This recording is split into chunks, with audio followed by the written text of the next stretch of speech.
All right. Hopefully this is all working. Going to be streaming some new Houdini 21 stuff. Gonna give people a few minutes to get in here and get everything set up here. While we wait, give me a few moments.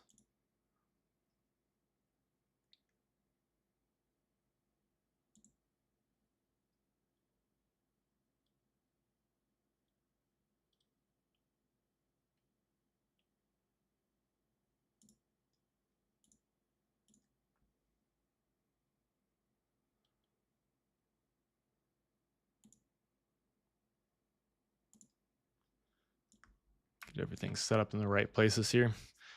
Get this all set up.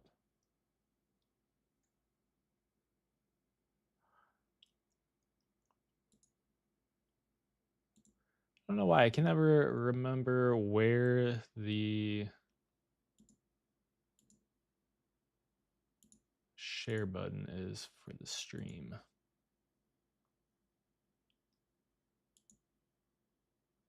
Also, my dashboard's not working real well right now.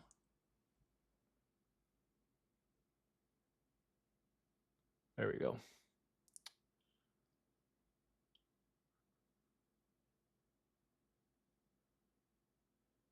The heck is this stupid button?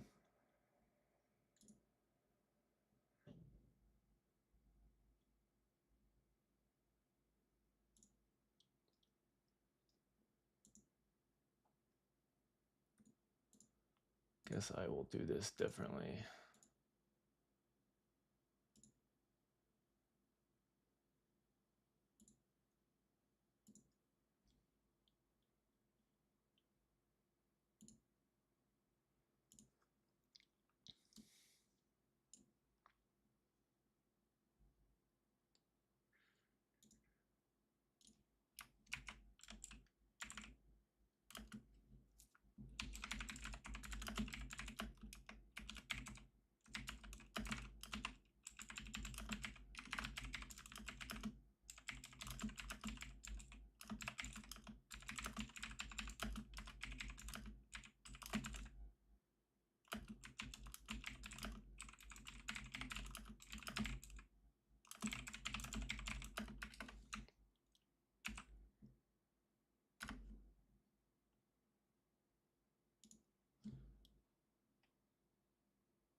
All right, now that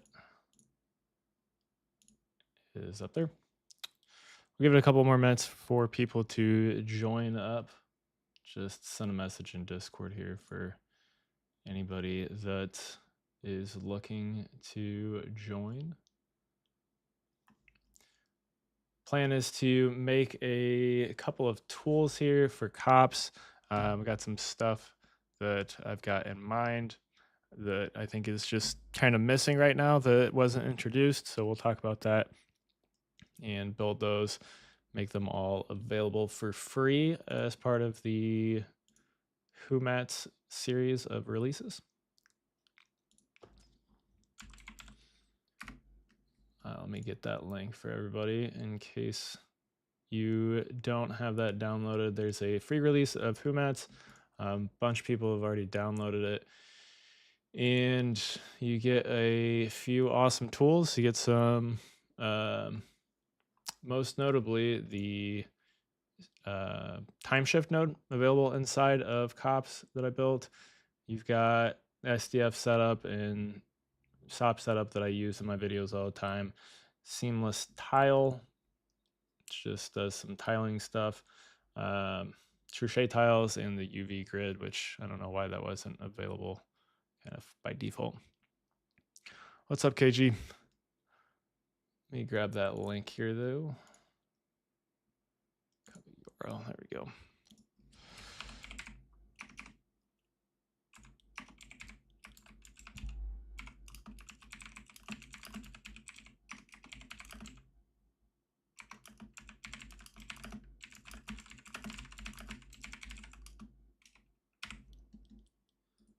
I'll post this in the chat here.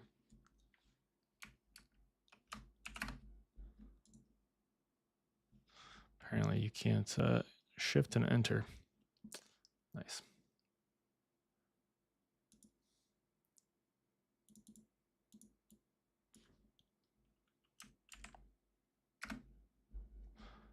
All right. So I got a plan to go for a while here. I don't really have a lot going on today, so going to be just kind of hanging out and doing this for a while until something comes up or my voice gives out or something. Hello. I don't have any idea how to pronounce your name. You're looks like Russian maybe, or like Polish, something like that. Not gonna even try to pronounce your name, but hello and welcome. All right, let's go ahead and jump over here. So this is what I was talking about with HouMats. This is the free release, so these are the tools that you get. Added that seamless tile, and we're going to build a couple of things for this today. So let's go ahead and jump in here. I'm gonna drop down a CopNet. What's up, Dino? If you guys have questions, by the way, feel free to ask them. I will, like I said, I don't really have a super large set of plans. So if you guys have questions and stuff you want to try and tackle, then we can try to take a look at them. But we're going to start off by building a couple of things for cops here. So I've got videos coming out this week about the new curve tools inside of cops, but there's a couple of things that are missing. So we're going to take a look at just something here. So we've got Curve 3D, which is available inside of cops now. So if I just jump to the front viewport, we can press enter and we can start to draw out a curve.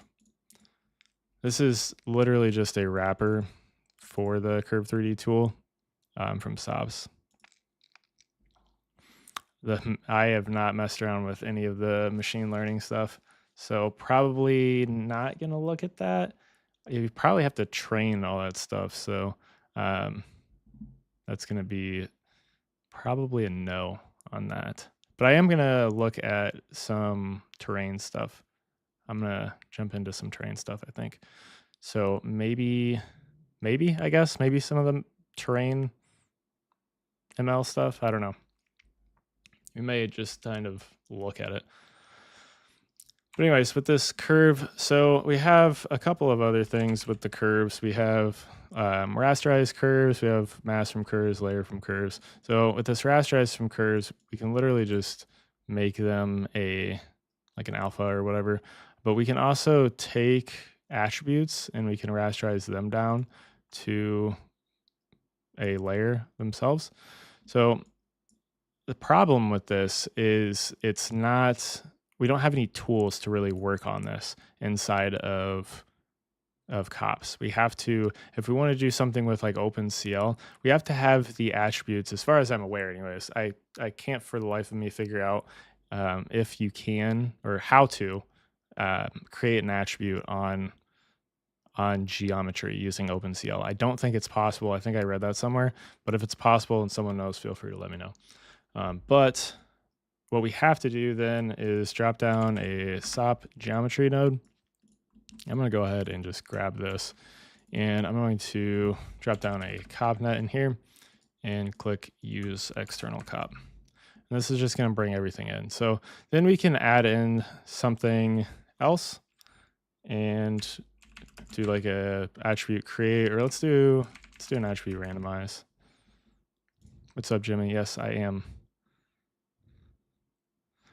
So we've got this CD now, so we can wire this in, and instead of our position, we can wire in CD.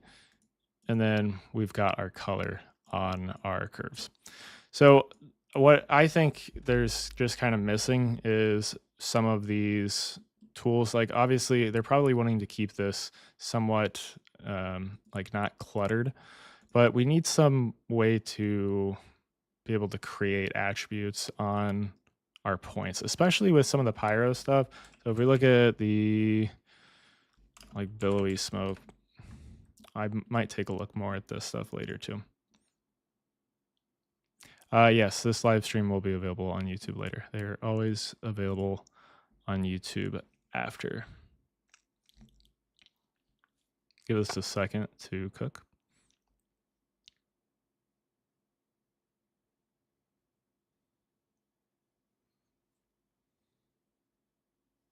Hopefully I'm not like dropping frames or anything. It is running a little bit slow while I'm streaming here. But so like with this, we have points that we have available to us here that we can do stuff with as far as like Pyro goes. So we need to be able to work on points as far as I'm concerned inside of cops. So let's just kind of build this functionality. We're going to drop down a null here and wire this in. And we're just going to create basically a wrapper for the attribute randomize, and then we'll do like the attribute create as well. So if you've never built tools inside of Houdini, it's rather easy, and the cops tool sets are pretty interesting to work with as well. They're a little bit different. So I'm just going to collapse this down to a subnet here, and we'll just call this attribute randomize. And what I like to do to build tools is to just open up a new pane tab type. I'm going to pin this, and we're going to keep it on our subnet. So that way we can jump back and forth. So I can just come up here and edit parameter interface. And then we can dive inside here, grab our attribute randomize. And what we need to do is basically just copy all of the settings over to our top level node. And there's a really easy way to do that, which I just learned recently. This is from nodes. So we'll come to this attribute randomize, come in here, come to soft geometry, and then take this attribute randomize. And actually, before I do that, let's make a folder. And we'll call this settings. Let's make this just a simple. Now we'll come to the from nodes, and then we're just going to take that and we're going to click that little button, and it brings over everything from our attribute randomize. So now you see everything is automatically linked. We come over here, we have this all available to us. And actually, I wanted to make this a borderless. There we go. So this is essentially all that we have to do in order to make this work. So we should be able to, like, let's click accept there. Let's come back up here. And let's look at our geometry here. So now if we wanted to change this to, let's say we have to use the width attribute, I believe. Oh, that's not for this one. That's for the layer from curves. Yeah, so now we have this. So without this, let's call this like P-scale. It shouldn't work, I don't think. Maybe it does. I thought P-scale didn't work. CD.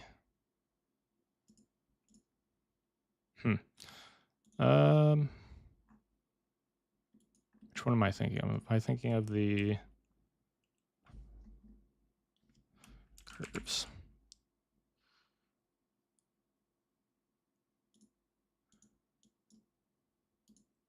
Yeah, I am thinking of this. You can also subdivide these. Let's come back in here. Let's set this back to width. You don't have the CD, that's why. There we go. Yeah, sorry. So we can use the width attribute, and I don't think this works with P-scale. Yeah, so it has to be called the width attribute in order to be able to control the width of your curve. But this is basically all we need to do in order to make this a tool for itself. So let's come back. We'll leave that on CD. We'll reset these back to their defaults, and I'm just gonna package this up as a digital asset. So I'm gonna call this attribute randomize. Like I said, this is gonna be part of the HouMats release that's going to be free.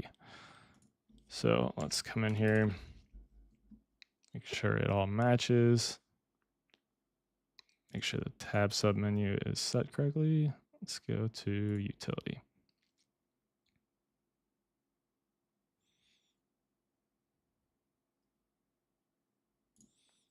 That should be all we need to do.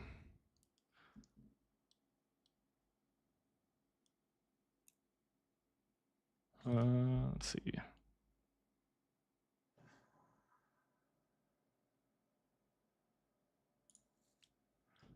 don't know what spare parameters it's talking about.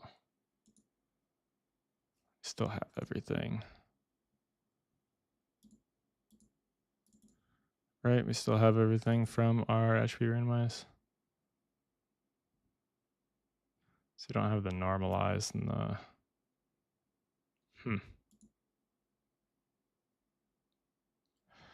Welp, there's a crash. I don't know why that crashed. Probably should have saved, but oh well. Give me a second here. Let me get this booted back up. I guess we will go through that again.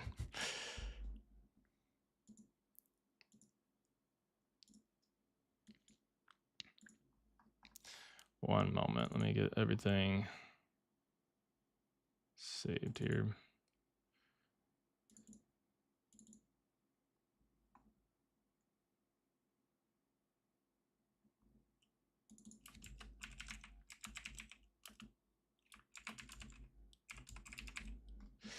Doesn't get more relatable than that. Yeah. I don't know.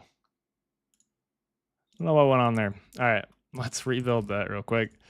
So CopNet, we'll do curve. I got it saved this time. Let's jump to the front viewport. I haven't had that happen. It's been pretty stable for me. So what did we do here? We did SOP geometry. Dive inside CopNet. Just copied that cop, bring that in.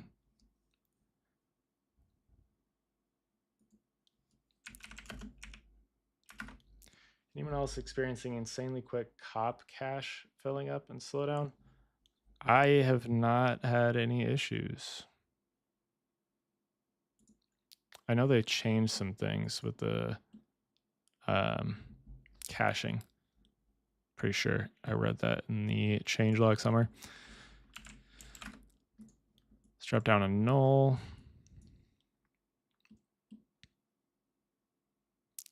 Kill the cache every few minutes.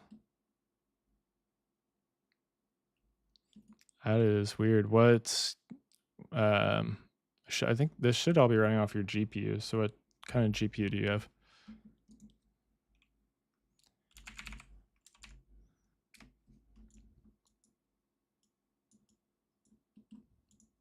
All right, let's package these back up.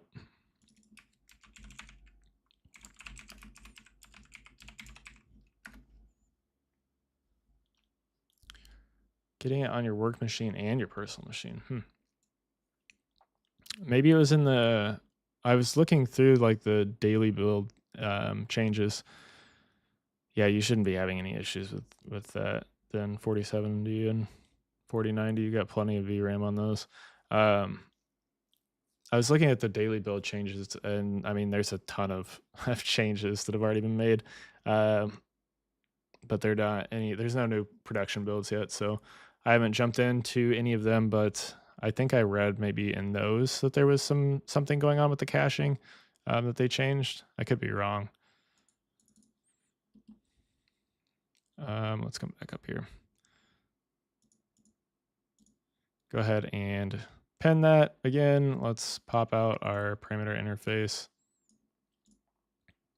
And let's come to from nodes, SOP geometry.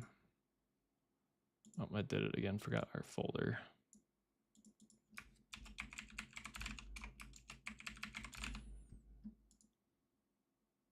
borderless, and now I can bring everything over. There we go. So it's weird that we lose this normalize in the use first dimensions parameter for all checkbox.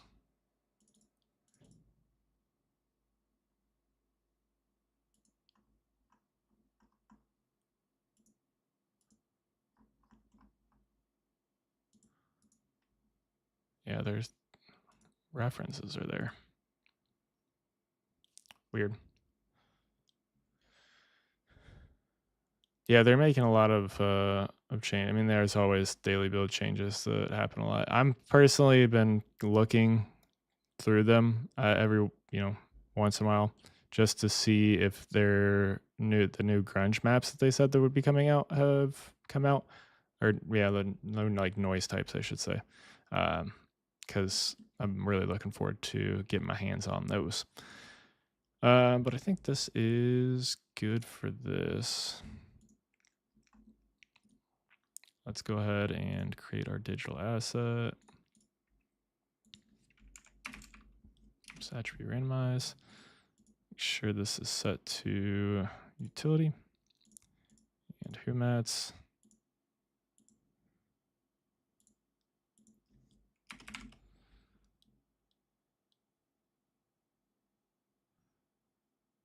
Okay, well, it like saved it, but we're gonna do this anyways. We'll overwrite. Their parameter layout modified.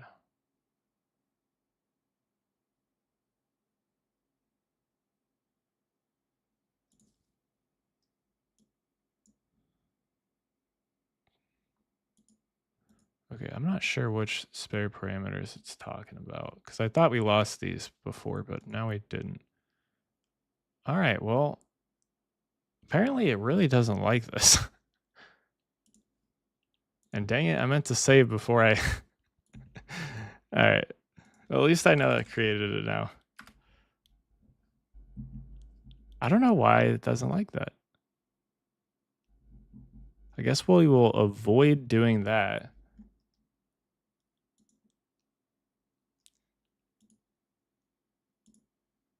That's like the most crashes I've gotten in 21 so far.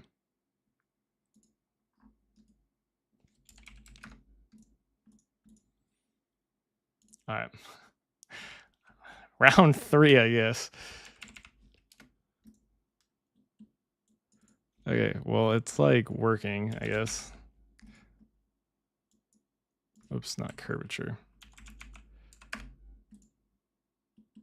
Suffering Field's character.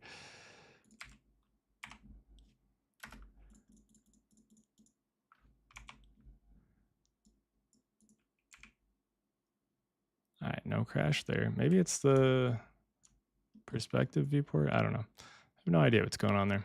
I'm going to bring up our type properties again. And I'm going to go ahead and look through the icons there. All right, so some things to note here.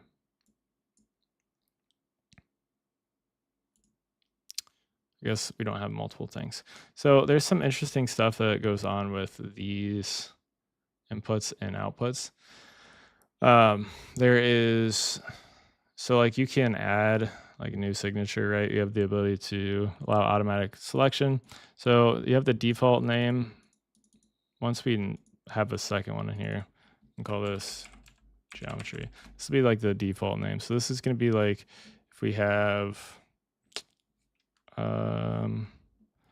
I don't know. Oops.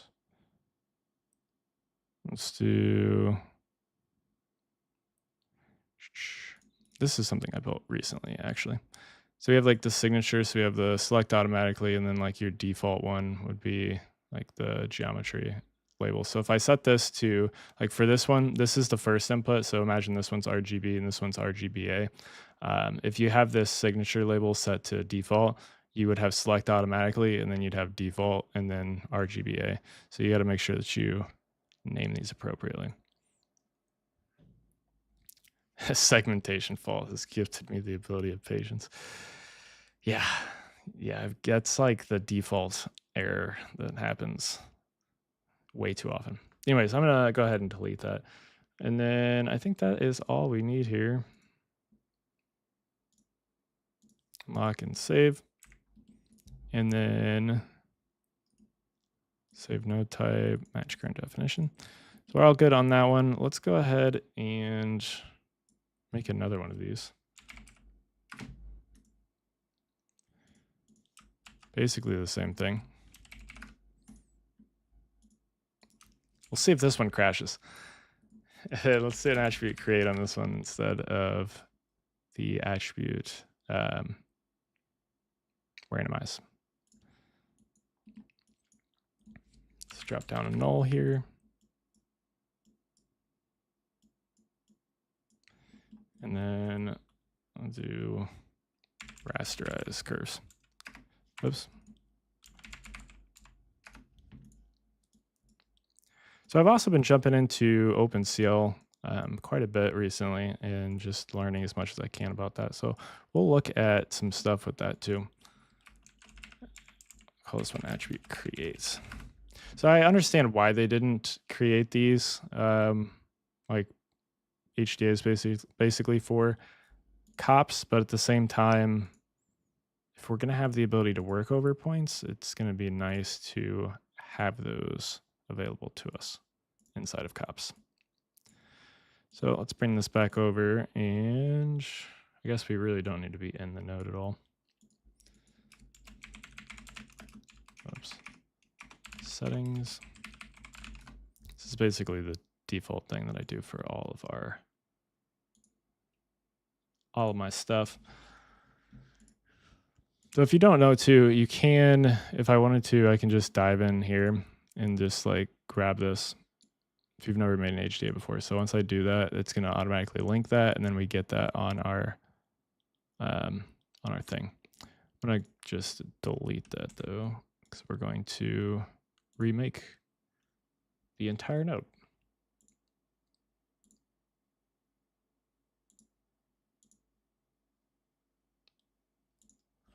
That, I did not put that where I wanted it, did it? Nope. Hey, we didn't crash. Well, actually, it's once you hit the type properties. All right. So there was also a question recently that I got asked, if you have the output node, it doesn't have anything on it. So in order to have anything on it, it needs to be in a subnet, and you need to have an output here. And then once you do that, obviously we see that we have this output inside of here. So if I wanted to, it could just, I guess it doesn't like that. Null. Can I just package up a null? There we go. So we drop an output node. There's nothing on it, right? But as soon as we add an output here, we control those just like whatever. Now we get that inside of our output as well. So a little bit confusing. I'm not sure why they don't have that. I mean, it would make sense to have an output just for your copnet, because otherwise you have to set your display flag for it to output whatever you're looking for. So be nice to have that as well. Maybe they will add that in the future. Anyways, I think we are good on this. Let's go ahead and create our digital asset. Call this utility, HouMats.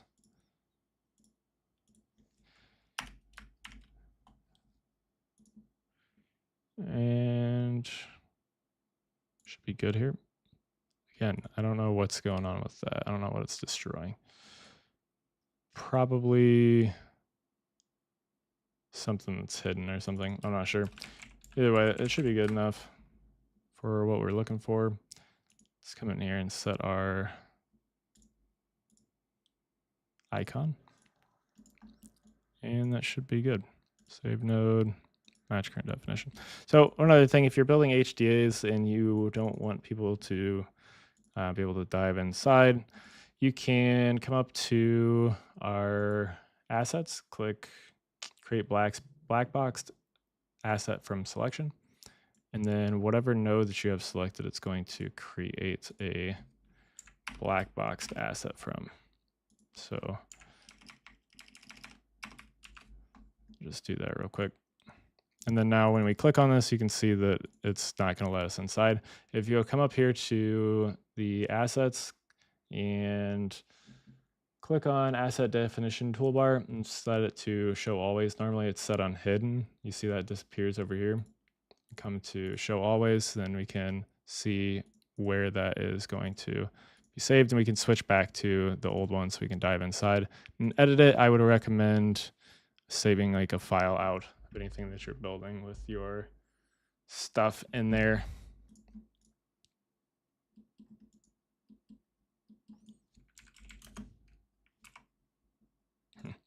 Whoops. I'm gonna go ahead and just redo that. All right, let's just do the same thing for this as well.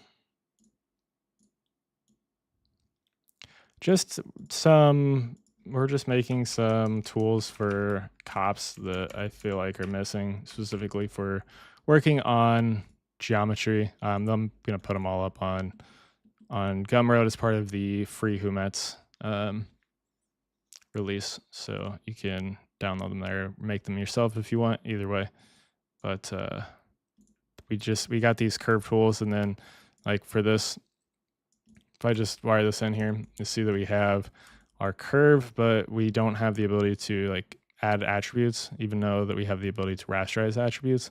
So like the attribute randomize here, we've got a CD attribute on there now, so we can come in here and do CD, and then see we got randomized color on there.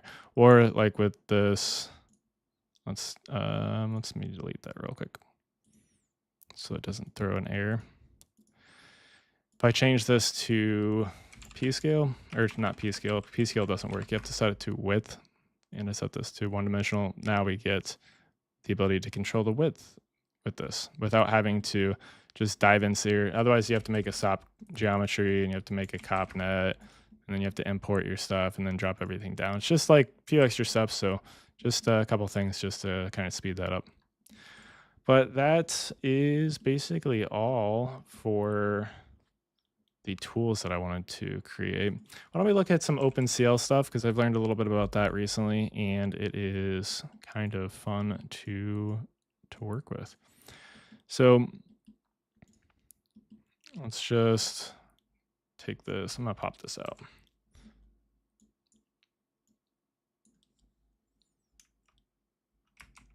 Oops. Make that a little bit bigger.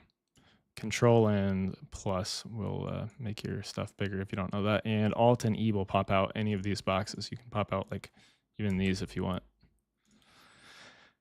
So let's go ahead and wire this in. We need to come in here. And if you want to work on geometry, there's a couple things that you need to do. First of all, we need to set this. I'm going to call this points and points. Set this to geometry, make that not optional, and this to geometry. And then if, like I said, if we want to work on geometry, we need to run over first writable attribute. And you actually have to have an attribute, as far as I know. Correct me if I'm wrong. If anybody knows how to create an attribute using OpenCL, by all means, please enlighten me, because I have no idea how to do it, if it's possible. I don't think it is, but if it is, I'd love to know.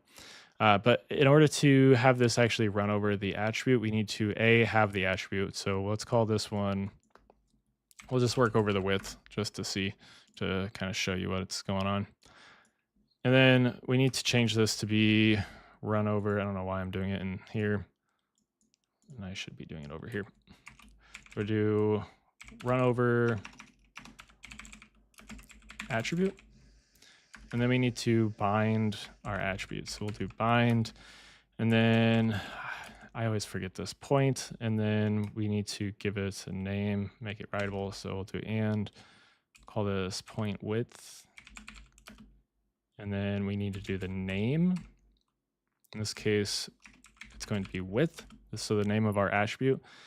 And then this is the name of the attribute that we have on our geometry already. This is going to be the name of the internal like attribute, even though we're like writing back to this name. It's a little weird. So we'll call this, we also have to do a port, select our port. So we'll call this points. And then we'll make sure that this is a float. And we'll get rid of this. And we'll do at p width now is equal to, and we can set this to like whatever we want. So if I think it was set to like 1 before, or maybe it was set to 0. We'll just do 0.5. And then this should work. So if I wire in our curves, you see this is just 0 now because we don't have a default value. So if I set this to 1, now we have our value. If I wire in our OpenCL now, you can see that we changed that. And we can change this. Actually, this should be have an F behind it. So we can set this to, whatever we want. If we want it to be 1. Yeah, if you're doing floats, you have to have the 1, like you have to have a decimal place. And then if we wanted to just like set it equal to the element number or like the point number, you can do lmnum. And now we get that. So in Vex, right, if we wanted to access our point number, our ptnum, we're going to use at ptnum. Inside of OpenCL, it's going to be at lmnum. A little bit weird, but that's how it works. And this is how you bind a point attribute right here. So if we wanted to change this, like let's say if I wanted to work over CD, I need to change these to CD. And we'll set this to CD. And we'll make sure that this is a float attribute once we create it. But if I go ahead and click apply now, you see that we get an error because CD is an undefined, well, actually, I forgot to do that. So now we get an error. It says internal number of parameters. So it's basically, it's not working because we don't have the attribute to start with. So if I set this to CD now, it's going to work. Really, really obnoxious that you can't create attributes inside of OpenCL, unfortunately. Like I said, I think that's the case anyways. Don't quote me on that. But that's some of the stuff that I've learned about OpenCL recently. So if you guys have any questions on that stuff, let me know. But make sure that you set your writable attribute and then signature, you need to set these. Also, if your layer, where are we at? We go back here. So the port, we need to make sure that that port matches our actual name for the output. So if I set this to like geo, we get errors again, right? Now, no geometry binds to geo, no binding named geo. So now if we come in here and change this to geo, we get everything back. So just keep that in mind.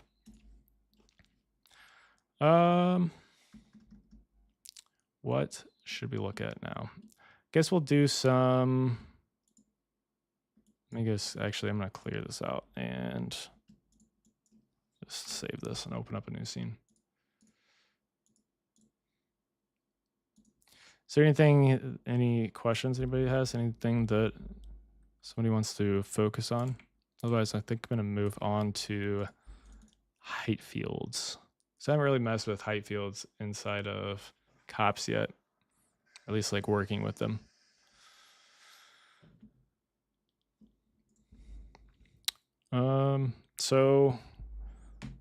I guess one other thing with the OpenCL node. So something that I tend to like fall into the trap of, right, is we have a layer or like, we have our layer, right? So this is a height field and it's like in the back end of things, right? It's a height field. all of cops works off of height fields.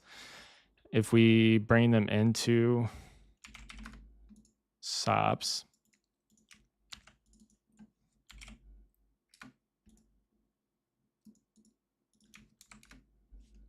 and we look at our information, right? We have a volume, which is it's a 2D height field is all it is. So it's important to remember that it doesn't really work any different than like a volume VOP would. I have been in the mindset of like, hey, this is a height field, but this is an image. I've been thinking of it as like it's an image, and that doesn't help with like a resolution here, right? So when you're working in OpenCL, you need to remember that it's not just an image, it's actually a height field, and we can work over it just like we can with anything else inside um, of Houdini. So we don't have to reference like pixels. We can reference our actual like attributes and stuff. So that's something that I struggle with. I kept thinking of it as like this is attributes, or this is a pixel. So I need to work off of like the pixels. If I want to get a value, I need to find like the pixel value of that. That's not the case. So keep that in mind. Let's go ahead and take a look at the height field stuff, I guess. So we have this height field visualized. So, okay, before I move any further, I guess I haven't really messed with this much. I have just very, very briefly, but I haven't really messed with it a whole lot. And then later, I'll probably take a look at like Pyro or something. I've been wanting to look more into Pyro and just kind of figure that stuff out a little bit. But I haven't looked at this stuff like at all. So I think it's important to kind of show how if you haven't looked at anything, how you go about like trying to figure things out. Obviously, there's tutorials and stuff out there on different things, but there's not always going to be a tutorial on everything, right? So in order to develop those skills, it's important to know how to think, and also like know what you need to reference in order to find things. So we're going to start off with height fields and just kind of go into it with that mindset of like, hey, I haven't really messed with this, so we're going to have to learn kind of as we go. So to start off here, we have the height field. Just if we type in height field through cops, I know that there's stuff that's been changed to make this kind of work a little bit better. So I know that we have the ability to work on different things. So I'm going to start off by trying to figure out what the height field nodes inside of cops are, which it looks like we just have this height field visualized. So obviously we have the ability to pull up our documentation, which I know not everyone works well off of documentation, but it is a good resource, and the Side Effects does a really good job of developing their documentation. So this node combines two layers to output a colored visualization of the height field as geometry. So it doesn't look like this is actually going to be like just like a raw conversion. You can visualize the mono layer as a height field by setting its type info in the layer properties cop. They're grayscale or color. Okay, so let's look at some of the new noises. Maybe the bubble noise. This gives some interesting shapes. So if I just wire this in here, we're going to be able to just visualize it that way, as well as visualize our color, which isn't going to do a whole lot for us. But if we wanted to do a mono to RGB, oops, what did I click?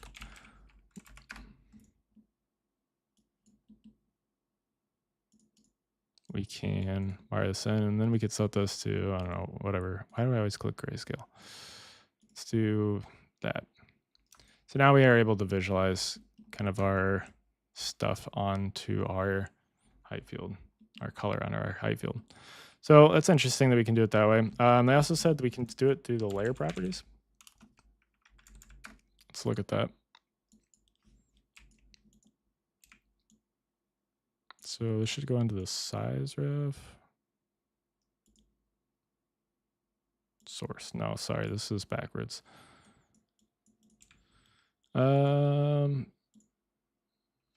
Type, you said type info, I think, right? Height.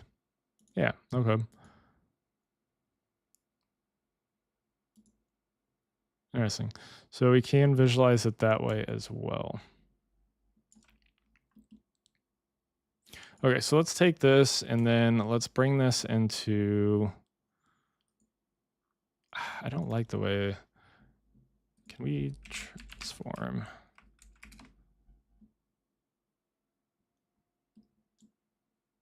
We can rotate these. Okay, I don't know if we could rotate these or not.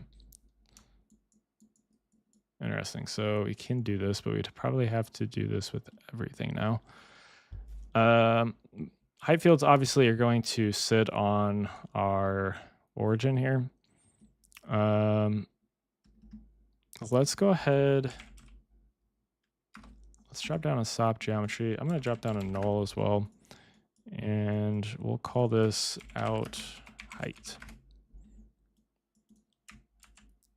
So we can take this, jump into our SOP geometry, and we can just drop down a copnet and do our cop path. So this is obviously not the size of a height field. Also, in order for this to actually be a height field, we have to name this, which I think we can just call this height. Maybe not.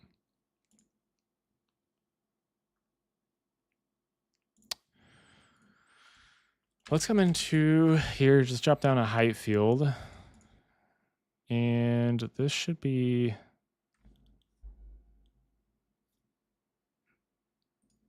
hold on, height field.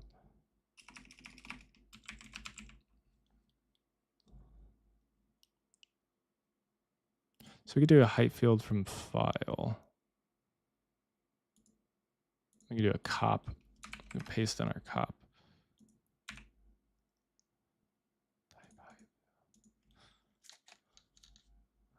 Well, that doesn't work either.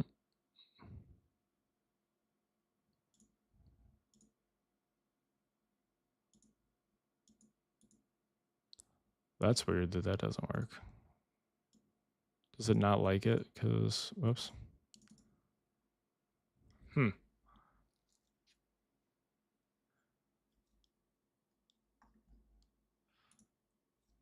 No planes matched expression.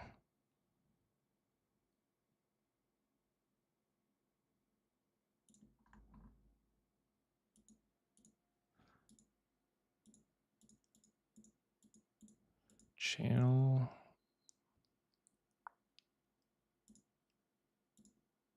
Luminance. That's really weird. Do we have to add the, we don't have to add the OP colon, do we? Yeah, no.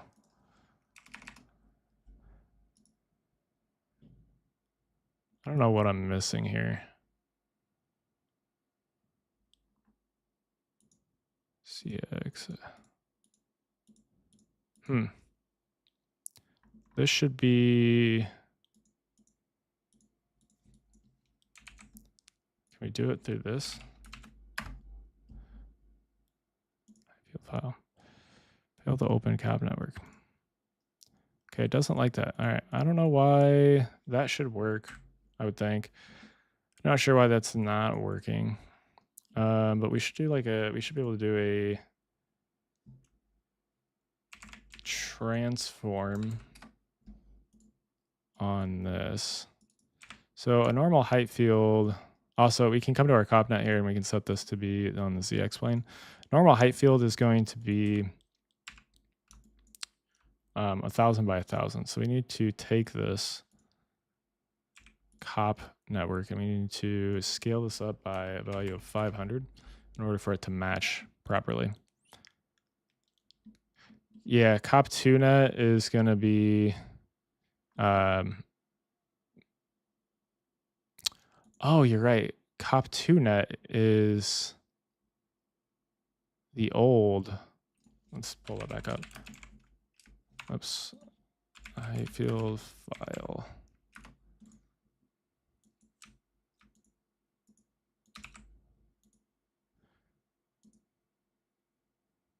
Cop tuna. Yeah. That's the old cops.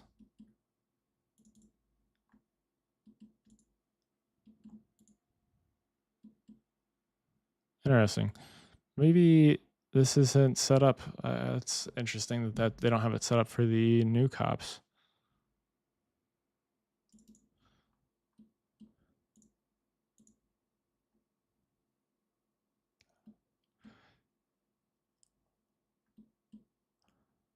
I wonder.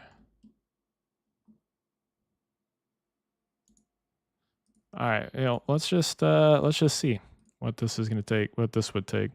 Probably needs updating. Yeah, it probably does. So let's click the allow editing of contents. Let's just see what they would essentially need to do to update this. What is this thing?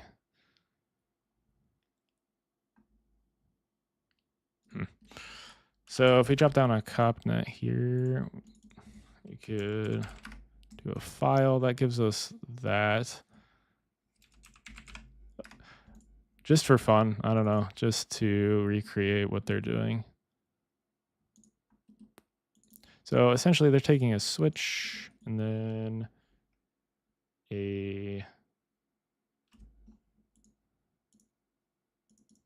oops. They're bringing in a fetch, okay. Can we do a fetch?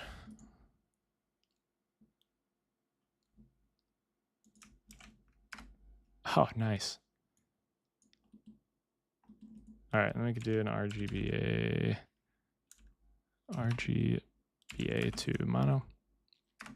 Good catch on that. I was not even thinking about that being the old thing. So essentially, this should be the same thing, I would think. Does this work now? Does not.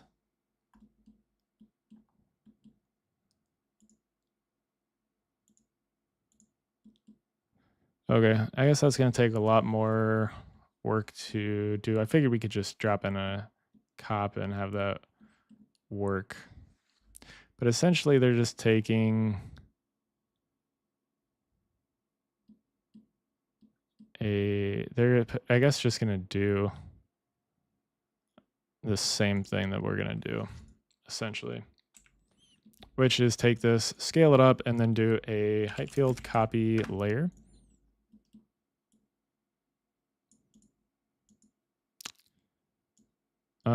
No, I'm not.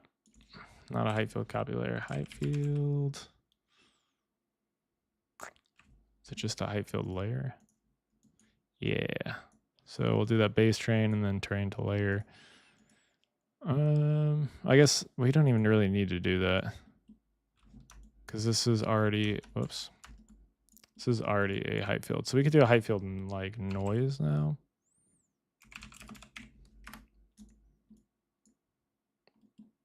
Let's look at this. Sure. We'll just leave it as that. And then we can, I did name those. These are named the same thing, right? Height and height. Why is this one got a different look?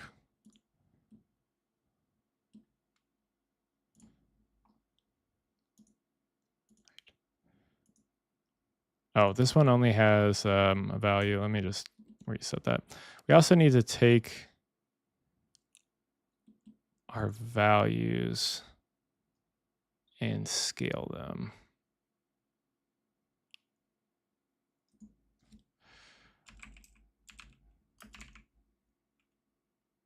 Remap. I think it's a high field remap that we probably would need. And no, we don't want to do that. Let's do 0 to 1 and then 0 to 500. That's maybe quite a bit. Let's do like 200. This may not be the right way to go about things, but it is working. So here we have our replace. So we get this now onto our height field. And then we could load this back into cops and do things with it. So let's do a cop nut here. I'm gonna, this is just like cops on top of cops. I don't even need to do that, do I? Let's take that and I'll do out height. So just to kind of exploring the workflow of taking this, actually, yeah, we can just bring that.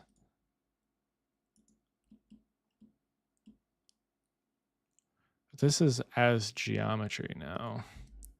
Rasterize geometry.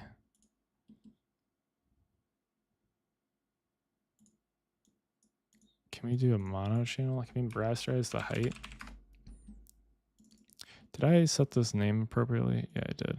Right, because these are all the lowercase h. Yep.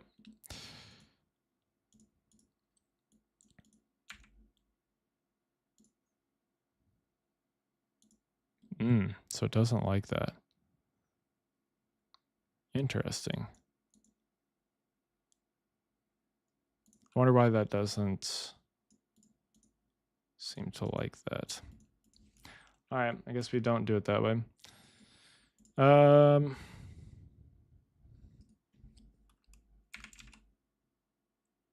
Maybe we need the rasterize layer.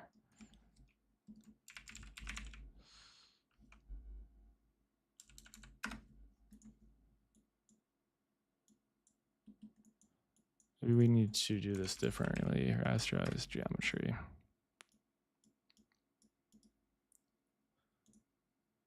So this is all on, this has UVs, or it should have UVs, right? No? Triangle mesh creation field. Okay, so it doesn't like that. So I guess we're not gonna be able to do it that way. Which means that we need to come back in here and what do we need to do? File? Not a file.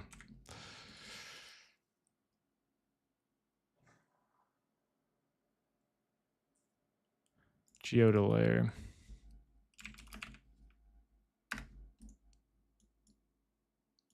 You're right. That's what I was looking for. All right. Yeah, because this is for VDBs. Primitive name height.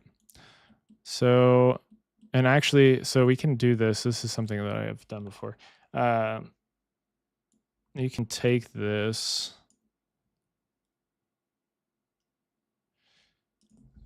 Height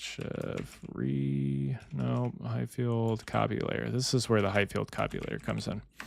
So if we wanted to take these,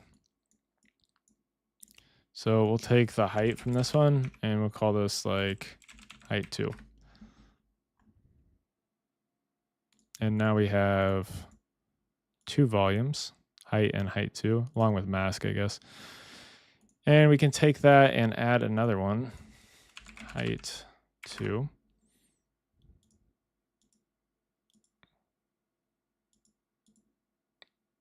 Ooh.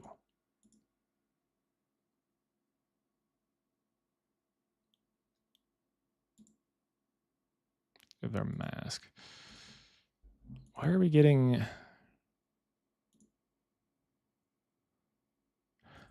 Why is it... It shouldn't be bringing this in as a... I guess it's visualizing it as a height field. What if I do a mono to RGB off of this height?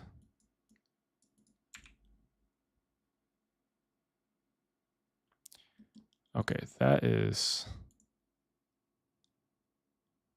Okay, so something to note with these little droppers, we have to have something else selected. We have to have like this geoda layer selected in order for it to work properly. I don't even know if that's right. Let's do, it seems pretty high. I would think that there would be a automatic like height thingy here.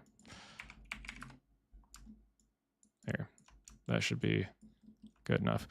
So it's just displaying it as a height field here for whatever reason, which is a little interesting. But we could take this, I guess. They don't really need to do that. We could do like a distort by slope if we wanted to. And we could distort this. Actually, we need an equalize. That equalizes what we need, I believe, to have this automatically work. Maybe not. What is the... Is it quantize?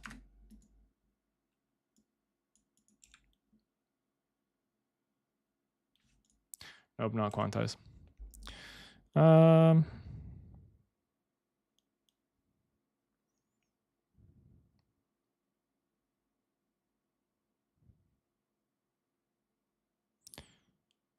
Looking for, there's a node. I can't remember what it is. Maybe it was the equalize. There needs to be like an auto remap thing. Convert depth.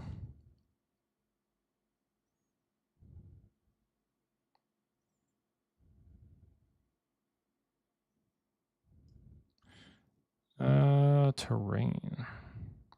Height to shadow.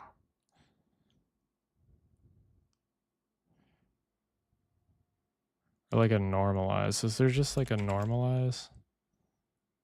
No. I think there's something that automatically detects like statistics.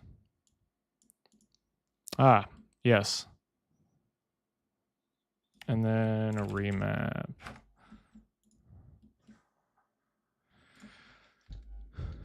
I think I made this, but it didn't work.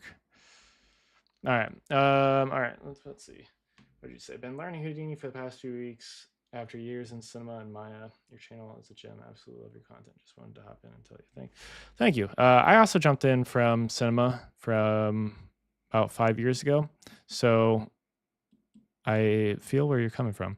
If you have any questions, feel free to ask.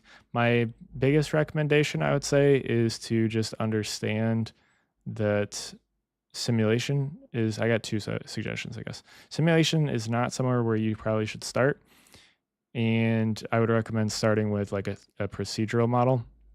Trying to build a procedural model, you'll learn a lot from doing that. And then also, I would recommend to understand and get very, very comfortable with attributes. So you're familiar with attributes from Cinema 4D, you just don't know that's what they are. Like normals, those are attributes. You know, your position of everything is an attribute. And just having that understanding is going to help you come a long way. So something that is missing right now is basically like an auto level thing for this. So let's try to build this in OpenCL. So this will be fine for now, I guess. We're going to bind layer. We'll call this min. Sorry, I hit the mic there. Do value equals 0. And then we'll do another one, bind layer max value equals 1. Do you know some OpenCL resources to learn? Is it Houdini based, or can I learn general OpenCL programming and write the same? So the OpenCL stuff, yeah, we're doing some OpenCL. If you missed it, were you here for the start of the stream? We did a little bit of OpenCL at the start as well. So there's some resource. If I go ahead and click on this, honestly, the OpenCL, there's two different OpenCLs. There's OpenCL for SOPs and there's OpenCL for COPs. And they're a little bit different, I think. I haven't worked with OpenCL and SOPs like at all, but I'm pretty sure they're a little bit different in SOPs versus COPs. So that's something important to note. I've literally just been like fumbling my way through it. Really good resources though. Before I dive into that, most of the nodes inside of COPs are OpenCL and they're available to dive into. So like the stamp point, or not stamp points. I always want to say stamp points. The scatter shapes. If I dive inside here, once it lets me, I can click on this OpenCL node, right? This is OpenCL. And this is all side effects and stuff. You get all these different parameters and stuff, which is a lot. And this is maybe not the best example of it because there is so much to this. But let me even just, I'm going to pop this up. You can dive in here, and I did a lot of learning just by looking through side effects code. So they're binding a ton of different parameters here, and then they do some different work. There's also some different header files that are available in Houdini that allow you to do some different things. And they're their own beast in themselves as well. But they add some functionality that you don't have in a normal OpenCL. So everything that's done in OpenCL is done inside of this kernel for the most part. You can write your own little like functions outside of it, which is what some of this stuff is. It reminds you of C style coding effects. Yeah, it's super powerful and it's really awesome to work with. But we have all this stuff that's got some, comments and stuff here for it. But a lot of learning is going through this stuff, at least for me. Let me just give me a second here. I'm going to show you the stuff for the headers as well. I got to find them. I don't remember where they're at because they bring in some different functionality from like Vex, like the random functions. There's also some other stuff that they bring in too.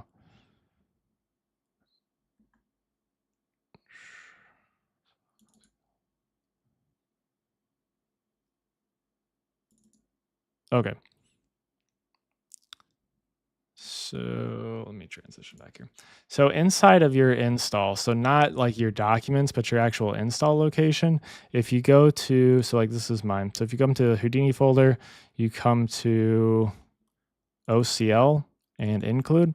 We have these include files, which allow us to do some different things. Yeah, OpenCL is super powerful. Definitely, if you know it, it's probably going to make your life a little bit easier with certain things inside of Houdini. Certain things work a lot faster with OpenCL. Other things are going to be a lot slower. But anyways, there's these files. So like this one has color.h. Let's go ahead and actually let's do the random one. Random.h. So we have these files. Let's just close those.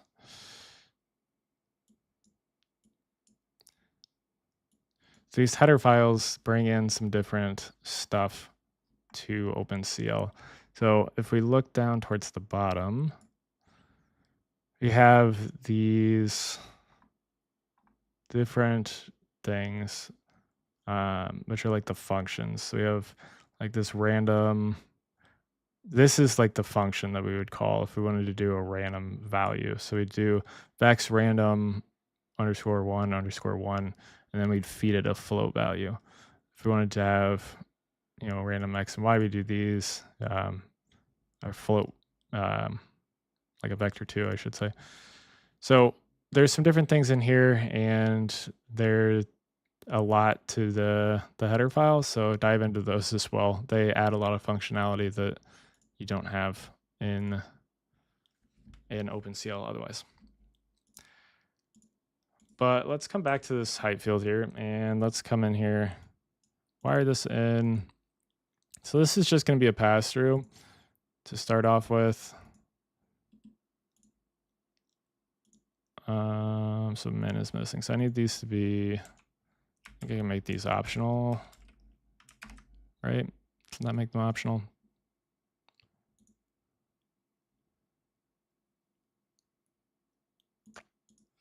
I forget to, let me jump back in here. There's also the, whoops, where'd that go? There we go.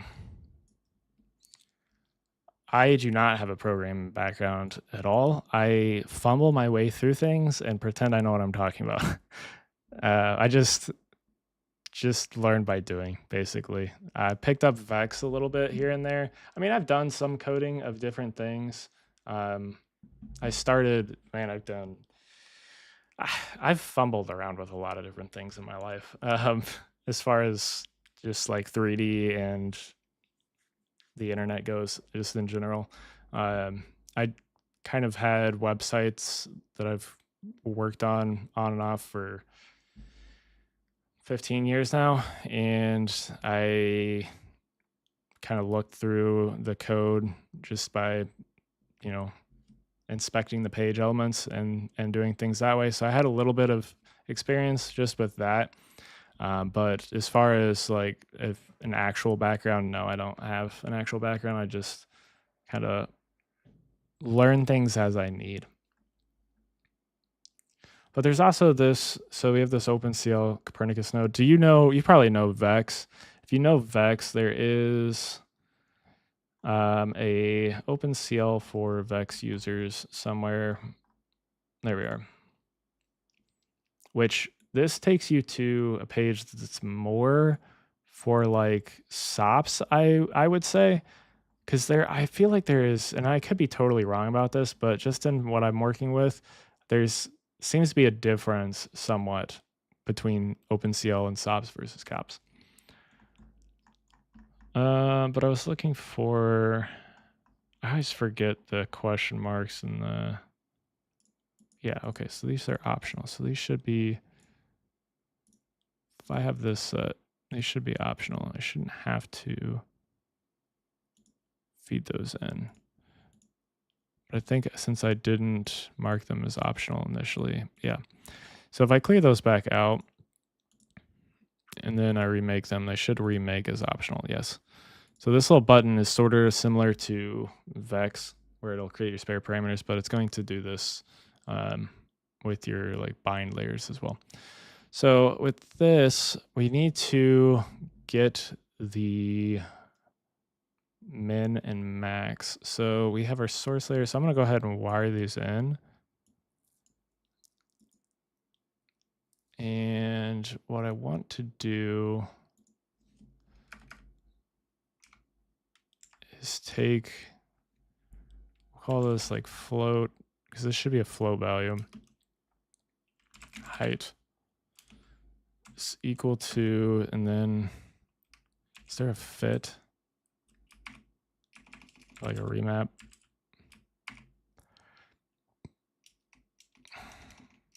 I did this before. How did I do this before?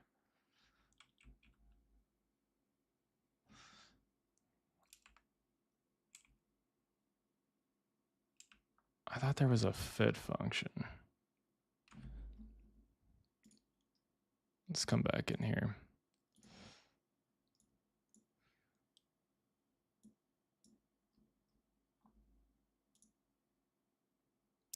Built-in functions.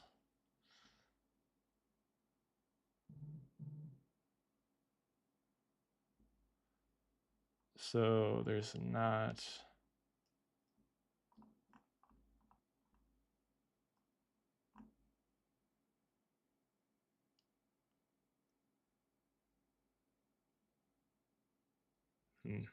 Oh, no, we don't even need to do this in OpenCL, right? Oh, no, because it doesn't allow us to, like the remap. I posted this in Discord a while back, I thought. Now that I think about it, let me just refer back.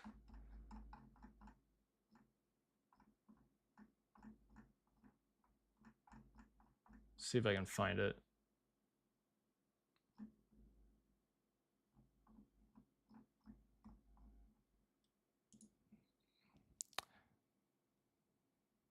There's a new vex function, point prem UV as well. I haven't looked at that at all. There is a fit function. Do I have to bind it?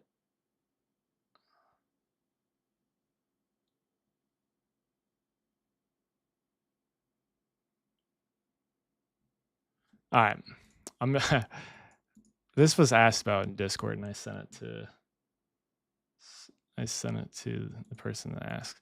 So let's see, because I did this. There is a fit function. So let's take our source, and then we can do at min, at max, and then we need to do what we need to fit them to, which is 0 to 1. So 0.0 f, and then 1.0 f. And then we need to set this to height. And that totally works. First try. What did I mess up? Vector flow for...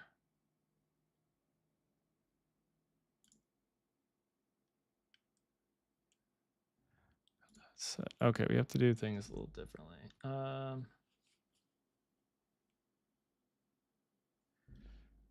Remap.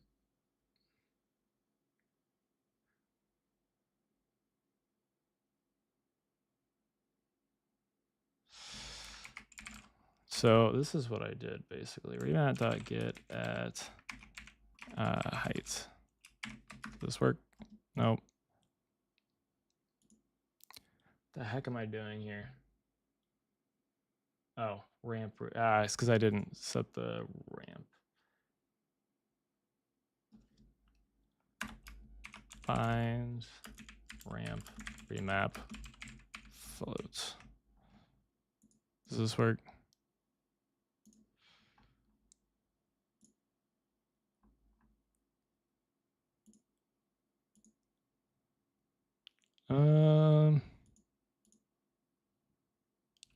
All right, I'm gonna be honest with you. I'm just going to copy this over, and then we'll work our way backwards because I'm drawing a blank here trying to get it all to work. So let's get rid of that and that. And this should work.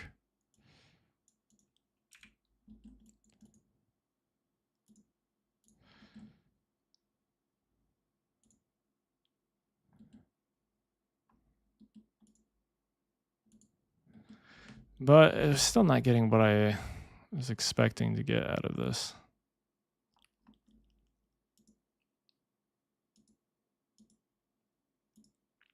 This should have given us a height value. Maybe it's just because, oh, it's still being visualized as a,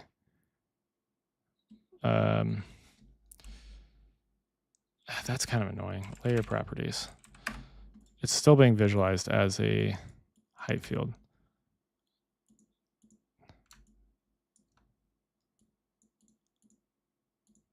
Right?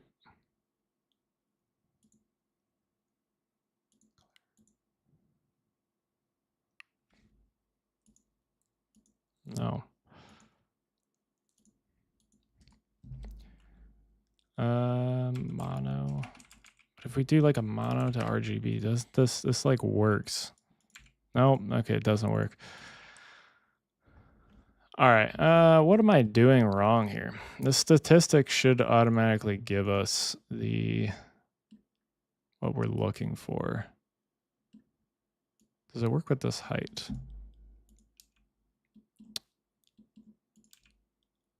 Still not working with that.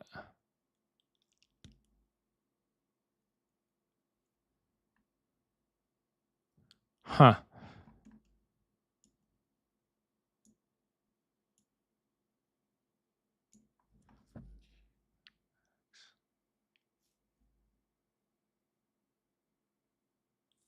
I'm totally drawing a blank because this should be automatically remapping everything to our ramp.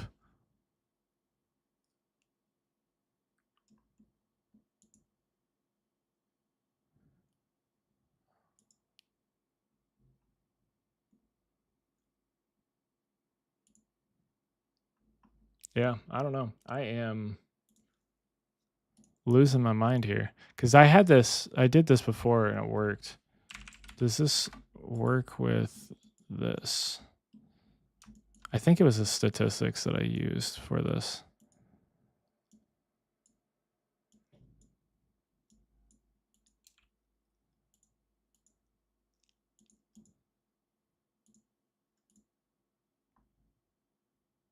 Oh, I'm doing the average. I'm dumb.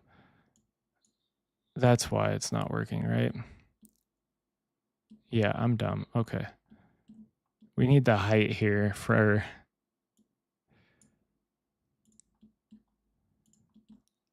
I should have recognized that way sooner.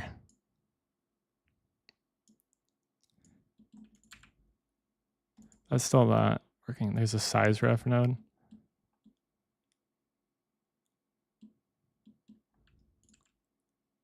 Okay. Yeah, okay, so this is working now. I guess view that as a mask. What do you mean by the size ref node?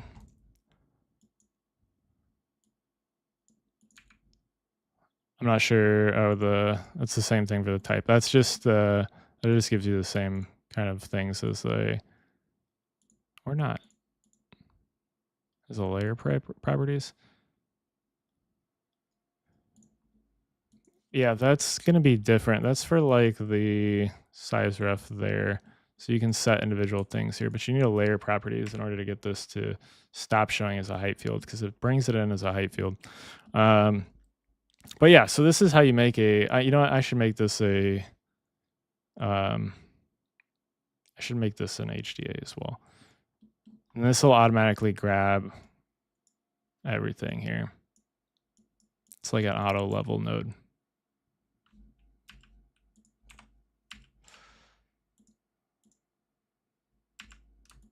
There we are. Right, so even if we set this, if we crank this amplitude up, now we get it auto leveled back to 0 to 1, right? So that can be useful for a number of different things. But let's take that. And I totally forgot where I was going with this. Either way, we can set this back to our layer properties. And now we have our height down to a mono layer. So we can take that. Let's get rid of that. All right, so let me explain this code real quick, I guess, now that I've got it figured out what the heck's going on. So we're taking our input height. So we're binding that layer. So that's the input here, a height layer. We're also binding a min and max value so that we have those available as inputs for us. Those are required. And then we're binding a ramp that we're creating called a remap. And then we're taking our float, or we're creating a variable called range, and we're fitting our height between the min and max values. This is very similar to Vex, right? And we're setting those between 0 and 1. And then we're going to take the value. So our value, this is going to work across every like pixel basically, or this is going to work across every value. So we're taking our height and we're setting it equal to our remap ramp right here. And then we're getting the value. So we're getting the value of our range. So it's going to work through all of the values. And it's going to set our height equal to that value. Hopefully I explained that well. You have to use the remap.getAt to access the values of your ramp. Hopefully I explained that all well. But let's go ahead and go back to actually working over our height field. So let's take this. Don't need that. Equalize. I think this is where I was going with this.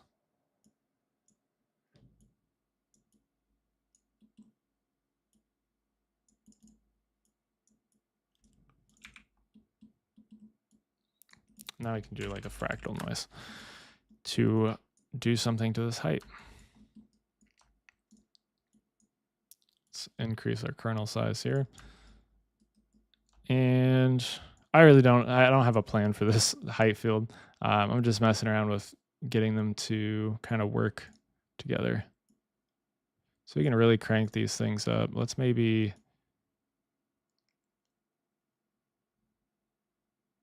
I don't know, we're like distorting it. Let's play around with our noise types here.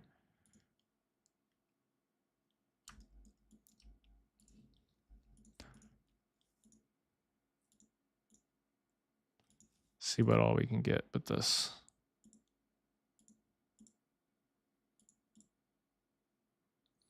Let's maybe take that scale down. So then we can bring this back into, or we can like multiply these together. So let's take our, so this should be, well, I guess we're gonna have to auto level this back out as well.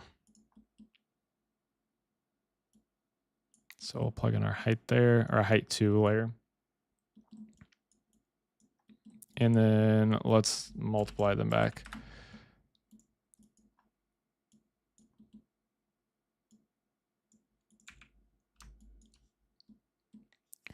Or let's play around with the types here. Difference.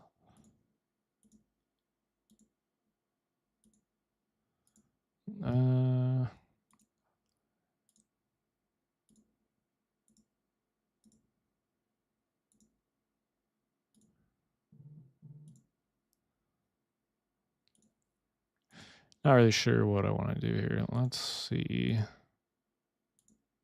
Just kind of looking around at what these get. Maybe we'll leave it. Let's see what this gives us. So then we can bring this back out. We'll say this was our original height.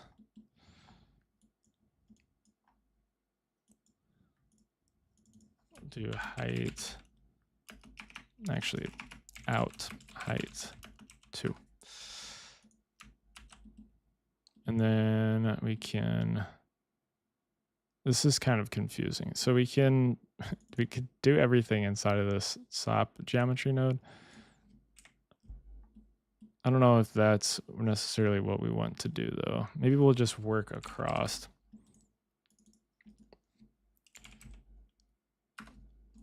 So we'll bring another CopNet in here. Oops.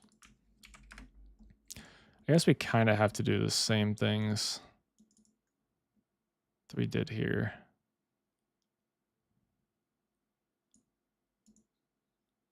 Yeah, okay. I'll copy those over. And then we should have, if I get rid of these,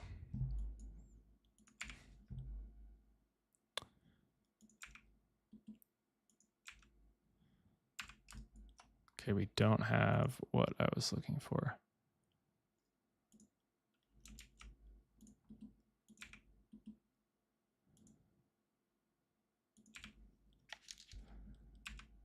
Oh, well, I don't know why it disappeared like that.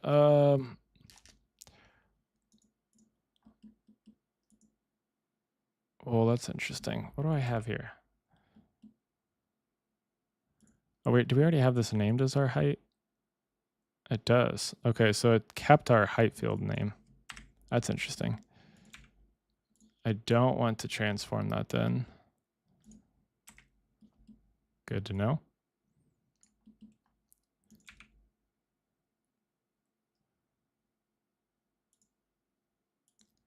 But this just kills everything.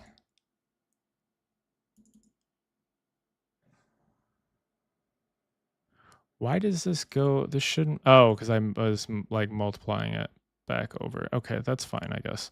Let's set this to 0, and then let's set this to like 200 then.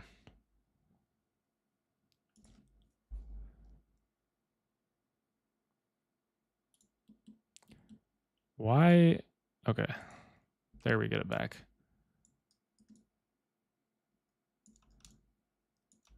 And we can bring this back down as well. Oh, yeah. And then there's the new height field erosion node, which works off of cops now. Now, this is something that I do know. I don't know what the issue was, but in the daily builds, this has been fixed. This is not as fast as it should be. It does not run as fast as it should.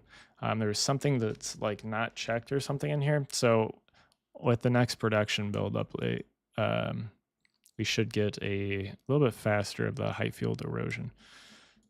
I don't know how much faster. I haven't downloaded the daily build at all, but you can get faster erosion with whatever's broken in this one fixed, I guess.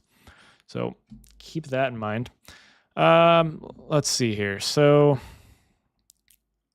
to be honest with you, I really still am not a huge fan of the Houdini height fields, but you know, this is what we got to work with. So I still prefer Gaia to the Houdini height field workflow, but that's just my personal opinion. So we got different settings here. Let's see. Cache simulation, cache frame. All right. I haven't really played around with this at all. I don't really do a whole lot with the erosion inside of Houdini. Let's see if we can get something interesting.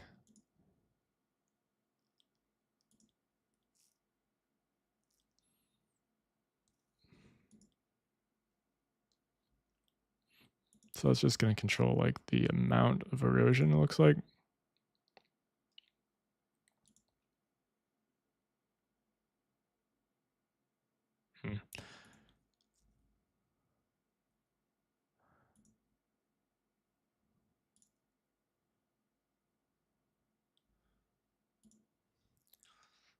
Let's see, flow force. What's flow force doing? Okay, I think we want to leave that all the way up. Deposition rate. This should be like our, yeah, like deposits.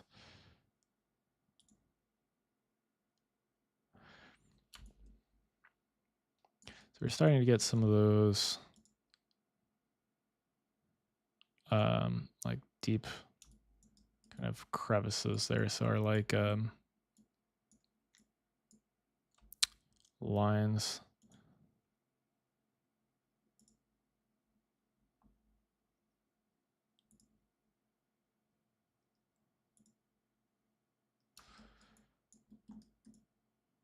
Still, let's do a high field visualize.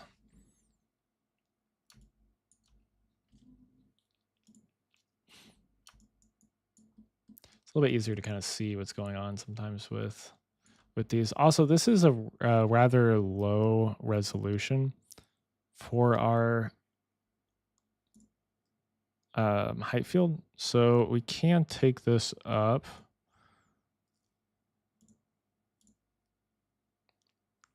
So let's set this to like 2048. We still need to get a higher resolution for our CopNet. So let's do HF resample. I'm gonna set this to be exactly what I'm looking for.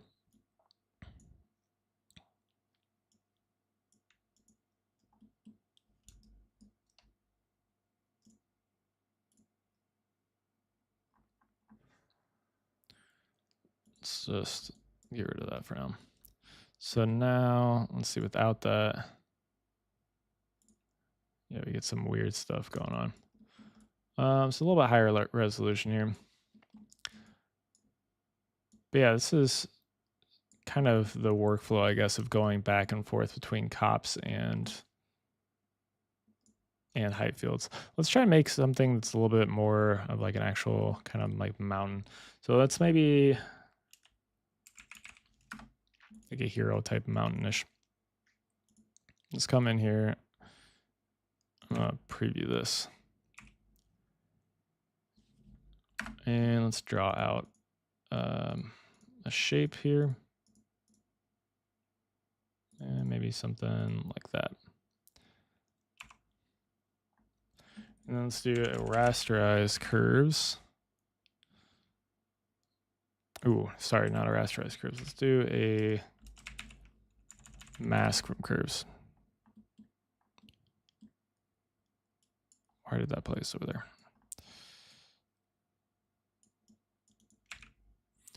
All right, and then we can resample this and do. And then to get it a little bit smoother there. And then we could take like a, let's do an SDF setup. And like I said, feel free, if you have any questions about anything, feel free to let me know. I don't really have a huge plan for the stream. I was just kind of working through some different things. Just messing around with everything. I think a ramp maybe is what I was looking for. I'm looking to get a radial like fall off. Concentric, yep, there's what I was looking for. And I'm gonna flip that. Let's maybe take this. Let's let these to be B-spline.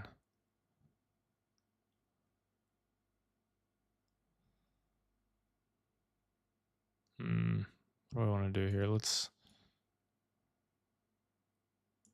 we go. Let's multiply this now by this.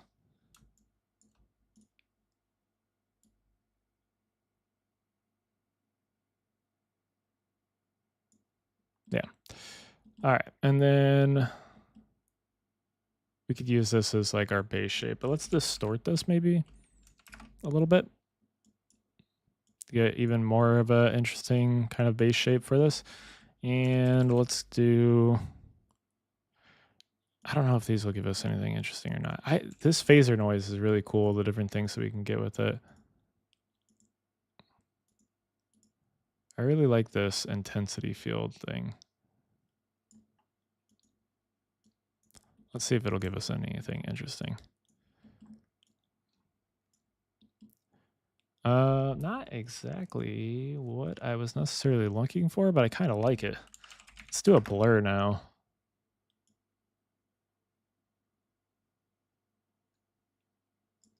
Let's do this maybe before.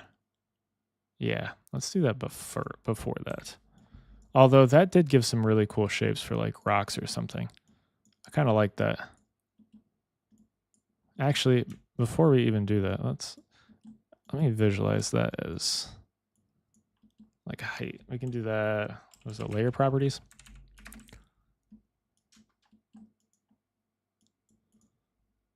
Let's set this to a height field. Let's get out of perspective view.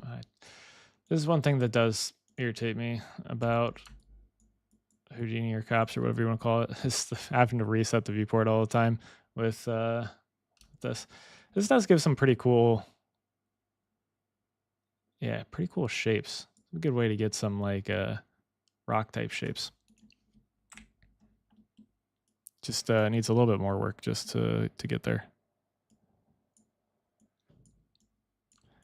All right, so now we have something that it's a little bit more interesting to this. Let's maybe give this a blur.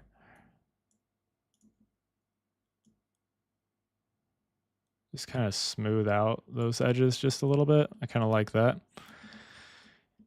And then let's do a null. Let's see, out mountain base. Sure. Let's do a SOP geometry. Actually, you know what? Let's just copy this, save ourselves some time. And then for this, paste in that, and let's get rid of these.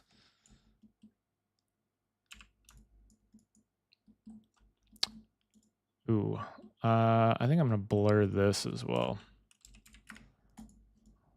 because I don't want that, or actually, I don't even necessarily need to blur that. Let's come here, and let's maybe I do want to peak. Yeah, maybe I do want to peak, because then we can do like a height field noise.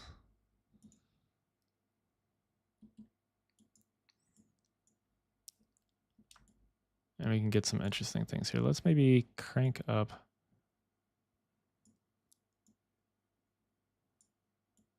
Let me offset this. I don't even know. Let's try to do more inside of hops for this. So we can take like a fractal noise maybe, and we can multiply this.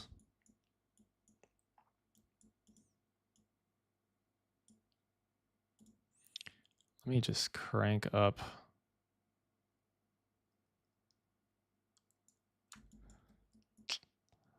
That's not necessarily what I'm looking for. Yeah, there we go. Something like that. We're getting some clipping there.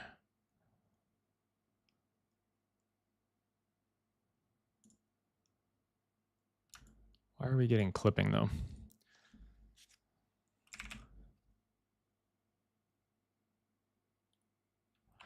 I guess we could take this. Yeah, why are we getting clipping? We shouldn't be getting clipping. Is that in our, oh, that's probably in our remap, isn't it? Yeah. So let's go slightly like 1.0, 1.1. There we go.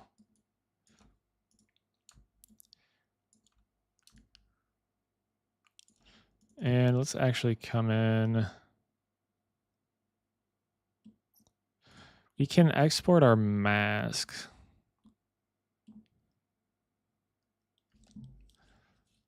How do I, so we could take,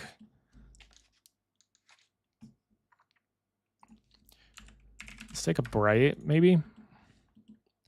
Let's take this, and then I'm going to,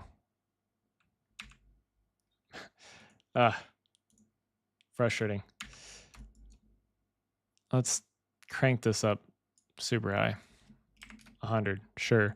And we're gonna do a clamp. This is just gonna give us an alpha to work off of, which I guess is probably no different than this. But this is fine. Let's do a null here. Let's do out mask. Make a copy of this, and then you can bring this in the same way. I don't think I need. Let's call this mask. I don't think I need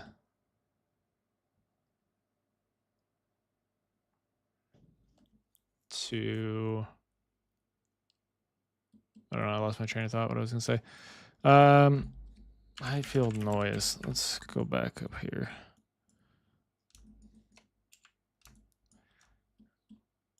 Can I just wire this straight in? Nice.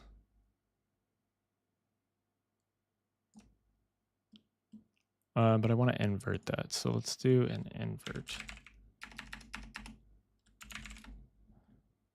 I think, right? Was that working? I guess we'll find out right now. Yeah, it is working. Okay. Let's come back here though, and let's take our layer 1 offset and we're gonna just, oof.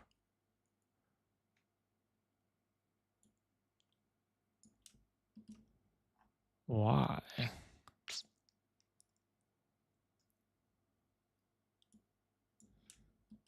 I like our scale. I want to bring this down though, but I don't want to bring down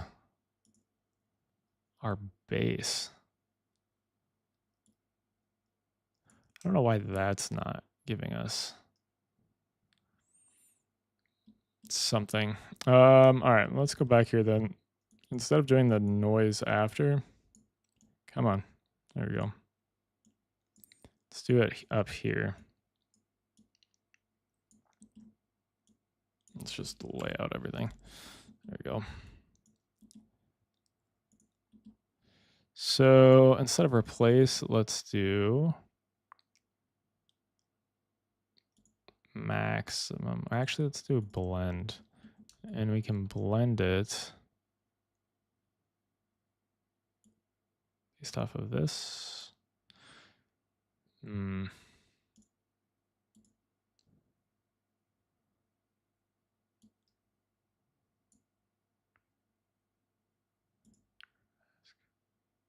Nope, that's not what I want to do.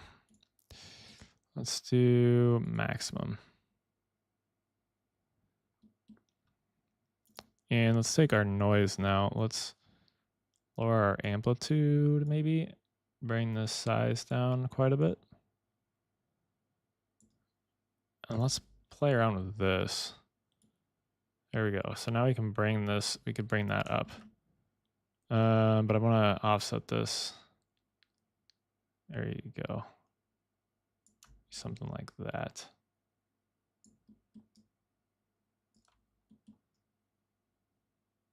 Hold on.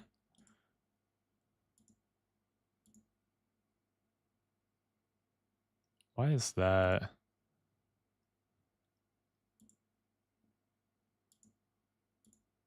don't know why that's flattening out like that. That's kind of weird. Let's do a let's do a height filter road and just see what we get from right now. Road.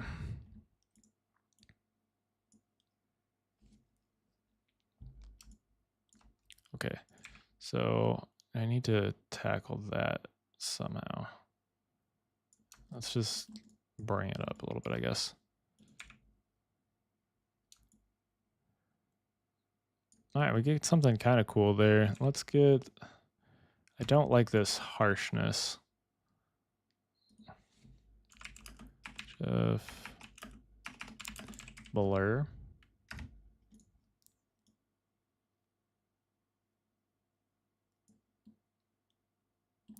Oh, that's probably what it is actually. HF mask blur.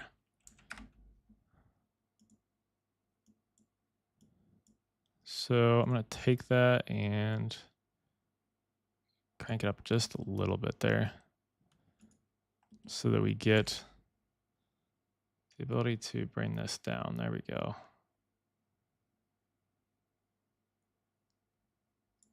Something like that maybe.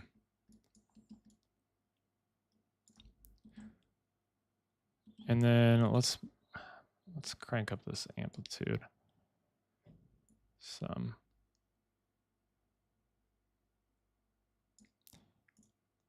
Oops, I didn't want to do that yet.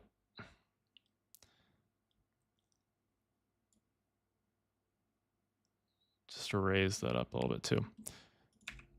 Now let's take a look at our height filter road. And that gives us something that's kind of cool. Let's actually take this even further. Let's do a height field distort by layer.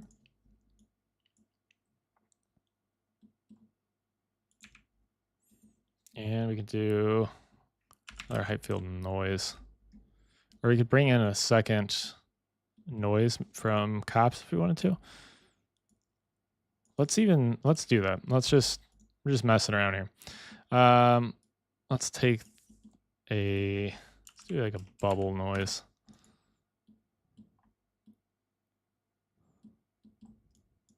Trying to figure out what I want to do. All right. God, so this is something that's new too. We can tear off a pane tab copy. Maybe I just need to do that when I want to jump back to this. And then let's mess around with this. So let's play around with our phase. No idea if this is going to look good or not. Just give us something different here.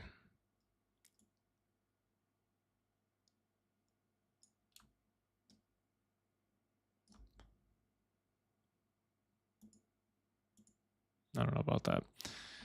And let's maybe...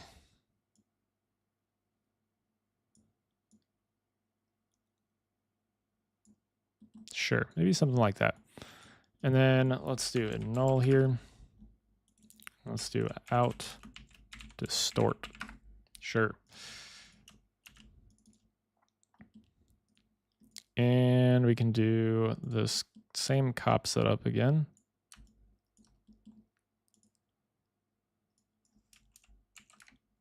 Oops, I just copied that.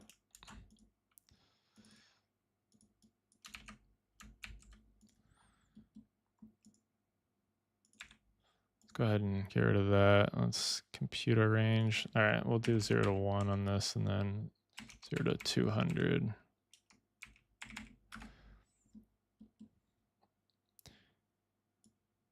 And now, what does that give us? Something kind of weird.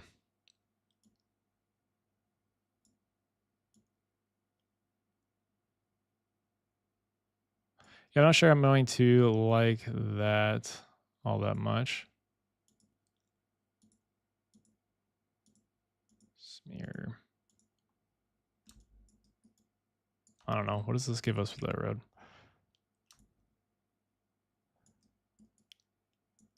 Definite no on that.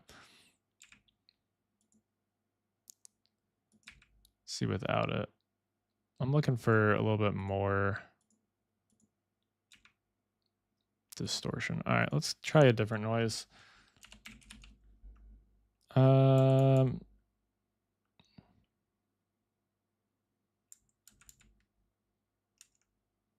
Let's just do the fractal noise. Can I? Yeah, all right. Let's crank up our element size here quite a bit.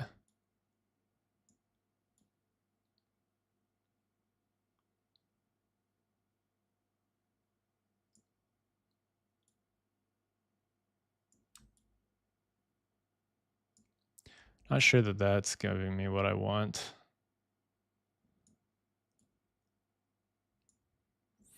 What's up, Strider? How you doing? Just hanging out, playing with some cop stuff and height fields. I haven't really messed with this yet, so seeing what we can do, what the processes are for going between them.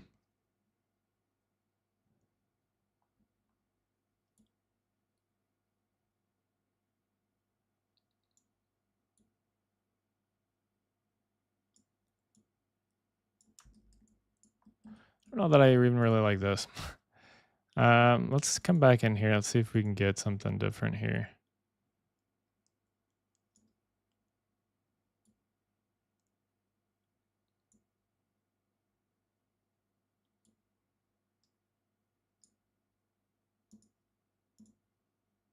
Whoa.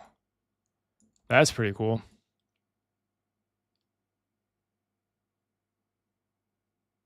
That gives some really interesting results.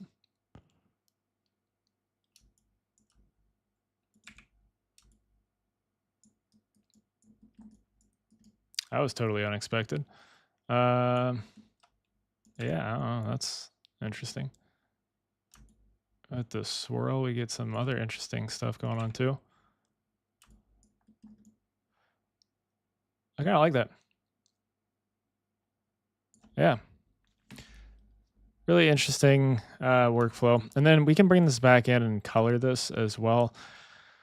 Although I don't really care for the tools. The one thing I did want to look at.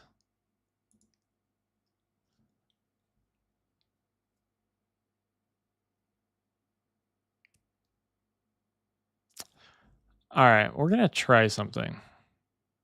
So in Gaia, they've got this thing called color erosion. Oh, I don't think we're going to be able to do that. Because these are all just float layers. Well, I guess. If we took this, all right, we can do a geoda layer now. Call this height. We can just set that and we can get everything. Let's actually look at some of these. This gives us some different stuff. We're not gonna have anything in the mass, but we get our debris field. We get our sediment, some different things for like coloring them. Flow direction. We really need, all right, I'm gonna also make, where did that go? I'm gonna also make this into an HDA, I think. Because these are pretty heavy here. This is basically just an auto level setup, which is super nice. Because there's nothing, I don't know why this isn't in Houdini to start with. There's a couple things that I'm just like, I don't know why these things aren't just default in there, but I guess RFE, right? This is not something that's super difficult to make. So we can take this though, and we could do like, I'm just gonna try and output. Let's do a multiply. I'm gonna output something, and then we're gonna try and do something with our color erosion. Sometimes I don't like that it does this, where it just wants to output everything as a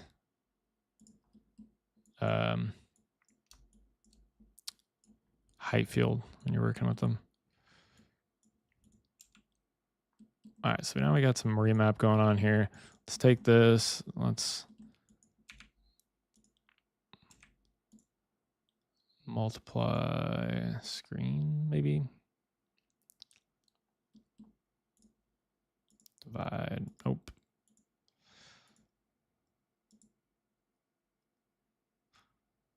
It's not gonna give me what exactly I'm looking for. I don't know, that's kind of interesting. Let's take this and then let's do another null. And let's do out color. And I'm just curious if we can take this now. I stopped talking? Can you guys not hear me anymore?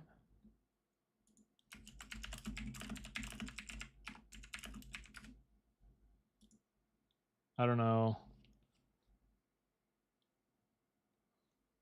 Hopefully you can hear me. That'd be weird if you can't.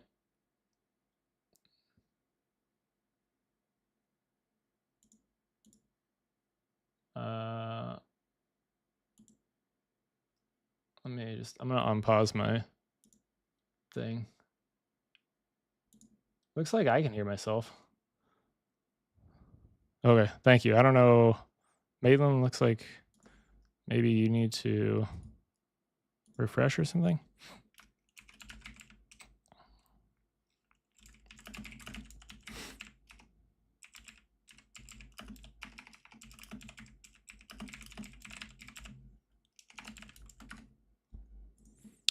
All right, so let's take this and then we're gonna output this back into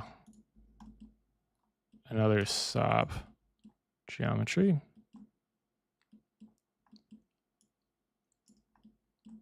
I'm just spitballing here. I haven't tried this at all. But we're gonna take this, let's delete all of this stuff. Let's delete that. And then let's take this I know this is not a color map, but we're going to take our color, quote unquote, here. And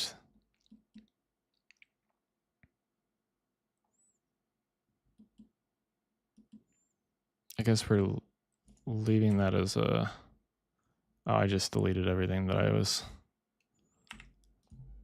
wanting to keep. Height field layer. Deleted the wrong things there. This needs not be masked. This needs to be height.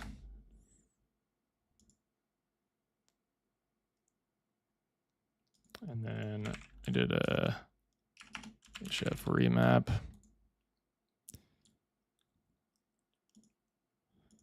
All right, 0 to 1, 0 to 200.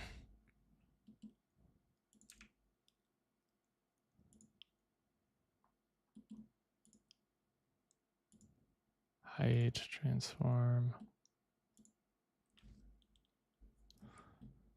Oh, this was when it was already called a height field, isn't it? Yep. Delete, delete.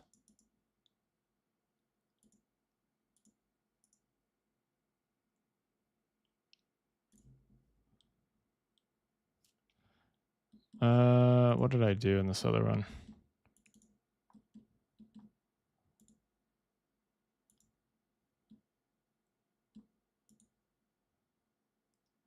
Wait a minute.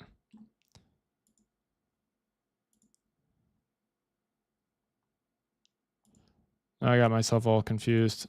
This one's mask.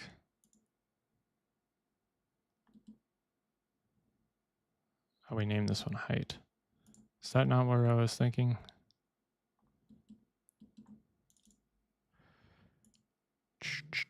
Noise.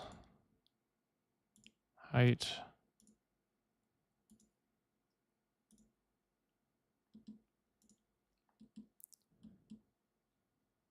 Oh, whoops. I need to come back out here.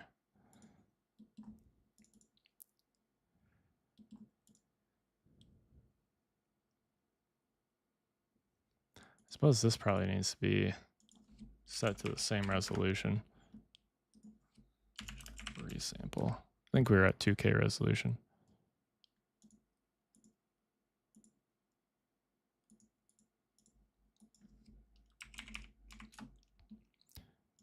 But why? Oh, that's because this is set to the wrong plane. There we go.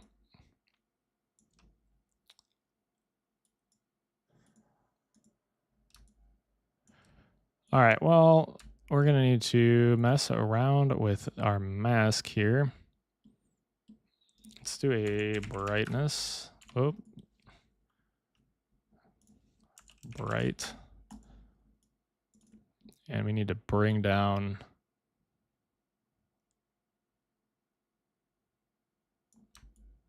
our flow.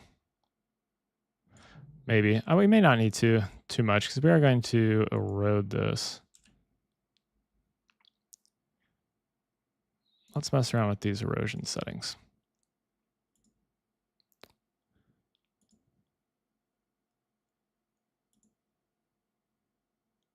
Let's do removal rate. Let's increase that a bit. All right, so now if we wanted to take this, let me do another geo2 layer.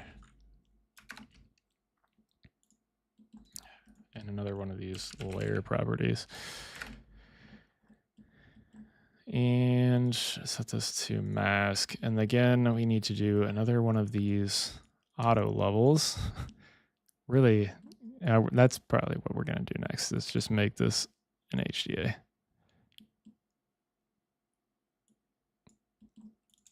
So now we've got this, which we can then take to a mono to RGB.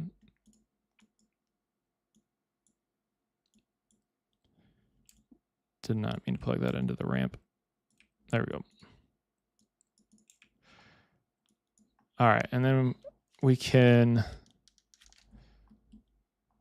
All right, so this is where the height field thing comes in, right? Height field visualize. So once we want to start visualizing color, onto this. Let's take our height. Can I plug this directly into? Oops, that's not what I wanted to do. Can I plug this directly in here? Okay, so imagine this as like our height. And then with our color, can wire that in there.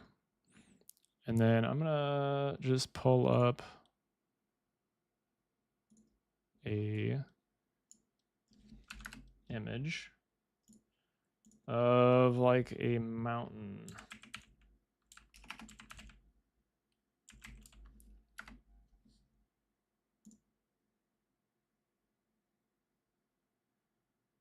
Sure. Okay. Then we can take this mono to RGB. As long as you have the labs toolset installed, you can sample screen colors.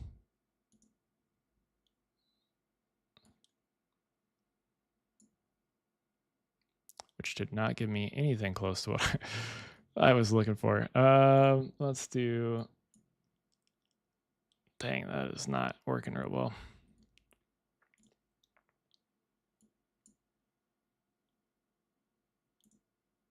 Let's flip that. This is giving me lots of like blues, which I don't know that I want. Is this even? This is not necessarily even what I'm looking for though. So what I'm trying to like test is getting something with like the color erosion. Because if we went to like, if we took just our height or something from here, right? We get, let's do a switch. Not a swirl, a switch. Take a switch and then wire this in. So we kind of get, I really like this. Let's get rid of some of these.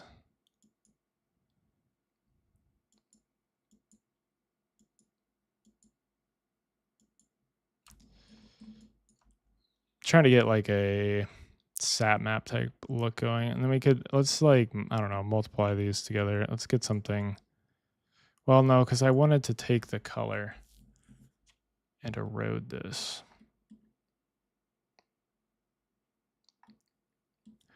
Wait a minute. Okay, so I guess we can kind of see it here. So this kind of works, right?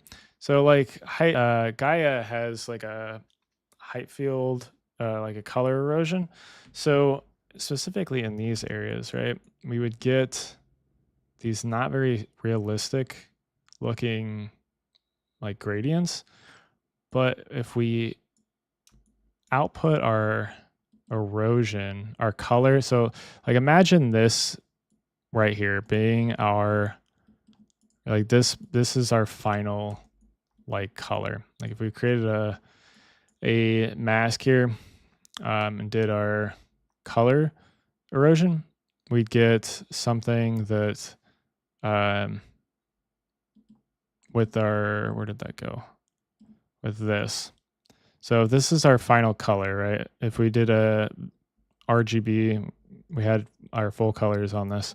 We did an RGB and we did our erosion, an RGB to mono, and we did our erosion pass on that. We could get some sort of like a erosion on this. And let's actually, I've got,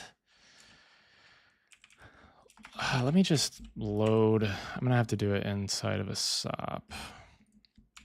I think I've got some terrains from Gaia that I could load in here that have like color maps. Let me see.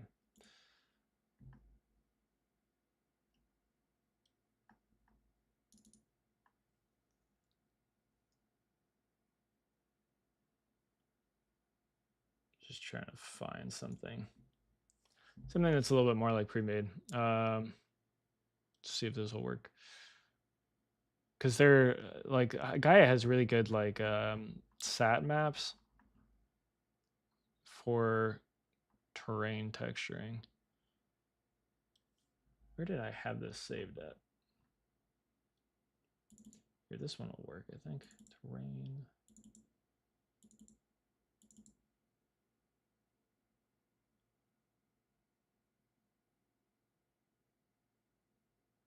Actually, no.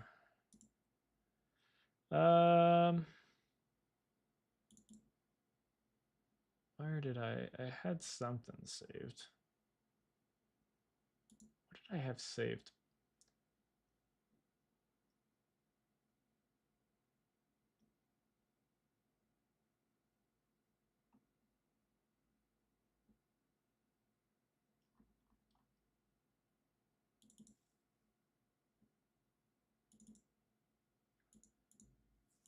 Sorry, give me a second here. I'm just trying to find a file that I had.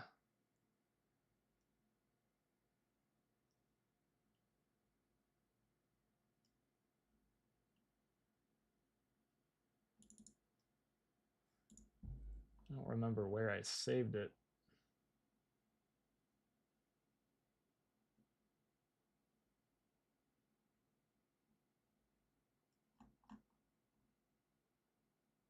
All right, maybe we'll just grab this other one. Terrain. Is this the right thing? Sorry, not a file. I need a height field file.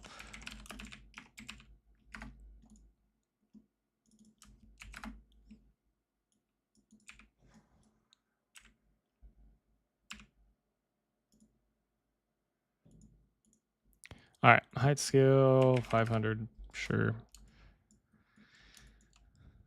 All right, and then I think I have a color here. Let's come back.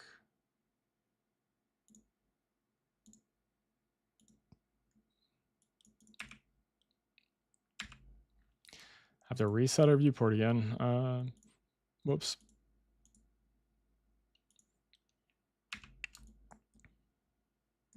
There we go. So now if I do a height field visualize, let's bring all this stuff down here. And this is RGB.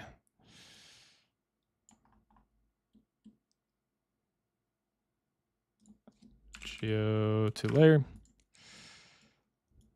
There we go. And then color.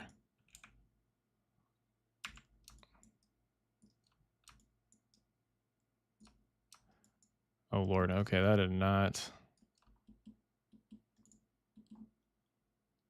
Height. Okay, well, this is interesting. In order to have this load onto our geometry properly, this should have UVs. Now I'm just a little confused because this should be a. Maybe it doesn't like the dot rat. So this loads fine. Just the display on the actual. That's weird. I would not expect. Because this map's fine, right? If I do like a fractal noise, mono to RGB.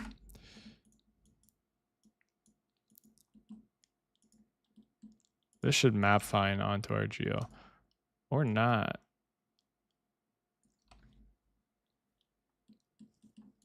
Huh.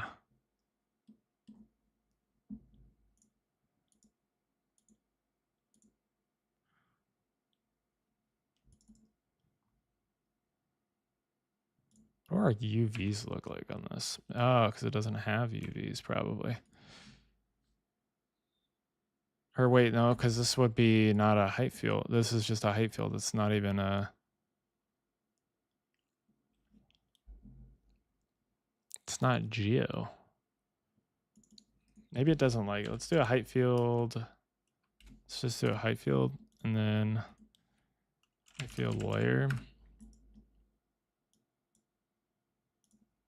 This one shows up as height, yeah.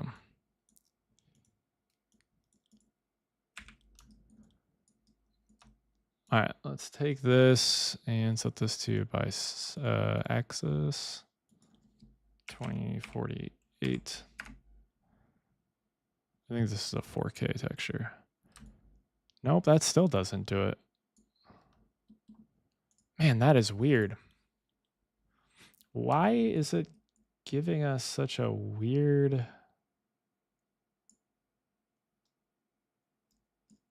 preview?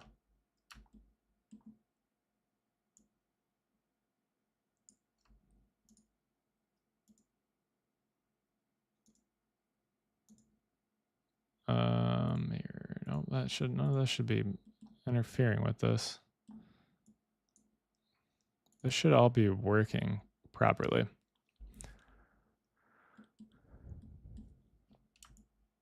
That is super, super weird. Anybody have any idea what's going on with this? Why this color is mapping so weird to this?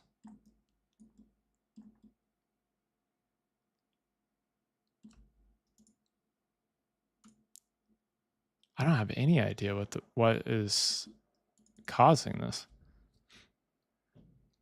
I think I did this before and it worked fine.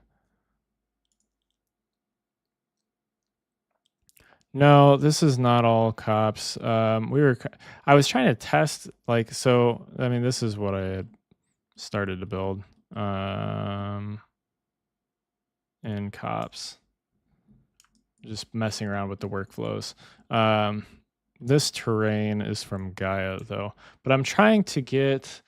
I was trying to mess around with the colors, and I was going to try to do a color erosion type of thing in cops.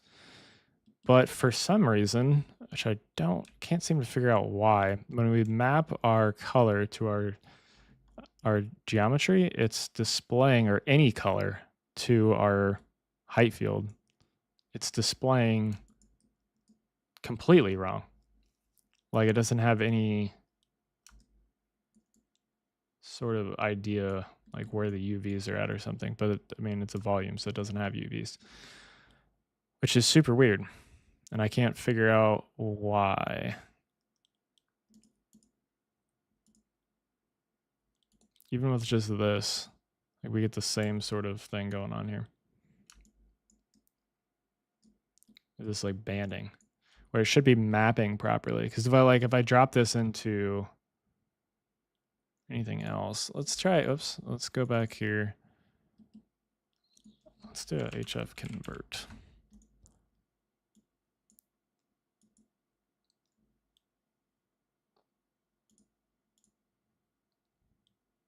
Come on, Houdini. There we go.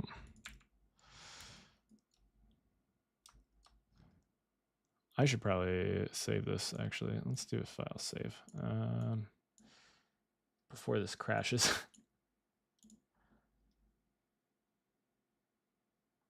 Projects. D21. Let's do live.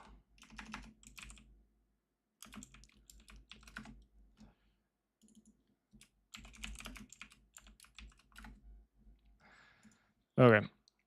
Now we're saved.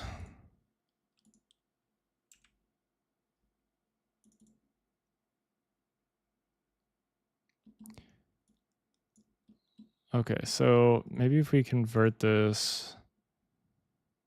No, that wouldn't make sense. Why would you need to convert it and then convert it back to a height field? But I guess we can try it. Height field from our height field project.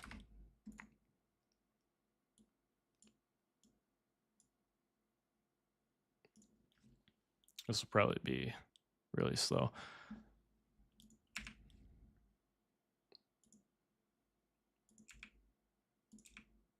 Now it's still getting the same thing.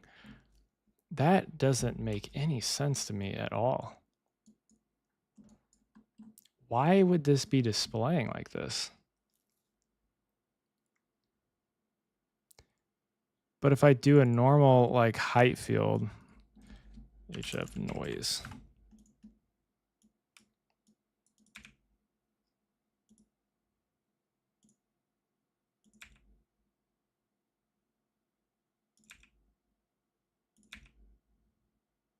No, now this isn't working. What is happening? But this works.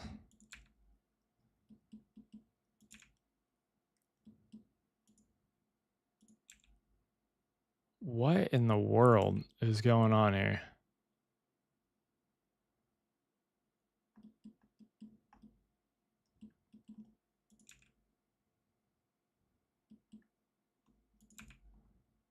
If I do this, oops, let's just do our height. I'm gonna have to do the auto level thing again. This works. Okay, I am beyond confused.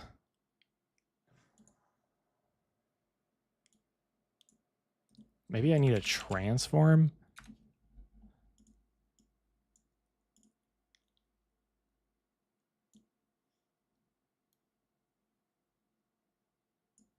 No.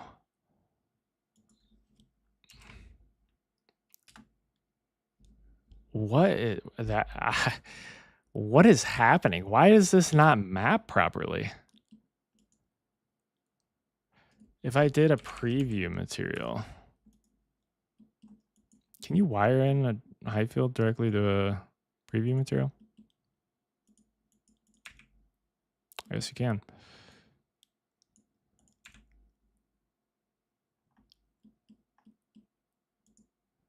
Okay, but it doesn't like a color, apparently.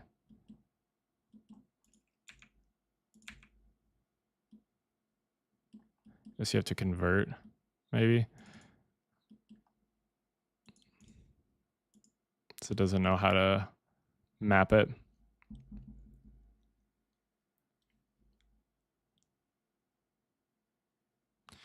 Give this a moment, I guess.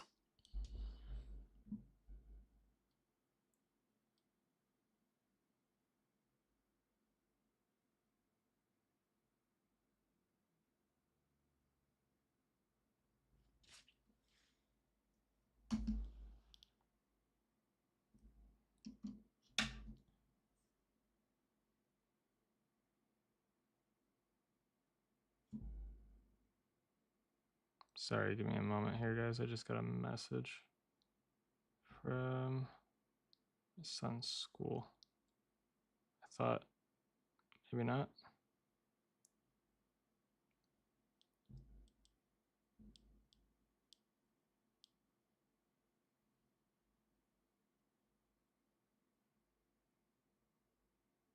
Okay, I guess not. Okay. All right, so this does display here on this now.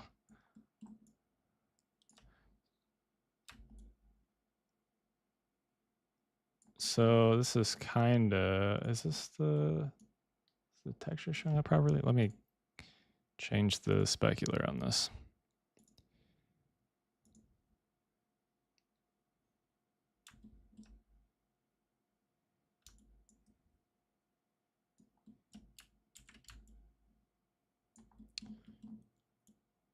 I think this is lining up somewhat properly. I think so. All right, so can we get a color erosion going on this? That's the question. So what did I do up here? I did,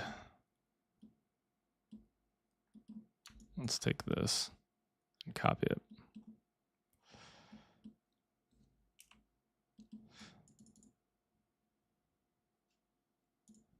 I'm gonna need this. I'm also going to maybe set our display flag somewhere else so we don't have to cook constantly.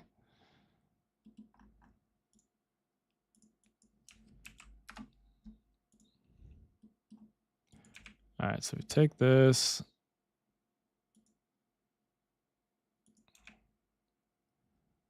We're gonna need a transform for this.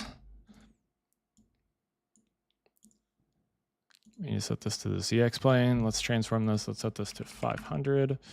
Now we should have it set to the proper resolution and everything. And we need to, this was just the color. We need to do a, man, I gotta, okay. We're gonna have to set this to like this. Let's do an RGBA to mono.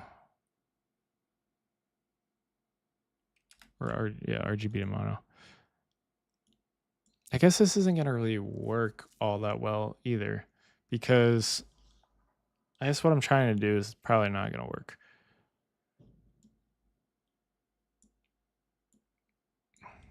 But well, we'll just continue on with it anyways.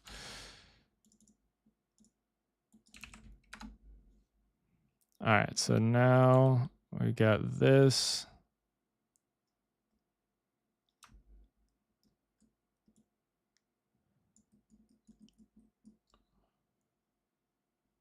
We need to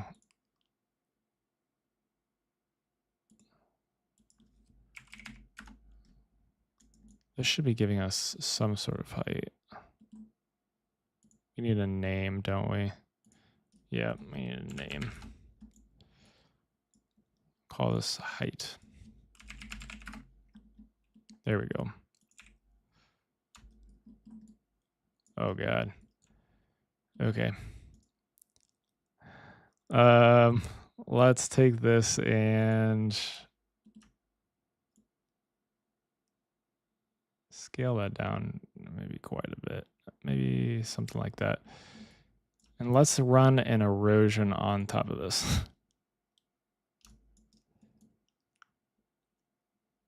Sure. Now we can do our geoda layer.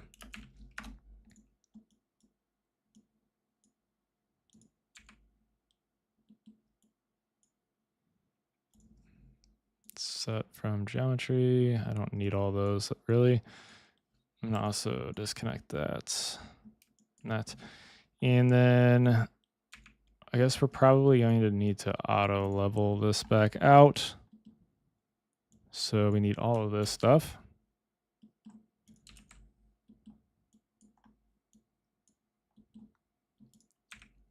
Which gives us this. Oops. And then we are going to need to somewhat take our color and get that back somehow. Let's see. Let's take a mono to RGB. I wish we had our like source ramp.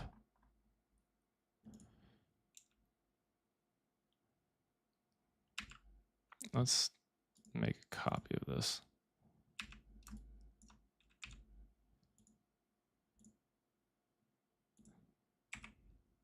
And we'll just try to sample this a little bit so we can kind of get our colors back. So it's not going to be an exact science of, actually, can I just wire in the color ramp into here? Oh, we totally can, right?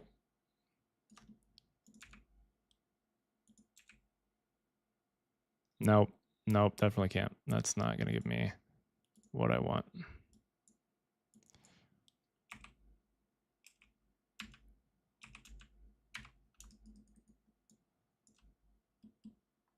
Oops, I wanted to, there we go. Let's lock this.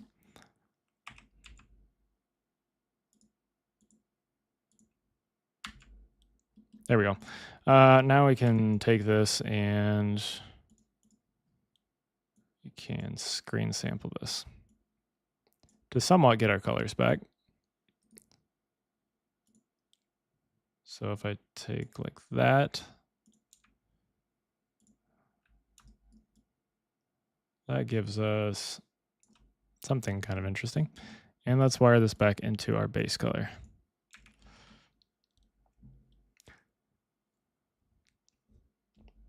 It's gonna take a minute to cook. Sorry if this isn't coming across like super well, but just trying to get like a color erosion, the same effect that Gaia has, or at least similar to it, I should say. Which I think this might give us something similar-ish.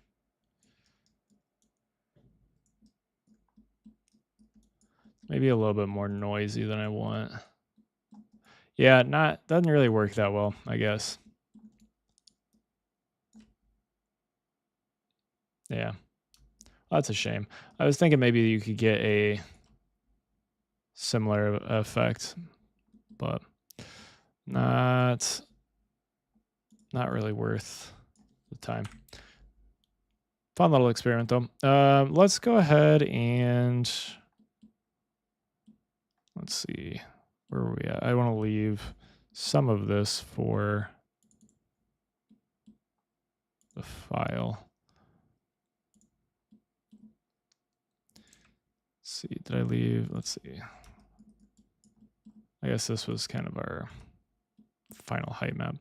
Like I said, I really don't like the tools for creating color maps, or even really just the tools for height fields in Houdini. I guess probably just need more practice with them, but not really my cup of tea, I guess. Let's go ahead. We're gonna make this. I'm gonna save this. Let's delete that. I'm going to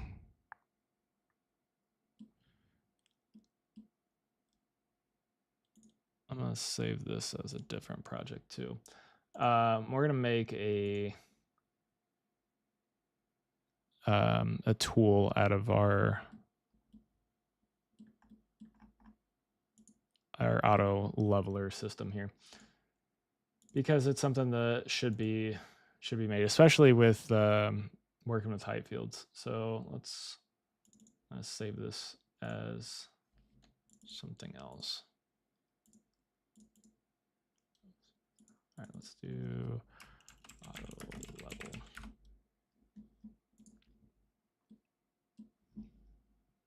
All right, so let me just get rid of this.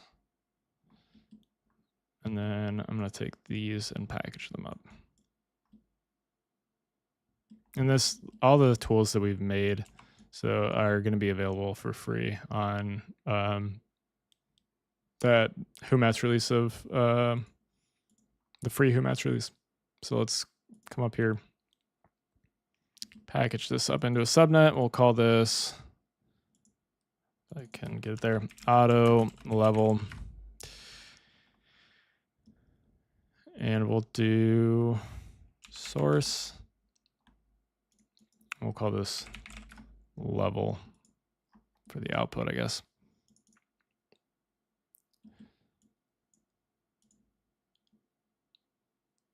And I think that's really all we need to do. I don't think we need to give any sort of...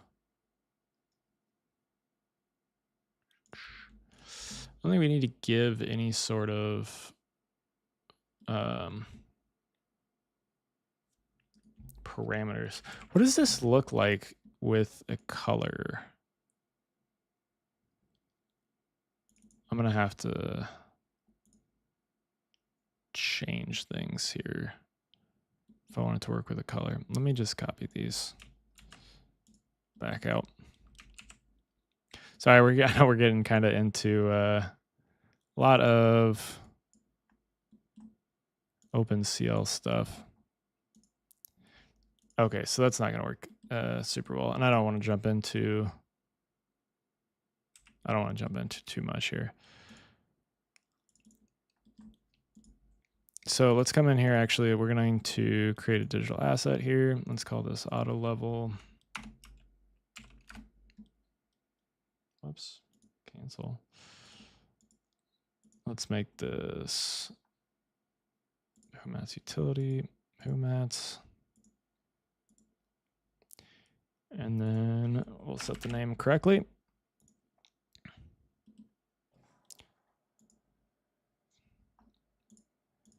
Utilities, and then that should be really all that we need to do. Except no type, match current definition. Yep, should be good. Let's just make sure auto level there.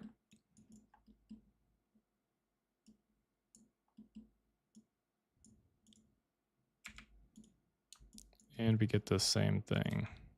Oops. Yeah. Let's just wire in a fractal noise just to see, double check.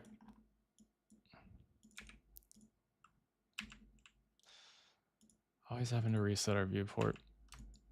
All right, so if we set this to, yeah, so it doesn't matter what we set this to. No matter how much we crank it, it's gonna auto level it back, which is nice. Okay, so let's just package this up to as a black boxed asset.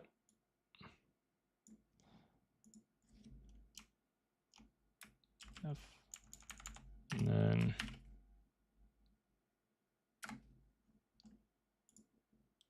all right, so we're all set with that.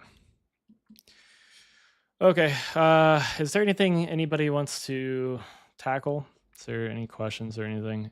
Feel free to speak up now. We can, any topics that anybody wants to cover. If not, I'm just probably going to jump into some of the cops stuff, I guess, inside of, or some of the Pyro stuff inside of cops instead of the backwards.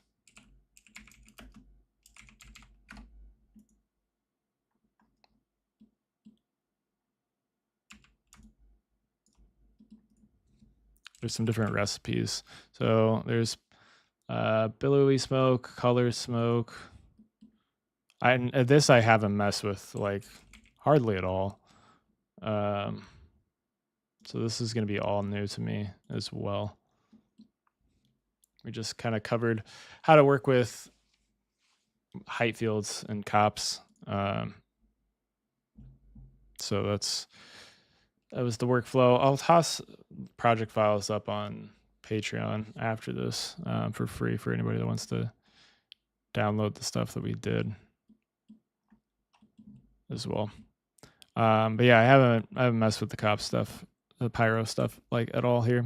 So I guess we can go ahead and try it.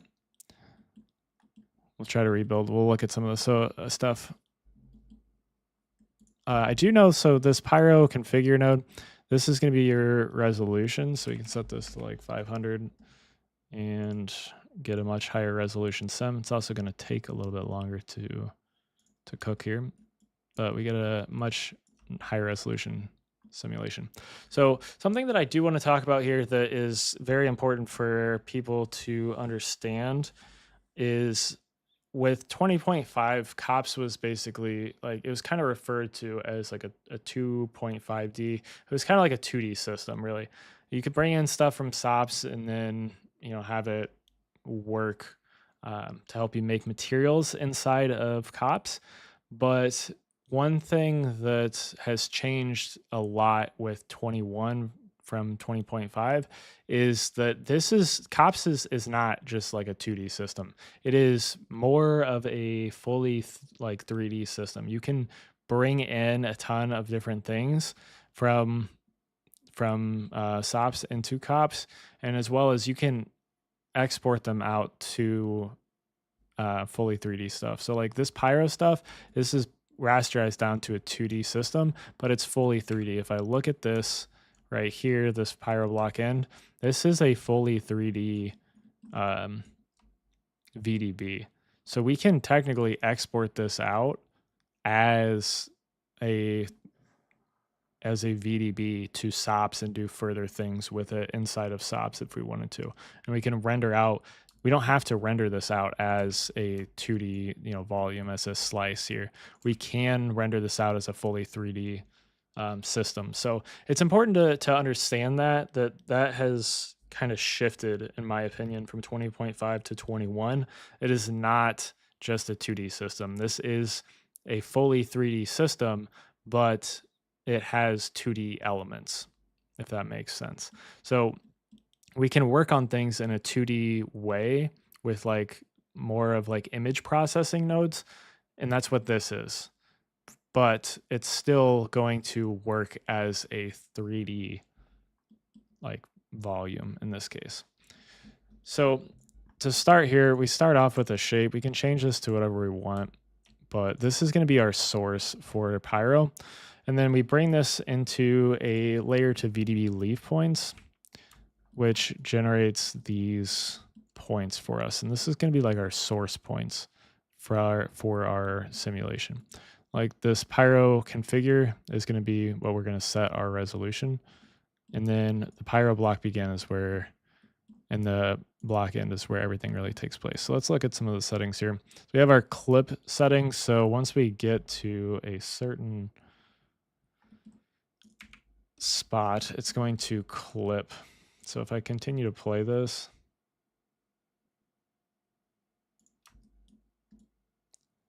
I thought it would be clipping by now. Clip max. Let's set this to 0 actually. Let's jump back. And I think this will clip now at the ground plane there. Yeah, so this is kind of like the bounds of our objects, right? So we don't have the way, I don't think we have a way to just outright set a collider, like a bounds collider for this so that it stays within there. And you'd have to like do some SDF stuff probably. But we can take this and we can clip our volumes, and that's just a little optimization thing here. And then let's see. So we have some advection settings. So I haven't really messed with a lot of Pyro. I'm definitely not a Pyro like expert. But let's just kind of step through this and try to understand kind of what's going on here. So we have a Pyro source from layer. Can we, oops. We can't just like outright view these. Let's set our background to dark.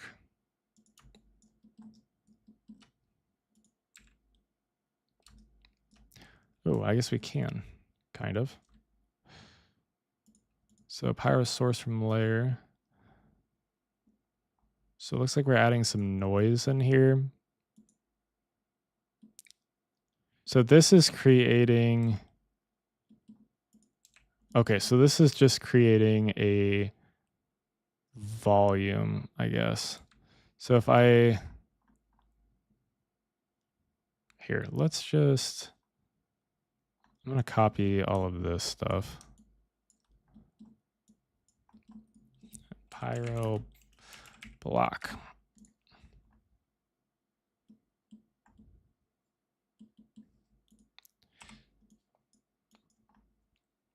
So we'll wire in our density, and then we need our points to activate, right? They're also passing through this.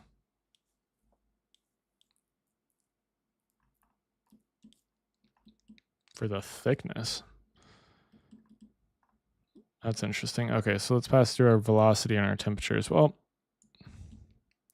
And then we said there was a source from layer.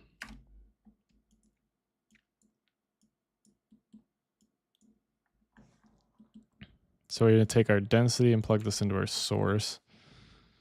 What is this missing? Not enough sources specified. So we need a thickness. So that's where they're coming from this. So it needs a thickness.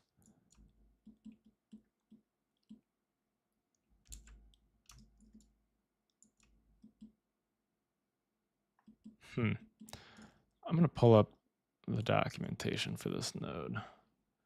Update a float VDB according to an envelope described by monolayers.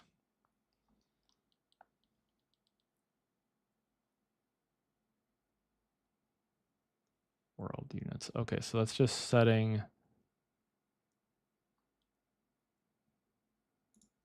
That's just setting the size. Let me bring our grid back for a second.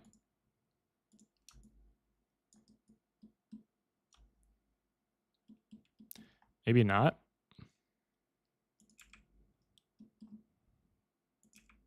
Okay, gotcha. So just where our source is. So if I were to take this and scale this up,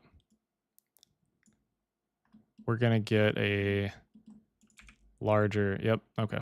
So we get a larger size for our source. So this is only going to create the source from our, what's white in our scene, it looks like. Okay, so then we can add a noise to this, I guess. Let's just add this bright. Let's uncheck this.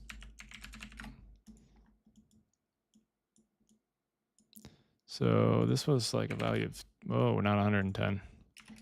This was a value of 10. And here, but this isn't actually giving us anything.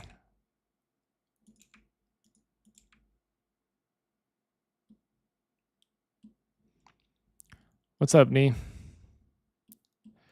How you doing?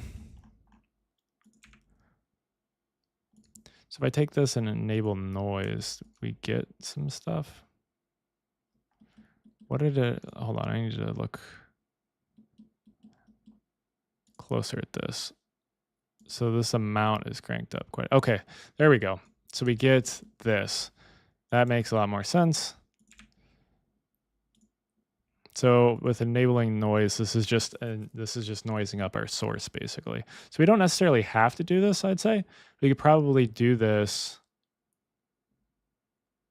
with, let's do a multiply. We're just kind of spitballing here again. Trying different things, experimentation. Let's take this and let's crank up our amplitude. Let's set it to something like this. So now, I bet you if I take the enable noise, that was maybe too much.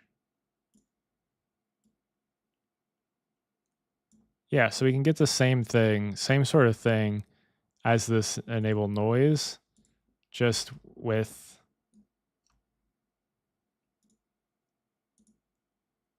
our normal noises inside of cops. Although it looks like we can get a better looking noise.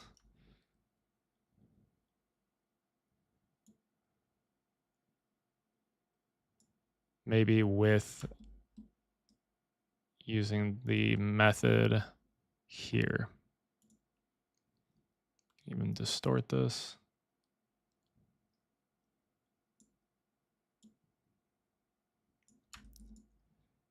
I think this is kind of cool. So we can get that same type of thing. Let's come back in here and check that noise.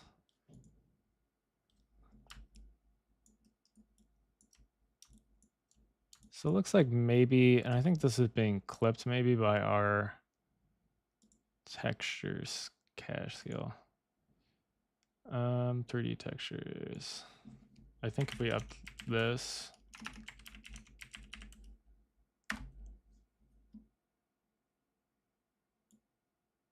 maybe not. I was thinking that that would be the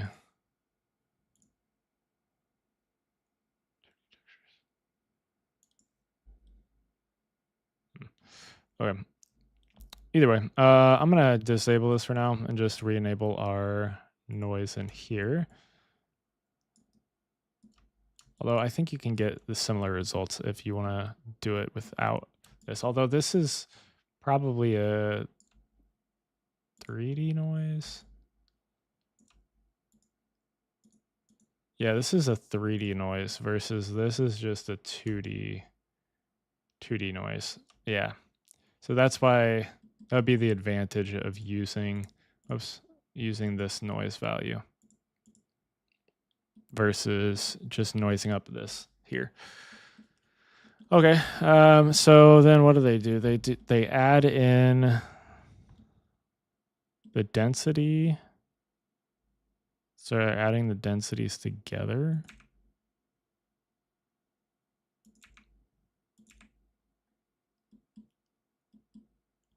Okay.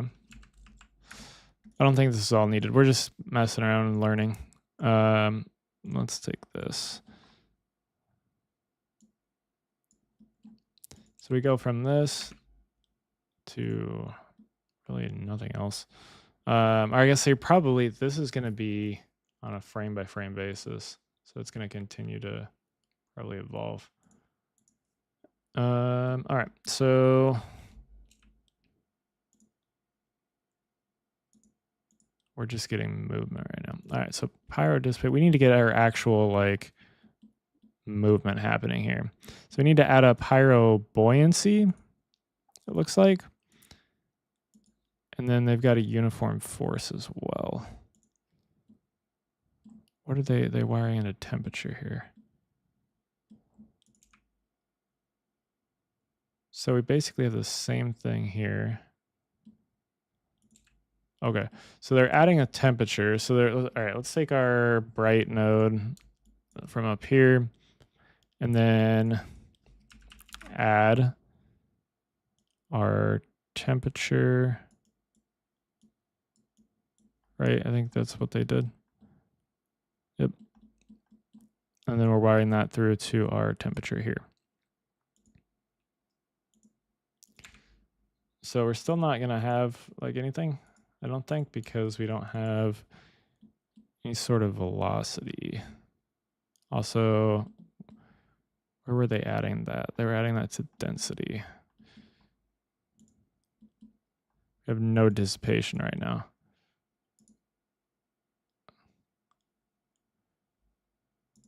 Oh, that's kind of interesting too, though.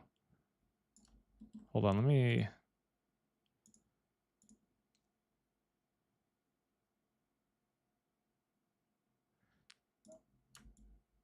Okay, well, that quickly breaks, but that's kind of interesting that you can do some sort of like a, maybe like a growth type effect or something.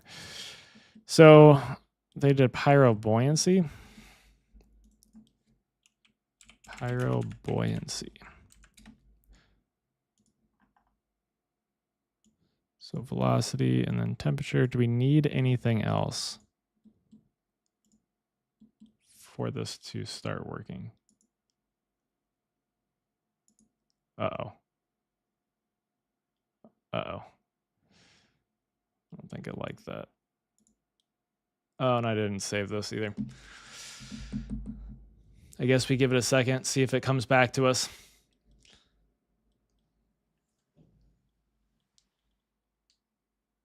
I should have added that dissipate. Hey. Please stop cooking.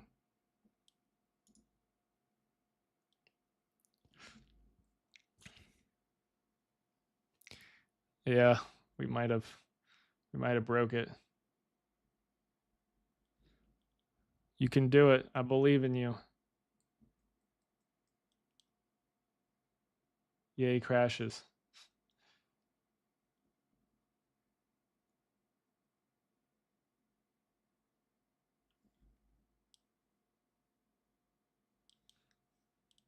Come on. You can do it.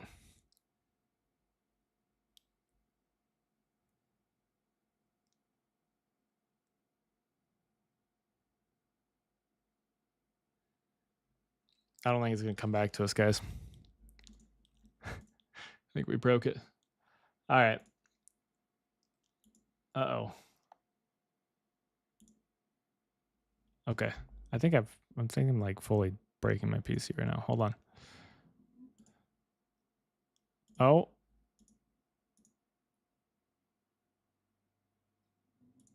Okay, no, it's gonna die.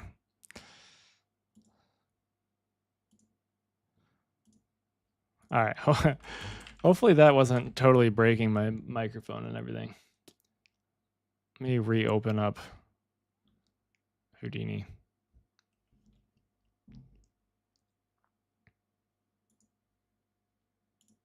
All right, we're back. Nothing happened. All right. So I guess let's put down that billowy smoke again, and we'll start going back through kind of what's going on here. Pyro block. All right, so we need our points, density, and velocity, and temperature, right? First three. Yep. And then we need a pyro source.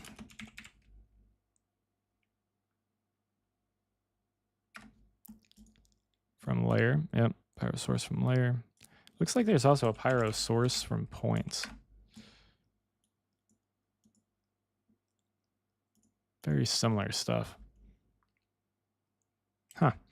We have to play around with that. But we can take that and we can take our source here, add that through the pass through, add that to our thickness. We do a bright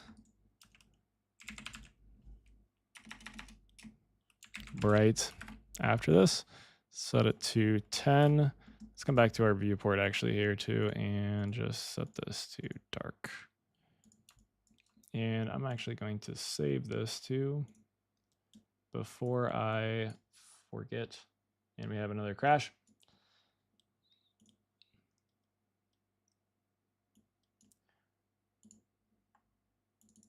Projects. One. Exploring Pyro.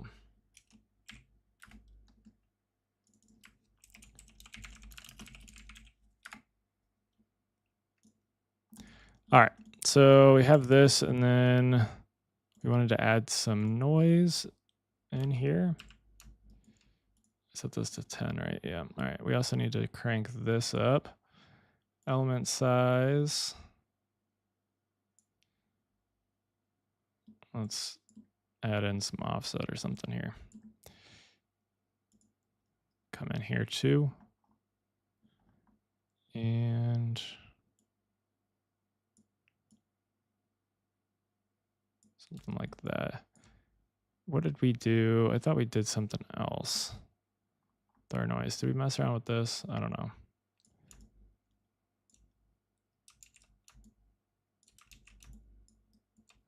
Why is it? This seems like it's a lot lower resolution.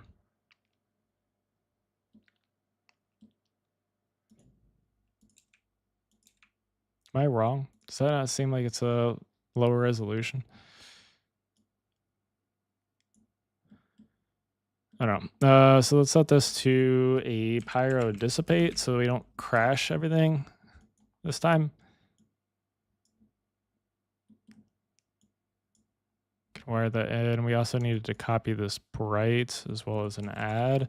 Oh, also we didn't take an add up here that they did.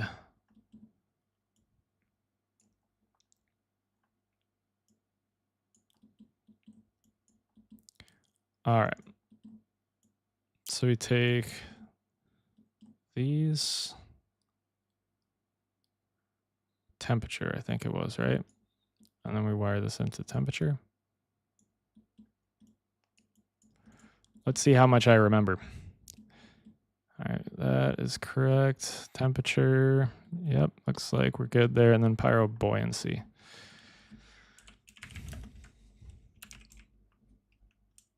Buoyancy. All right, so let's take our temperature and velocity, wire those in.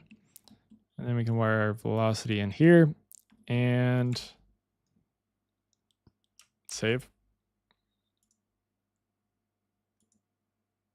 And crash. Just kidding.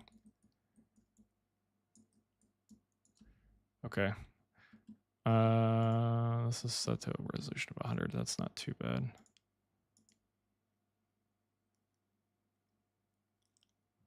All right, well, that's that.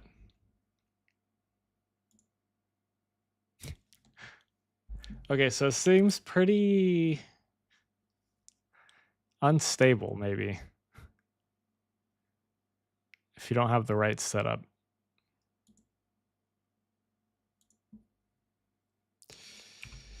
All right.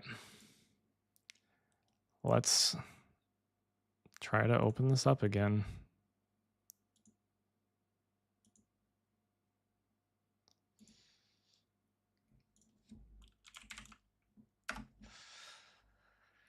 Crashing quite a bit, I guess, with cops today. This is not something that I normally run into.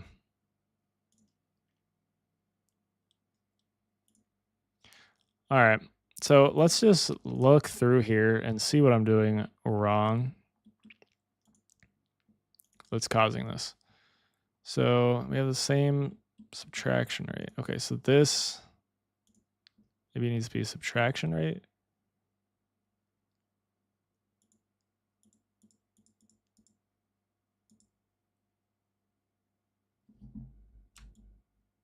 Okay, this is still blowing up like a ball. And then they have a uniform force with disturbance. There's something else I'm missing here. What is, they have this pad by velocity. Okay. So I think, oh, I'm not clipping, first of all. That's part of the problem.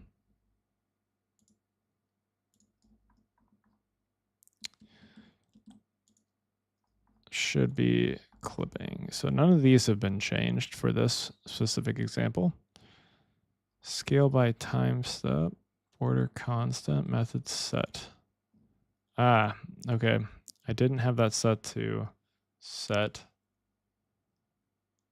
Scale by time step.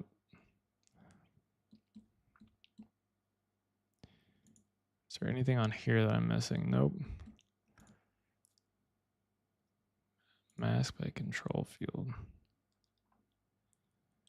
Uniform force.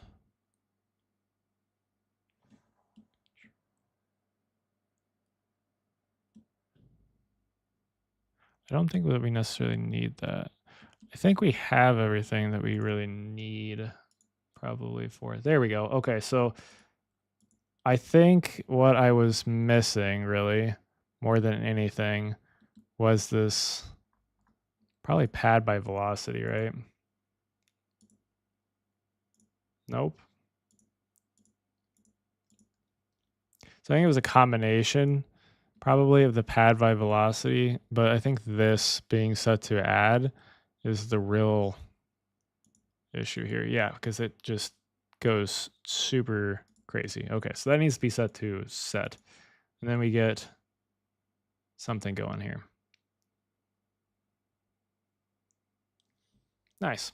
There's also new to 21 live simulation. So we can check this little box down here. This says click to enable / disable live nodes. So when this is set to yellow, it's enabled. And I can press play, I think. Nope. We have to toggle it, that's right. There's a, yeah, we have to set the, there we go. So we can toggle it on and off. And I forget. Oh, yeah, so you just turn it on and off that way. So if I want to reset, I can control. There's a way to do this. Control shift click. Nope, it's on the reset simulation. Control click. Right? Let's turn this on. Click reset. I think if you control click, it resets all of them. Something like that. All of your live simulations. But either way, so you have this live simulation that allows you to just continuously play back, and you can make changes. So if I wanted to, let's set this to subtract. now we get that. We can make changes on the fly and get a real-time look at what's actually going on, what our changes are doing, which is kind of cool.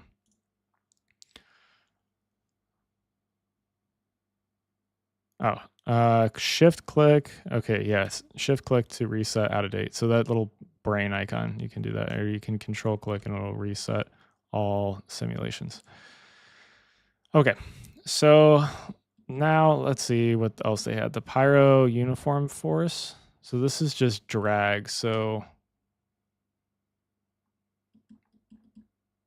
all right, we'll do a Pyro uniform force.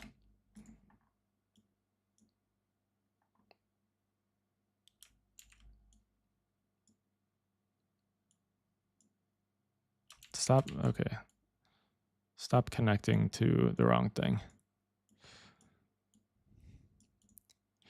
So if we set this to be drag,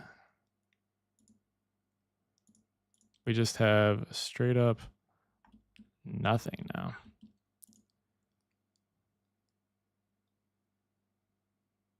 Direction.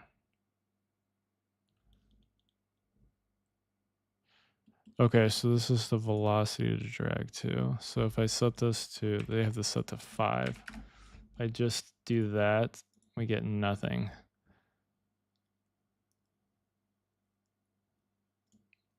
But they had it set to 10 as well. Okay, still nothing. I guess we got to do live simulation because we have that checked on. I'm going to uncheck that for now just so I can press play and then reset. Let's come back here. Let's reset these back to default just so I can see what's going on here. Okay. So that's going to drag it that way. So with a value of 5, it's pushing it up pretty heavily. And then especially when you have the scale set to 10, it's moving really quickly. But they had it set to mask by control field, which was our input. So they're only, that doesn't make a lot of sense to me. If I set this to 0.5. So our initial,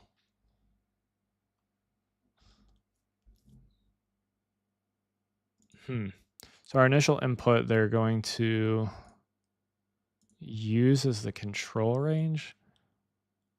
So it starts off with some initial, a little bit more initial velocity maybe.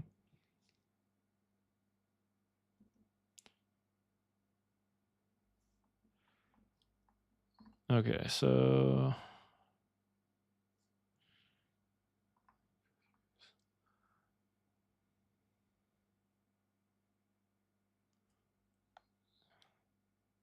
smooth engagement of the effect. Okay. So what's the difference between 0.5 and 1? So it looks like there's a little bit more drag going on maybe.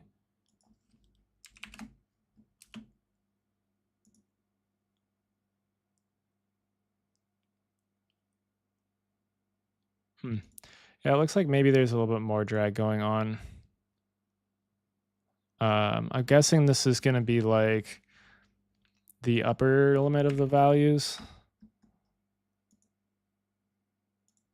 Yeah, so if I set this,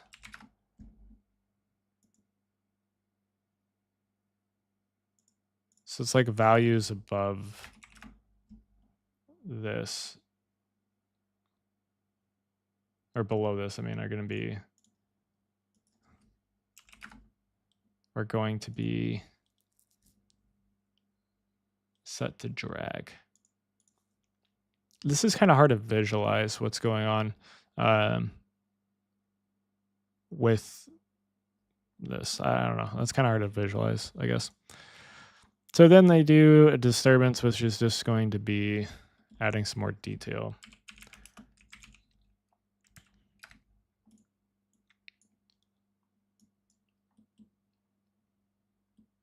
Oops, I put that on the wrong one.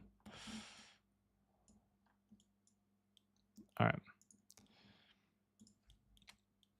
So with this,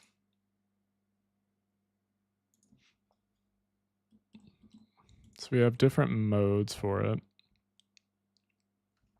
Block size.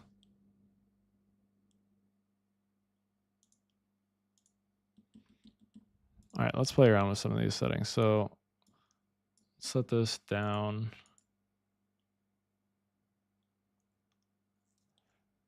We're masking. Okay, hold on. Mask by threshold. So we need a threshold. By default, it's going to mask by a threshold.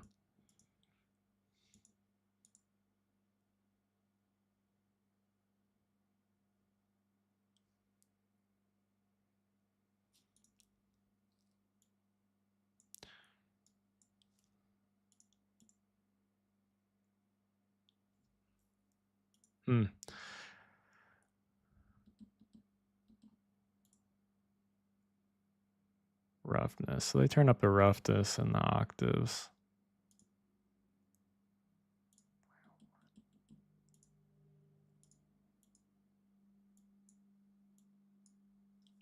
Let's just see. But they didn't. I don't know. Let's set this to continuous.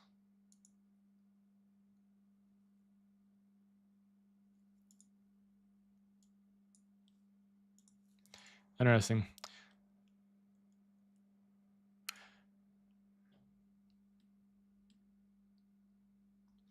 Okay.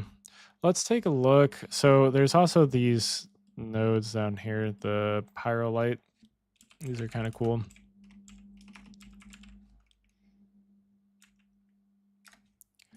Pyro light scatter, I think is what they use.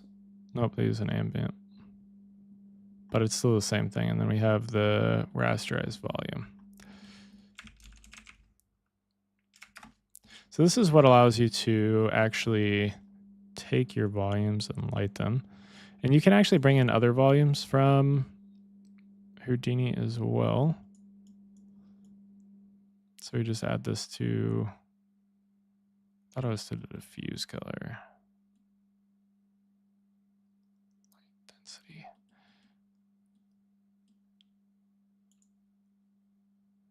Not enough sources specified. Okay, that probably has something to do. We'll look at that here in a second, I guess, maybe. So with this one, we can wire this in.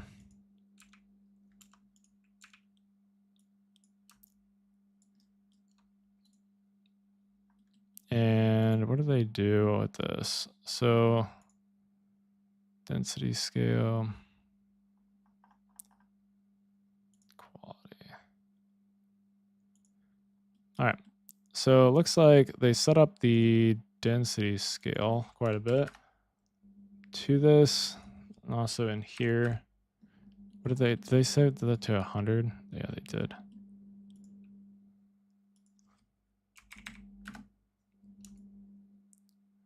We are getting a noticeable background on this though.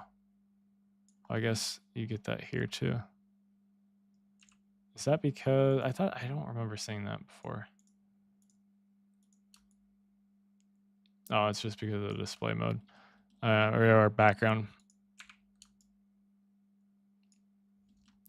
So yeah, so we can get a set of lighting here. We can also play around with the light map. So if we do a ramp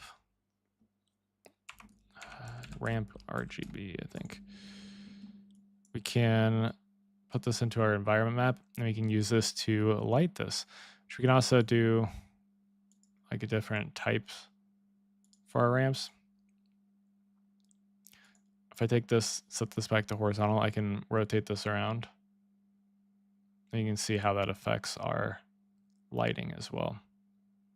So you can get different lighting types. So this isn't meant to be like a super high like detail. Like this is like more of like compositing background elements into your scene is what this is kind of meant for, I believe.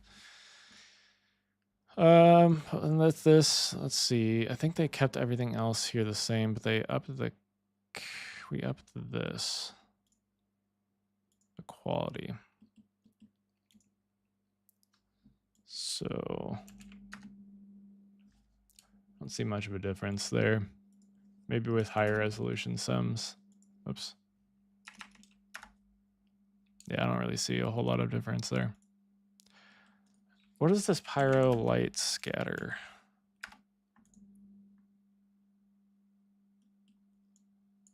I'm assuming this is going to work somewhat of the same way.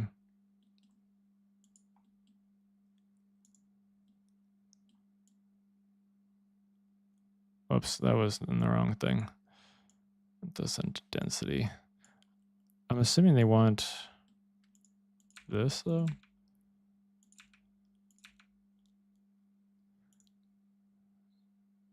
Okay, so it needs an emission, not.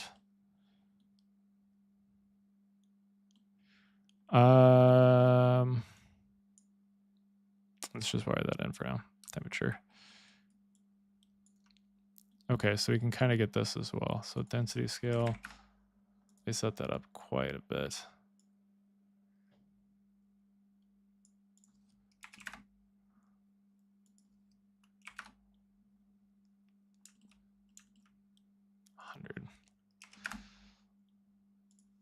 Okay, so this is sort of like faking your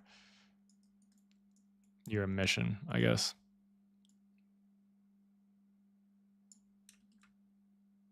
Your emission of your lights. I wonder, can we... Okay, so we can add a light in here as well if we wanted to. Which I think we can... So we can also do... I'm going to delete these for now. Or actually, let me just undo that, I guess. We can also do a light from points, which is kind of interesting as well. So we can take like a SOP geometry now, do an add node, and I'm gonna add in a point here. Let's just move this, be like over here. And I can take our density and I can take our points now and wire this into our diffuse color.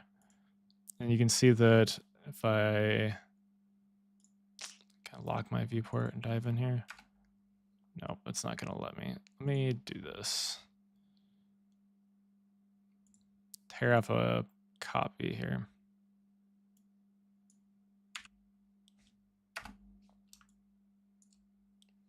This does not have a grid. Why do you not have a grid? Okay, so I'm going to pin this, and then we're going to go back up in our viewport here. So now I can take this, and I can, even though we're in 2D, I can come over here, and I can move this around, and I can light it this way, which is pretty cool. You get some scattering and stuff going on with our lights. If I wanted to, I can even add in multiple of these, I believe. So let me take one here. I'm gonna have to jump back in here to do this. I'm gonna create another one. But if I do that, bring this over, you can see that we're getting a secondary light going on in here, which is kind of cool as well. So we can use multiple light sources to light our objects. And then I think we can... Oh, we can control the light radius here too, which... Well, that doesn't seem... That's only for the directional, maybe? We can mess with... Yeah, okay, so we can mess with the intensity.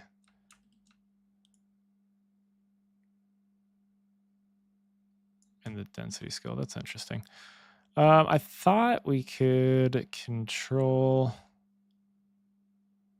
Let me just see, actually. I'm going to look at our documentation here. I'm going to close that out for now. can we control this on a per point basis with like a color attribute? Because that would be kind of cool.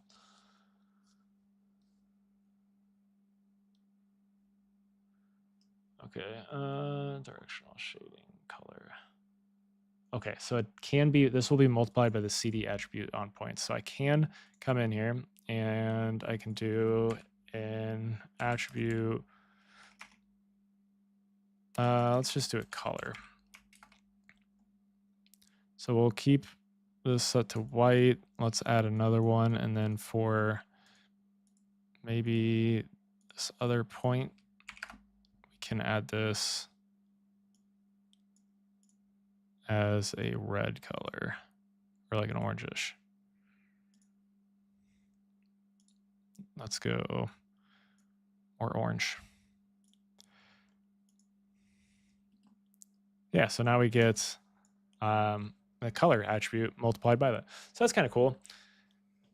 Pretty interesting, nifty ways to light your sources.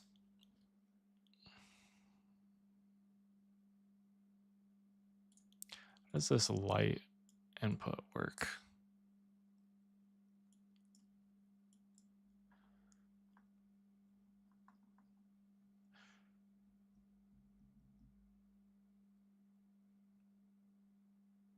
Oh, okay, so this just allows the lights to be chained.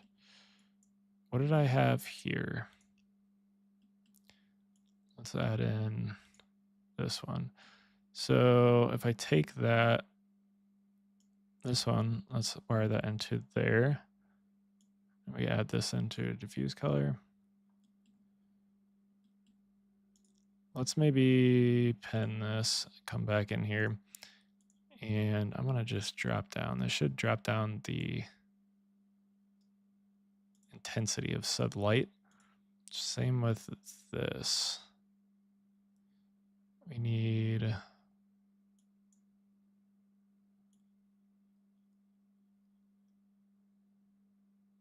yeah, so I can even set this to like blue and then bring in a little bit of that. And now you can kind of see that we're getting that bluish kind of light coming in here. We also have the white light up here, and we have the color coming through from this ambient light here. We can come in and change this color as well. Set this to like pink or purple or whatever if I wanted to as well. And get some different looks. So obviously play around with the different things and get some interesting type of effects. Let's look at one of the other ones now. Let's do, there's a smoke, colored smoke one. Kind of look at how this is set up. So it looks something like this when you play through it. So getting some nice color mixing and stuff. And this one is pretty in depth here. All right, so they've got 3 sources here using the new copy and transform node. Totally didn't see that from me. I'm just kidding. Side effects don't hate me. Extra CD fields. Okay, so we have cable pack.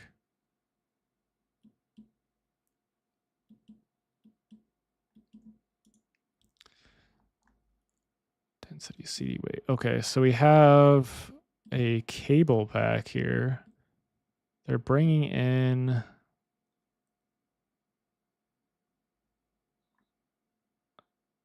I don't know what they're doing that for. All right. So again, we start off with the Pyro source from layer with some noise, then a bright. Let's jump back to a dark background with no grid. All right. So we've got some noised up sources. Again, they're just doing the same thing that we did before where they're adding the density from the previous frame to our density. And then they're doing a dissipate and wiring that into the density. So nothing really changed there. As far as the other stuff goes, there's a lot going on down here. All right, so we have the Pyro buoyancy for our velocity. This time they're using forced. I don't know if they used that before. Then we have some drag again. For the control field, they're still using the same thing. For the direction, though, they are sourcing a ramp. They're doing a slope direction on.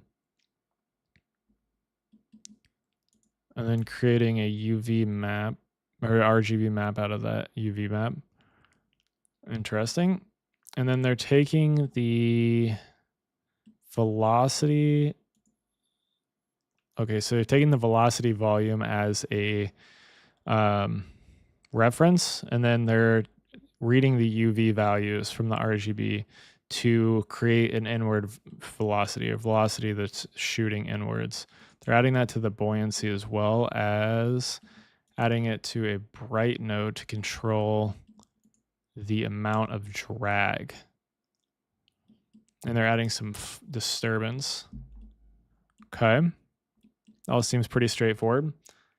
And then for the temperature, they're adding, so they're doing the same bright that we did before. So nothing changed with that. They're still doing the same thing with that. That seems like the basics of a Pyro sim in cops. All right, we're going to just copy this stuff and look at the, just outline what like the basics are. All right, so we'll do a not a flow, Pyro block. What is this called? Pyro block. All right. So points. So you need points. You need density, velocity, and temperature. And you can create your points too. You don't have to use the points from here, I don't think. I think you can create your own points inside of SOPs or something. So we're going to take this. We're going to enable our clips. And then also this pad by velocity. We want to make sure that that is checked. So we're going to do source from layer. Density, source. We'll do a brightness. Bright. We also need a thickness for this. So this is just going to be our like bare minimum of what you need to get a Pyro sim going from what it looks like. I'm also going to add a dissipate. I guess you don't necessarily need a dissipate, but I'm going to add that in. Oops, not the control field. Dissipate for the density. So that is your density. Minus, we need to add, come on. We need to add our density, previous frame density to the density that we're doing here, and then do the Pyro dissipate there. From there, we need to make another bright node, and then another add node. And we're going to add the temperature, previous frame's temperature to the temperature values that we're adding here. Add this to temperature. And then what was this? A Pyro force, uniform force.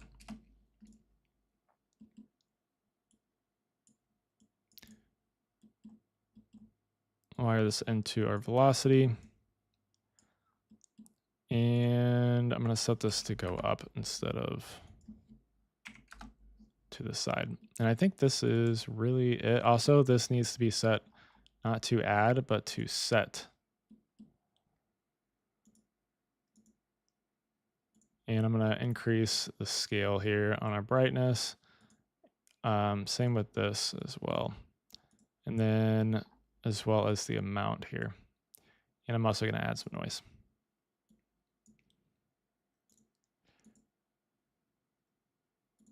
Let's just add some distortion too.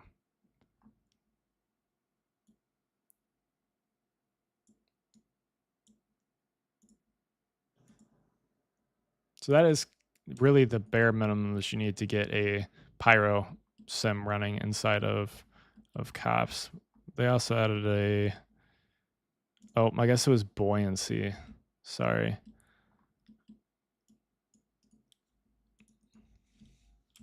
But you can use force too. Buoyancy.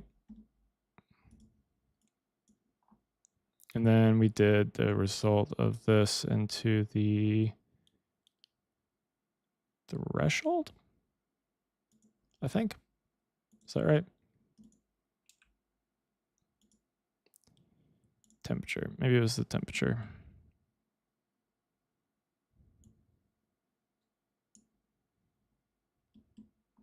Is that not right? No, that's probably not right. Oh, we used the velocity and temperature. Okay, so it was just for that second one that we used the stuff there. All right, so velocity there, temperature here.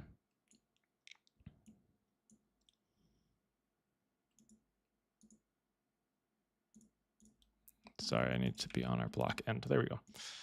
So then we get something like this. So there is your like minimum, like basic setup. I'm just going to, whoops, not create that. Let's just package this up here and say bare minimum. All right, let's go back here to this colored smoke. I'm going to come through.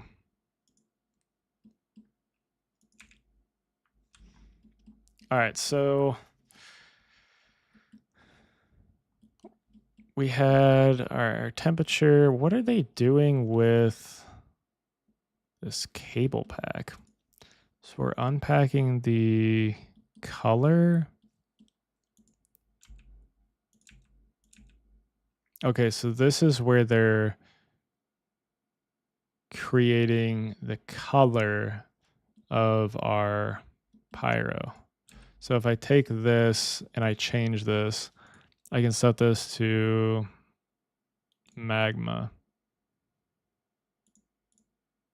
And that's going to change the color. Yeah. Okay. So that's why they're creating this cable pack, the extra fields. And then they use the weight.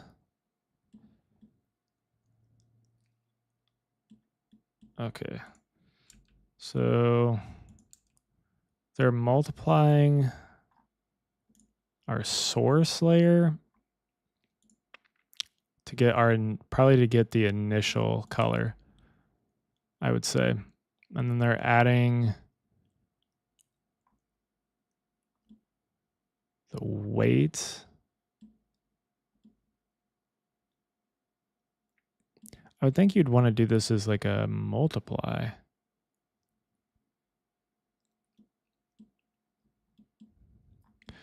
So then they bring this out, and then what are they doing? So this is the weight.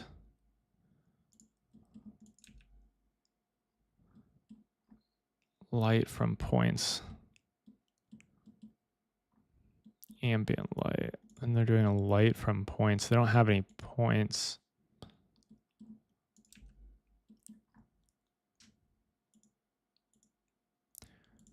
Well, that's interesting. Light from points, but they don't have any points input.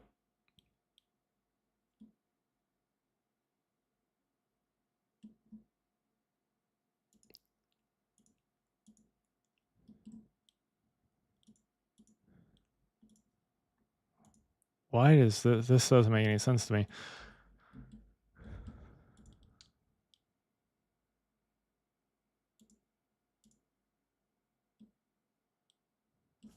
Does this need? Okay, so this is just like,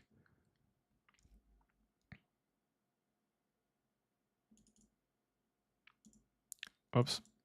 They don't have any points. I don't understand. Why do they not have any points here? And how is it lighting it without any points?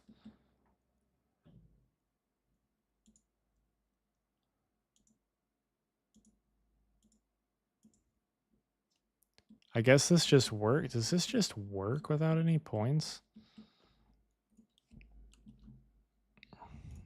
Pyro light from points.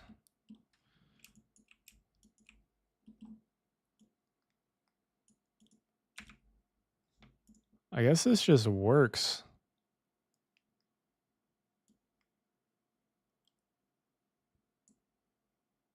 Weird. That's weird to me that that just works without any points. I wouldn't think that that would work without any points. Okay. But they're just multiplying the, so this, the lights are a vector VDB and they're just multiplying the color they get here from that.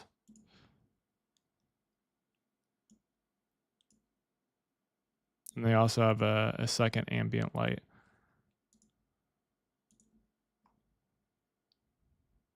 Which is just like on the opposite side. Huh. I'm gonna set this for our diffuse color real quick.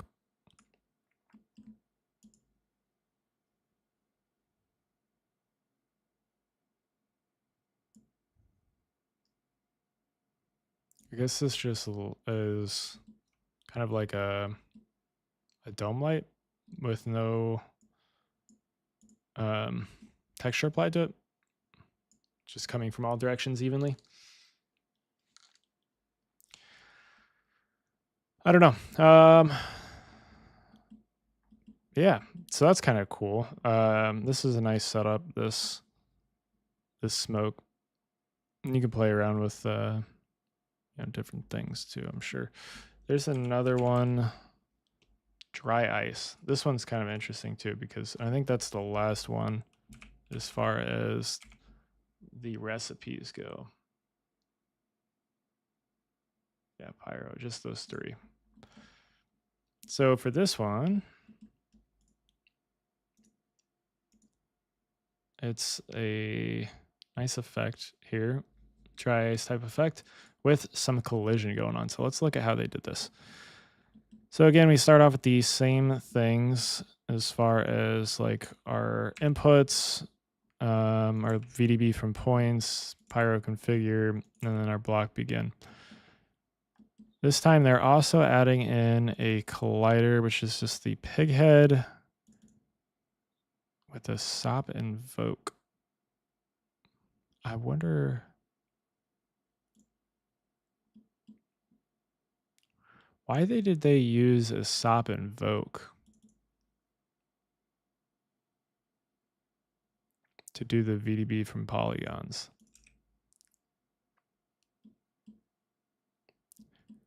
Because they wanted to rasterize the geo. Okay.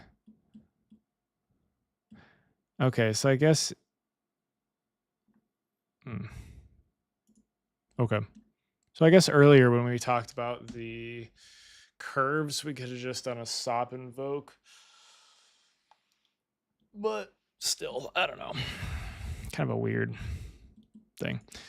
All right, so they're taking this and they are taking the pig head, doing a UV sample. Ah, okay. Okay, so I actually, this is something I didn't know. I'd never done this before. Okay, so they're taking, if you have the UVs from your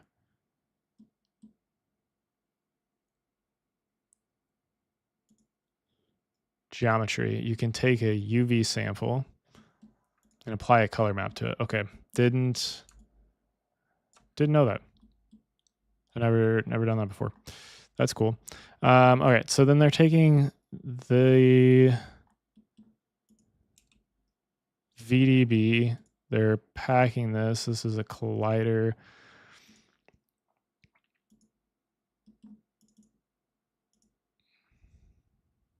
All right, so they're not, this is just a regular surface VDB. Interesting. And they're doing the cable unpack. There's Pyro source from layer. So your normal stuff here with the bright and then the add. to add in the previous frames with the Pyro dissipate, so that makes sense. I'm starting to get the understanding of this. Hopefully everyone else is too. Pyro buoyancy, so they're just dragging this down, and then a uniform force to drag this down even more. With some disturbance added in, and then again our bright added in with the previous frame's temperature, and then that is basically the entire effect. So really not too difficult there. Where are they getting the collisions from? Collision, okay. All right, so they're not adding anything to the collider or doing anything else with the collider. They're just simply adding that in. Nice. And then you can add a divergence field. This is a float VDB, interesting. And a vector VDB, all right. And then they're just lighting this. And then doing an over. Okay. And then again, just the ambient light, which you could change to whatever you wanted.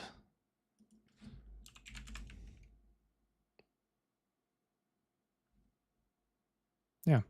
Okay. That seems to make decent sense. SOP invoke makes the material preview for work for height field. What do you mean? Makes the material preview. Oh, like with the... You got to SOP invoke and convert the height field after the visualize? Are you talking about when I had the...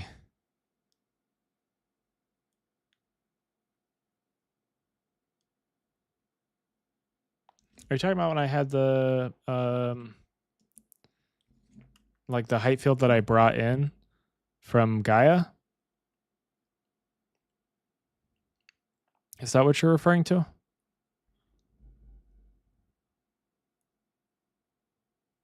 I'm not sure I'm following.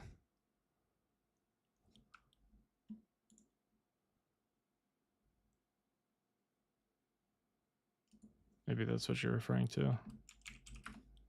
Let's look real quick.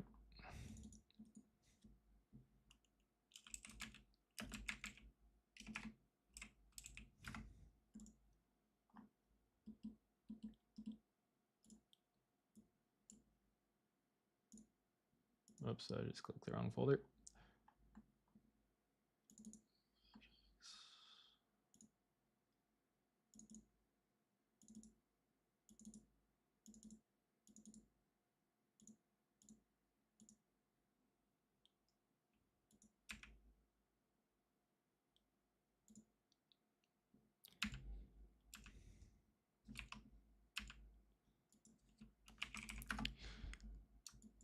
Like, is this the height field that you're referring to?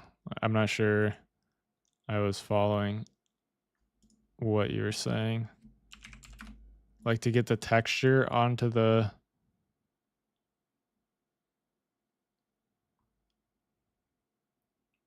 To get the texture onto the height field so that it's not all like stratified or whatever you want to call it.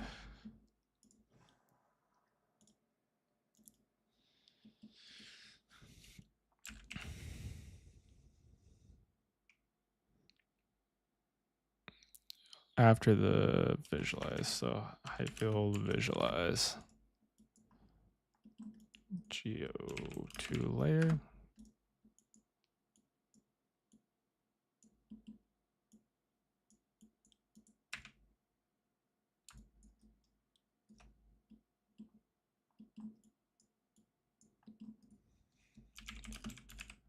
Is this what you're referring to?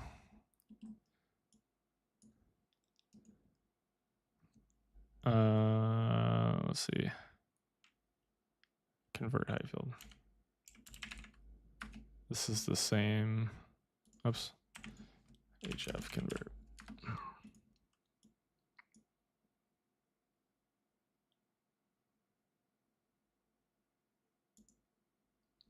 This is the same setup I had earlier.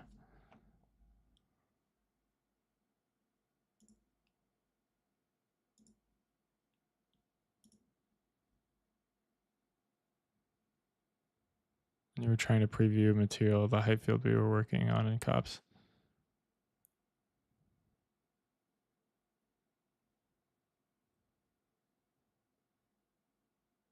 Like with the preview material node?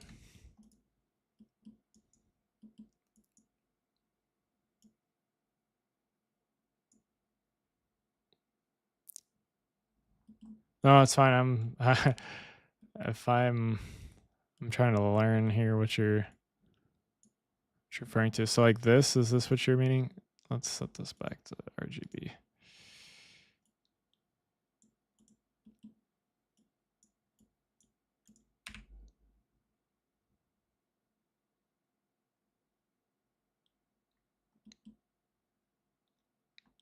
I'm lost. I'm lost on what you're saying.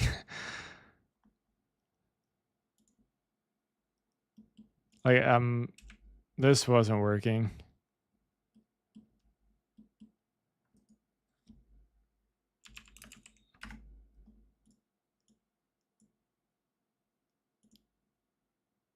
Yeah, I don't know. I'm not sure what you're saying. Wasn't. I'm trying to preview the material, the height field we were working on in COPS. Oh, wait a minute. Oh, so you mean like the? I think I understand what you're saying now.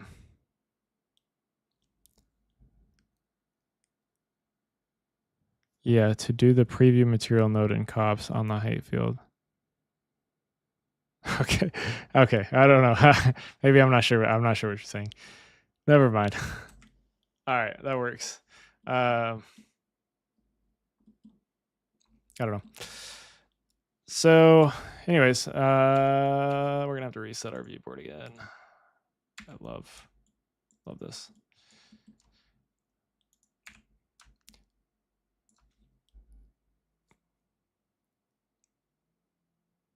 Yeah.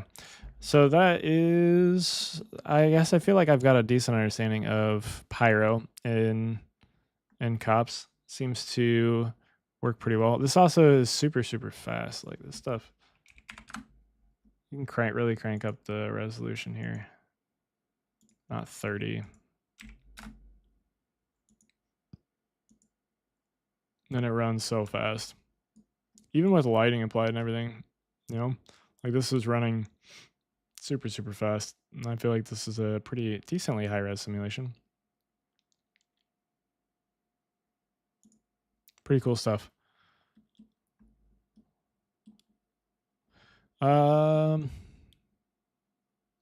Is there anything else that I want to do with Pyro?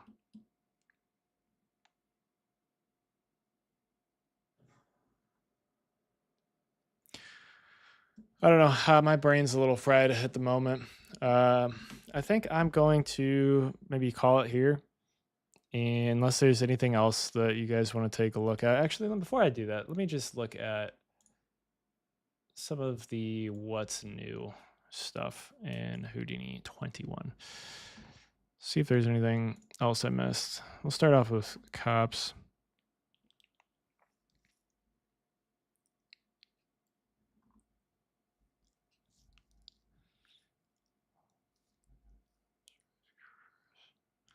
Rasterize volumes.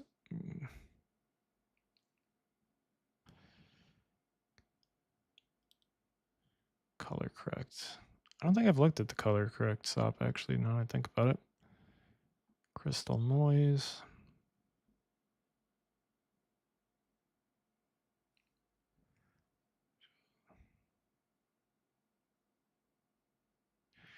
Invoke geometry.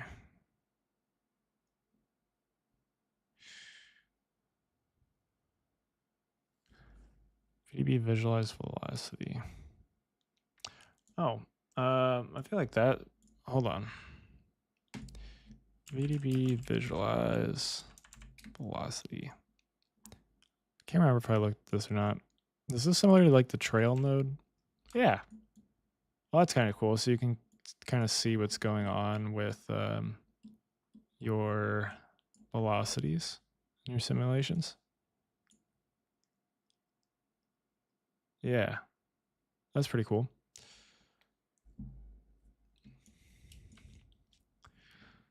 Visualize slice.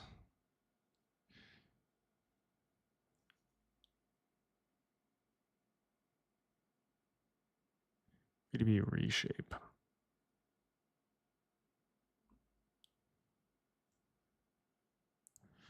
Triplanar UV tone map.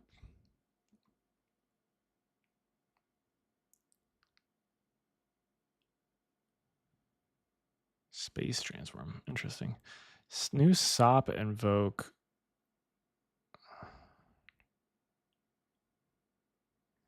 Okay, what's the difference between a SOP invoke and an invoke geometry?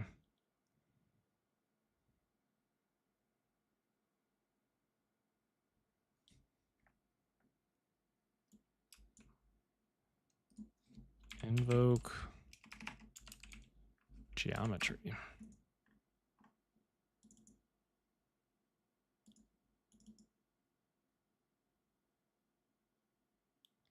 What? This runs a program saved in a geometry on inputs plugged into this node. What?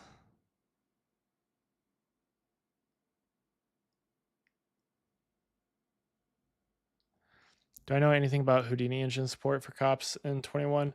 As far as my understanding is, there is now actual support for cops in Houdini engine.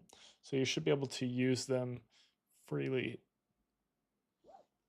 How good it is, I don't know the answer to that one.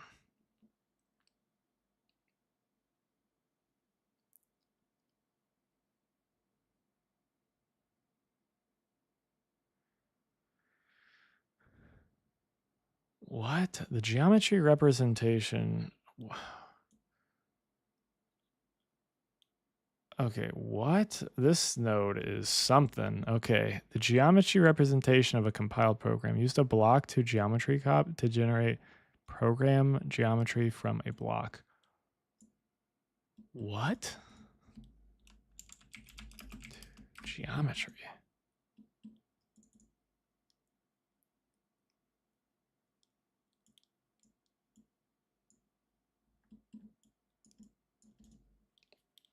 What? Is this like a solver for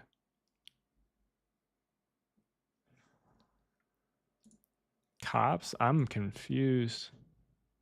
Converts a block into geometry. Oh, okay. So this looks like it's for like slap comps, which I haven't touched at all. Converts a block into geometry. Okay. I haven't touched those at all. Anyways, the flow is so cool. I love the flow block. This is really nice animation.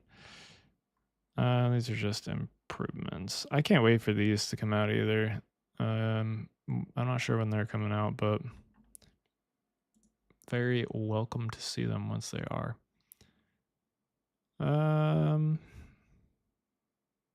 What's new in Solaris? Oh, I guess we can take a look kind of real quick because I haven't touched on this, I guess. Take a look at the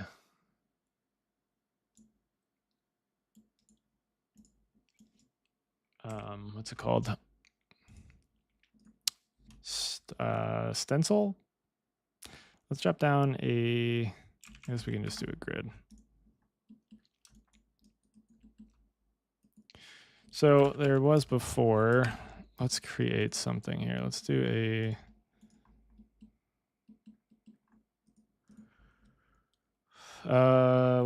SDF shape or setup.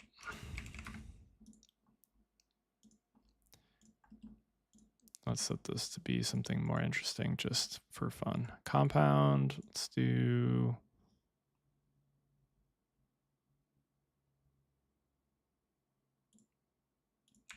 rounded X. Sure. So stamps, or not stamps, I keep wanting to call them stamps. Stencils are a new way of basically having like cutouts in your geometry. So before we would have a Karma material builder. Let me do, I should have not done a grid this way. Let's do a sub create.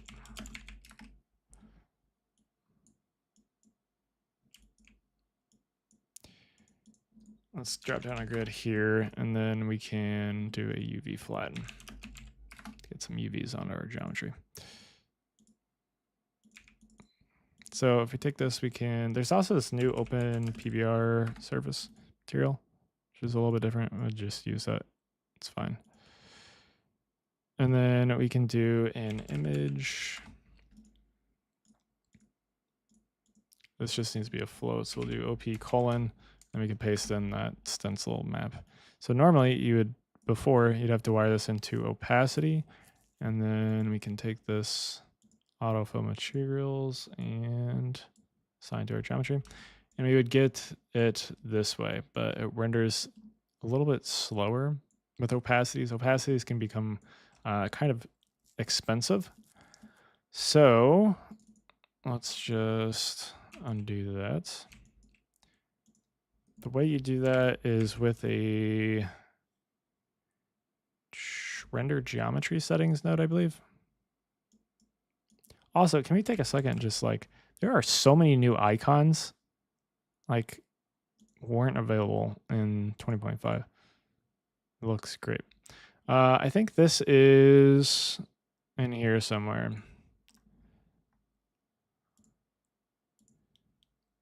Not dicing. Here, we can just go through all of these. I believe it's in this. Shading, stencil map, there we are. Set or create.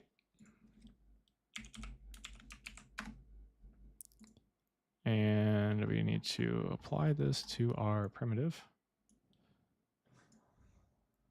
I believe if we were to render now, we get nothing. Stencil threshold. I guess we probably need to do that. Maybe, I don't know. Restart render.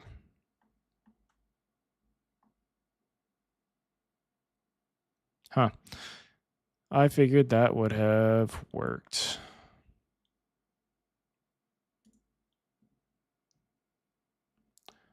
I guess we refer to the docs.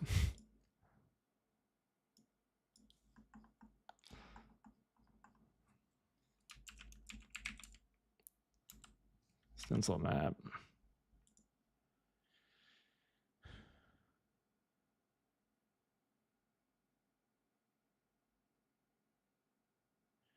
By default, any pixel with a value of 0 makes the polygon invisible to any rays. However, you can change this with the stencil threshold.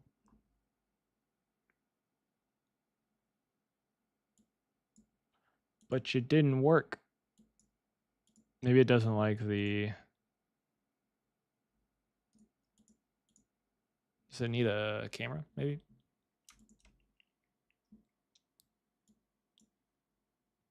It didn't like the cop, maybe.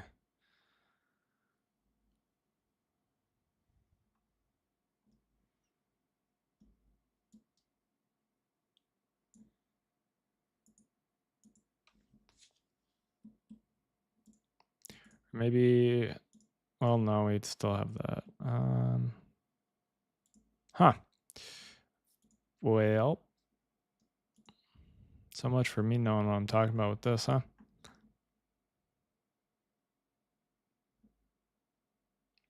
It's possible that it doesn't like this cop. Let's go ahead and test that. Let's do a render or an output. What is it? No, image output, raw image output.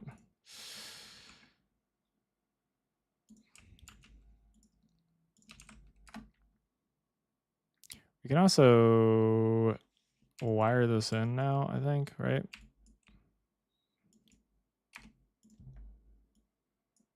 Yeah. There you go. Wire that in now. And I'm going to, I guess we can just save it there.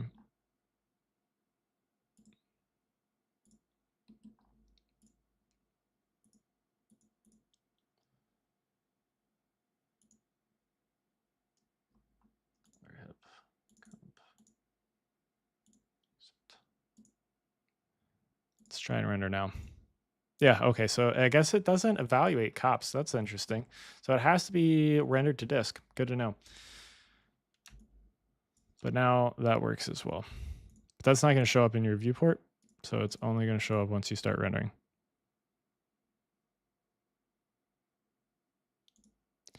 Yeah, I'm still alive. I'm thinking I'm probably going to wrap up here soon, though. I was just kind of looking at some other things that are new.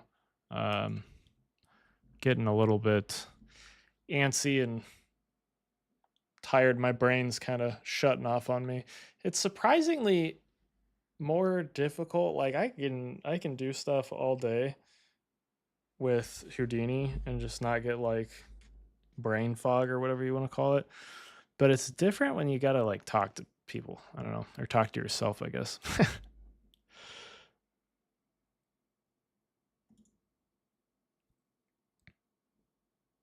Just it's a little bit more mentally taxing. I don't know. Is there anything that anybody wants to look at? Any questions while I sit here and scroll through the new stuff?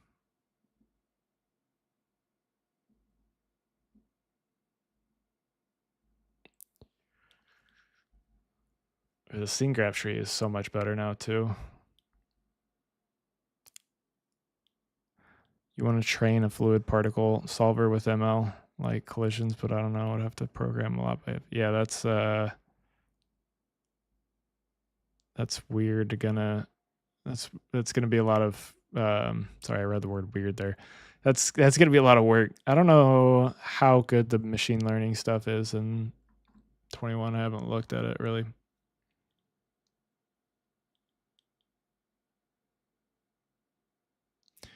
I did one of those Houdini battles and I was the only participant listening to the commentator. It was super weird. It's weird as a spectator sport. Yeah. I don't know. Houdini, like it's a lot to kind of follow along with sometimes. And you can miss like one little thing and then it becomes like you're totally lost too.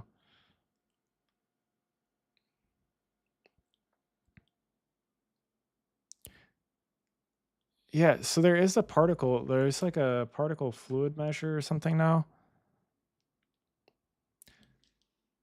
Like somebody was just John Madden style describing everything. Oh, weird.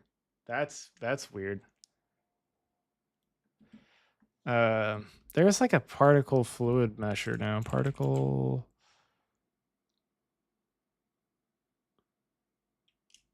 There's like a, I don't know.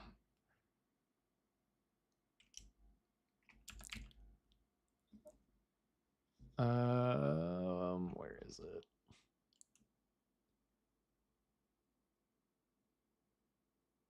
I don't know. I haven't looked at this stuff at all, but I thought there was a like a fluid thing. Machine learning. You like the art of manually meshing VDVs? Yeah, it can be something that's an art form, definitely.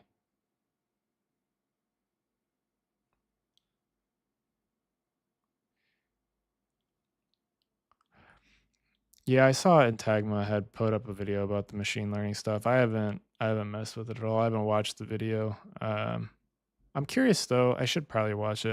I'm curious to see how long it all takes and everything.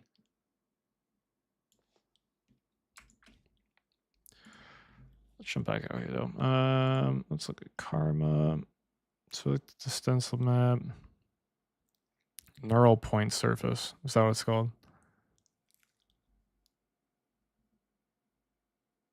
Why was it not? Hold on.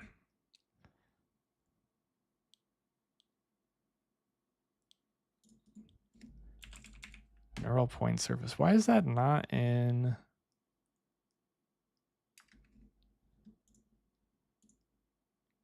Yeah, I don't know. Why is that not in the machine learning stuff? Let's do, sure, I don't know, a sphere. I'm sure we can create some sort of thing. Points from volume. Let's do a mountain node before this just to give us some weird type of shape.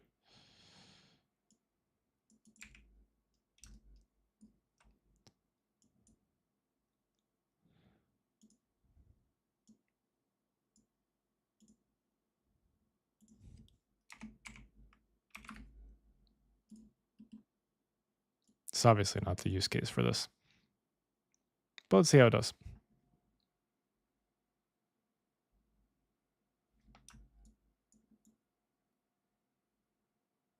It's actually not too bad versus just like a VDB from particles.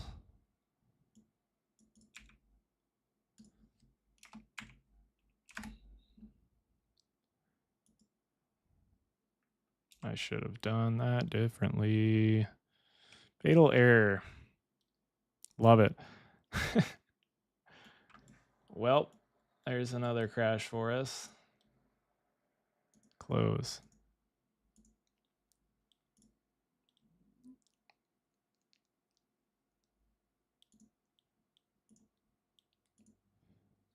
Please hold. I will load back up so we can take a look at this real quick.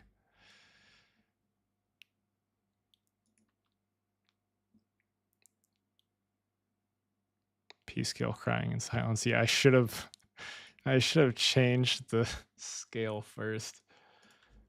All right, stop create. Let's do a sphere. I'm gonna change this to as well. Mountain.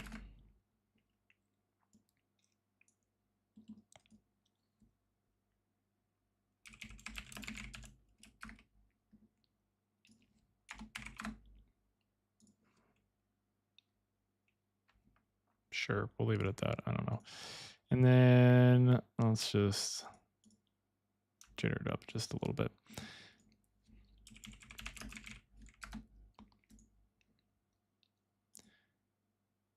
Sorry, I just did the same thing. VDB from particles.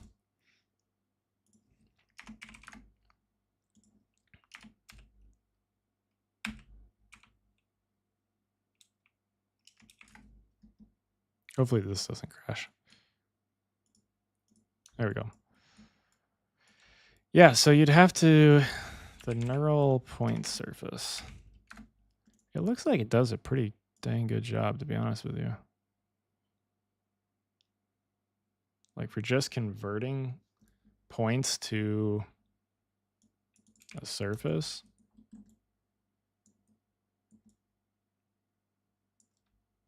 Seems to do pretty good.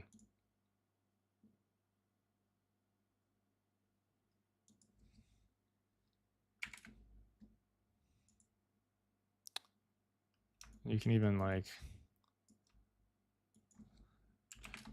increase the size.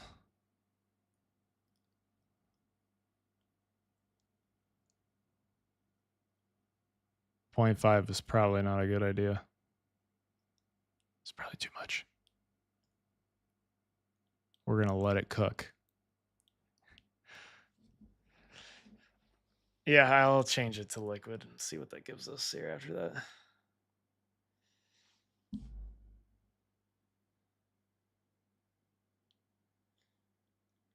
Hopefully it doesn't crash again.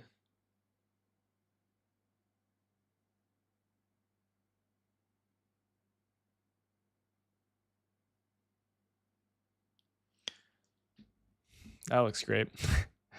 Okay, let me set this to manual, and then we'll change that back to 1, and then Oh, there's quite a few different ones here.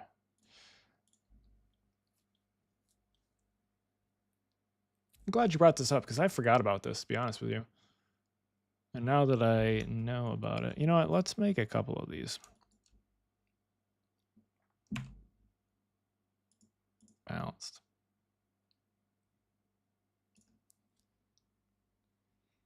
So we can see the difference between the different ones.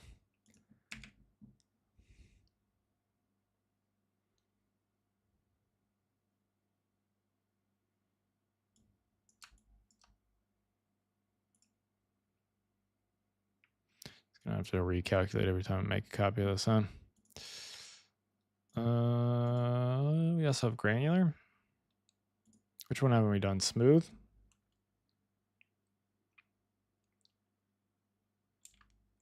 Neural point surface. All right, so we got balanced, we've got smooth, we've got... Dang, does it do that every time?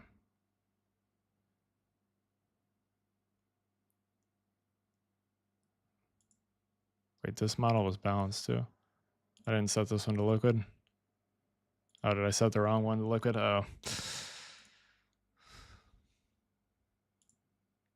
I did.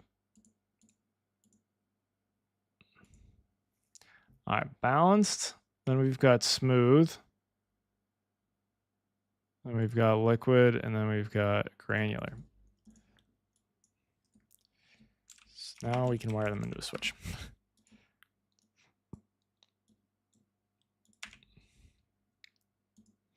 This one's gonna have to cook.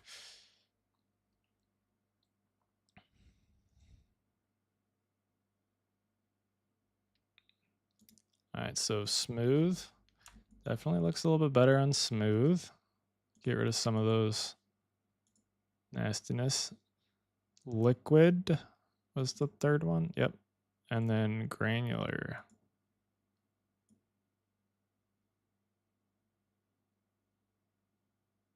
Interesting. So yeah, if you're going to use this for like creating a mesh, if you're not using it for like liquid type stuff or anything else, if you're just trying to like convert from a point volume to a mesh, is this a volume? It is a volume, so you'd have to do a VDB convert after this. Instead of like a VDB from particles, which gives you a really kind of meshed up thing. A smooth is probably going to be your go-to option. So here you'd have to do like a VDB smooth after that, which you could still do after this.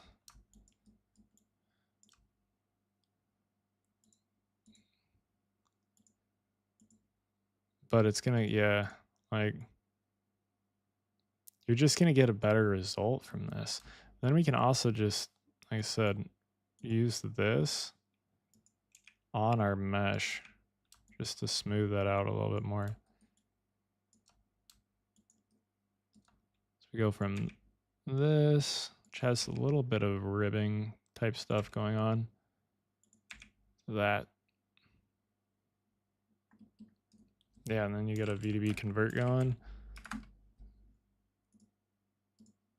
And you get yourself a nice little mesh. I like that, actually. This is going to be super helpful for using, or for this type of a workflow. Something else that was brought up with this, and I think is a good point to make, is you can train these yourselves. I'm assuming. I think you can train these yourself. You definitely can with some of the other machine learning stuff. So what I would like to see, which I think will probably happen at some point, is models, like a model repository for these different machine learning things, the different machine learning algorithms. I think that we'll see some, especially with like the Pyro ones, probably we'll see some publicly available models that get trained and then are, you know, available for download or whatever. But I think I'm gonna stop streaming here. Appreciate you guys for hanging out. This was a much longer stream than anything I've really done in the past. Learned a lot of different stuff here. I think I've got a pretty good grasp on the Pyro stuff now. Hopefully you guys have learned some stuff, especially at the start with the OpenCL stuff. Made some tools. Also, I will be uploading those tools to the HouMats release, the free HouMats, which is, here we go. I will be adding the tools that we created today. So the auto leveler, I don't know if did I make that one into a tool? I think I did. The auto leveler, the attribute create, and the attribute randomize for cops. I will add those all to this. So if you want to grab this, let me just post this in the chat again.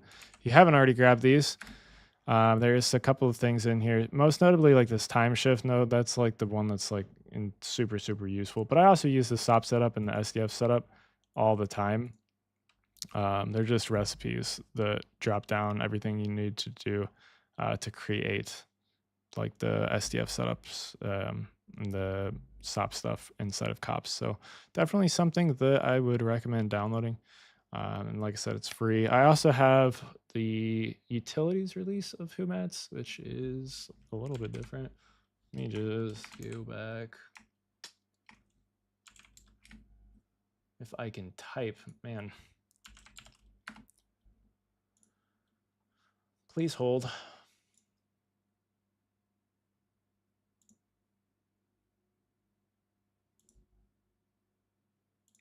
URL. So I've also got HouMats Utilities, which has a bunch of different tools here. I've added a couple recentlly, which is going to help out with some of your workflows. So we've got some checkerboard stuff, a new tiling, setup tiling. So let me actually just cover some of the stuff that I've added recently because I haven't covered it anywhere. Drop down a CopNet. So the ones that I've added recently are going to be the setup tiling, which is going to take an input source image. So we'll do an SDF setup. And just creates this tiling setup for you, which is, there's the tile pattern node, which does a similar thing, but if I look at this, that's not what I wanted. So, right, they do similar things. If I set this to B10, we get like this, almost the same thing here. But you see with this setup tiling, we don't have any gaps in between them, which is hard to get with the tile pattern. And especially if you drop in something like a fractal noise or something like that, that needs to be, aligned perfectly. Like you get these gaps here. You don't get that with this. So you get a nice, perfect tiling. So that's a great one for material generation. We also have the checkerboard setup, which, to be honest with you, I don't really remember what it does. Something similar, I guess. Checkerboard setup. I don't know. I don't remember what the difference between these was. There's something different between them. Maybe they're the same thing and I just did them twice. I don't know. I'll have to look at that, I guess. I may have. No, there's definitely something different about this.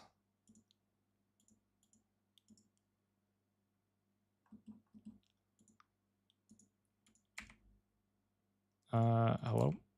Why are you not showing my UV map? There we go. Okay, so there's where the difference is. This has a different, I should have probably just combined these into one tool, but they have a different output as far as this goes. If we set this to a rectangle, you can see that we get more of like a checkerboard type setup. And then the other one, I removed the copy and transform, which is fine because there's a new copy and transform in 21 that is default. There's also, I added an image to points node, which will take an input image, any input image,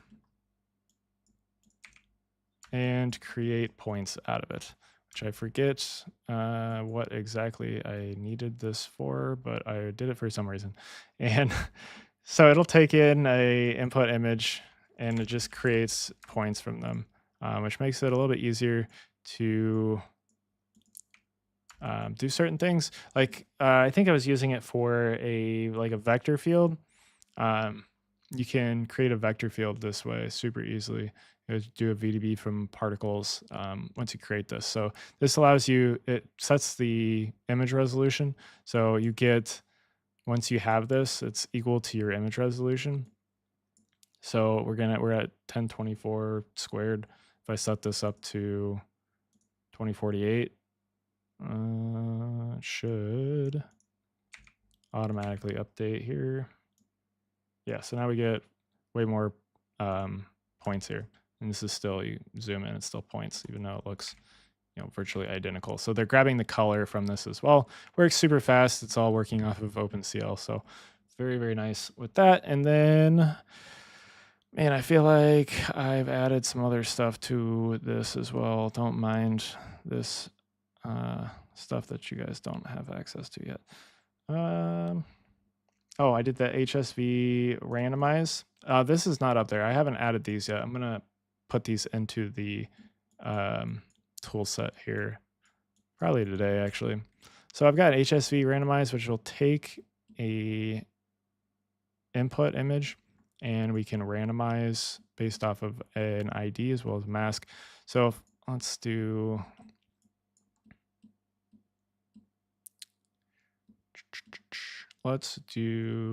maybe this. So let's take our tiles here. I'm actually going to do a mono to RGB. And we'll set this to,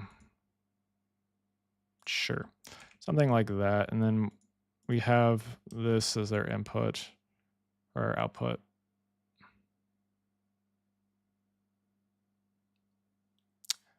Oh, that's interesting. Oh, these are going to be broken as far as the tiling goes because they're rotated.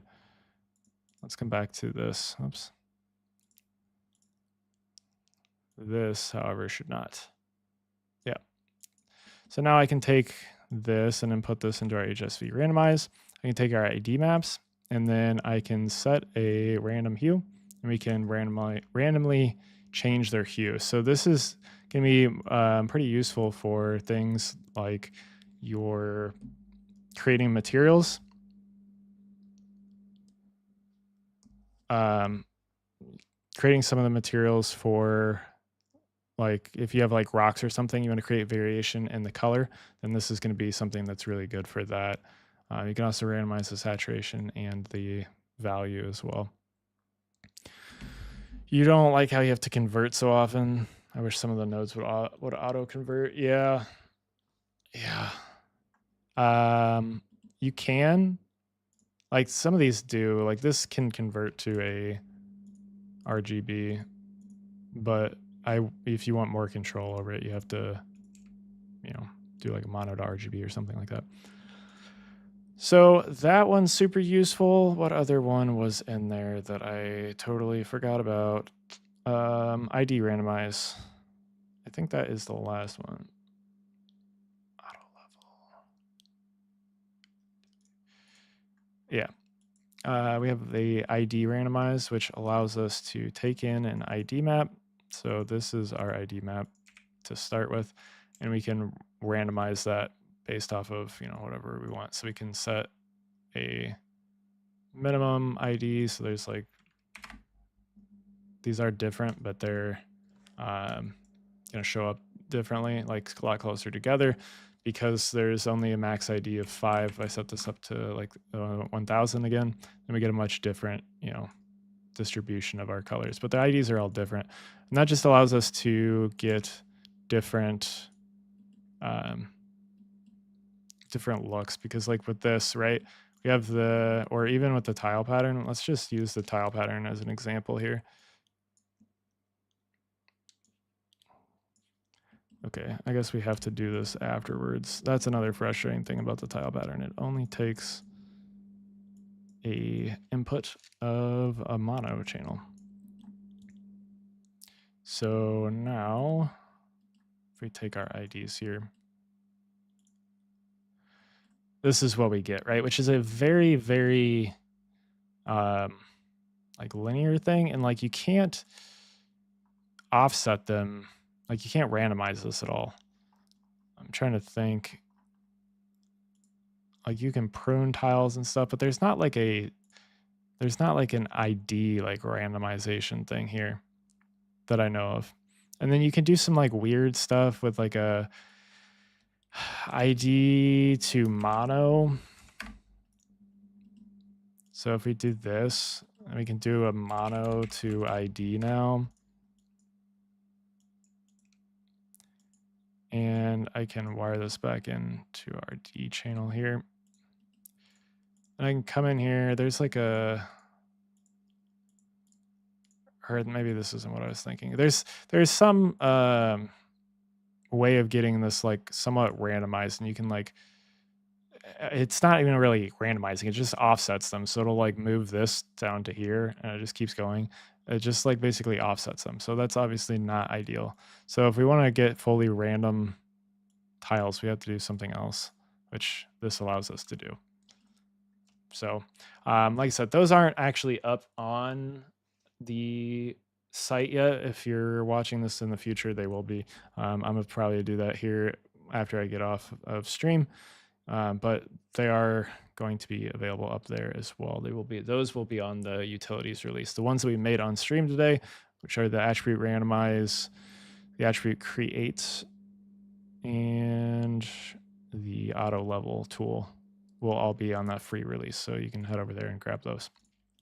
But anyways, I am going to jump off now. I'm going to go probably get something to eat and maybe work on some other stuff. So thank you guys for hanging out, and we will see what else we can come up with in the future.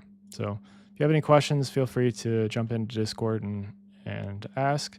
I'll try to answer whatever I can there. If you have other questions you want to just leave in the comments, then if you're watching this in the future, you know, this stream is available on YouTube at all times, so you can ask there as well, and I'll try to respond there. But anyways, thank you guys for hanging out. Hopefully you guys have a good day, and we'll see you later this week for more videos.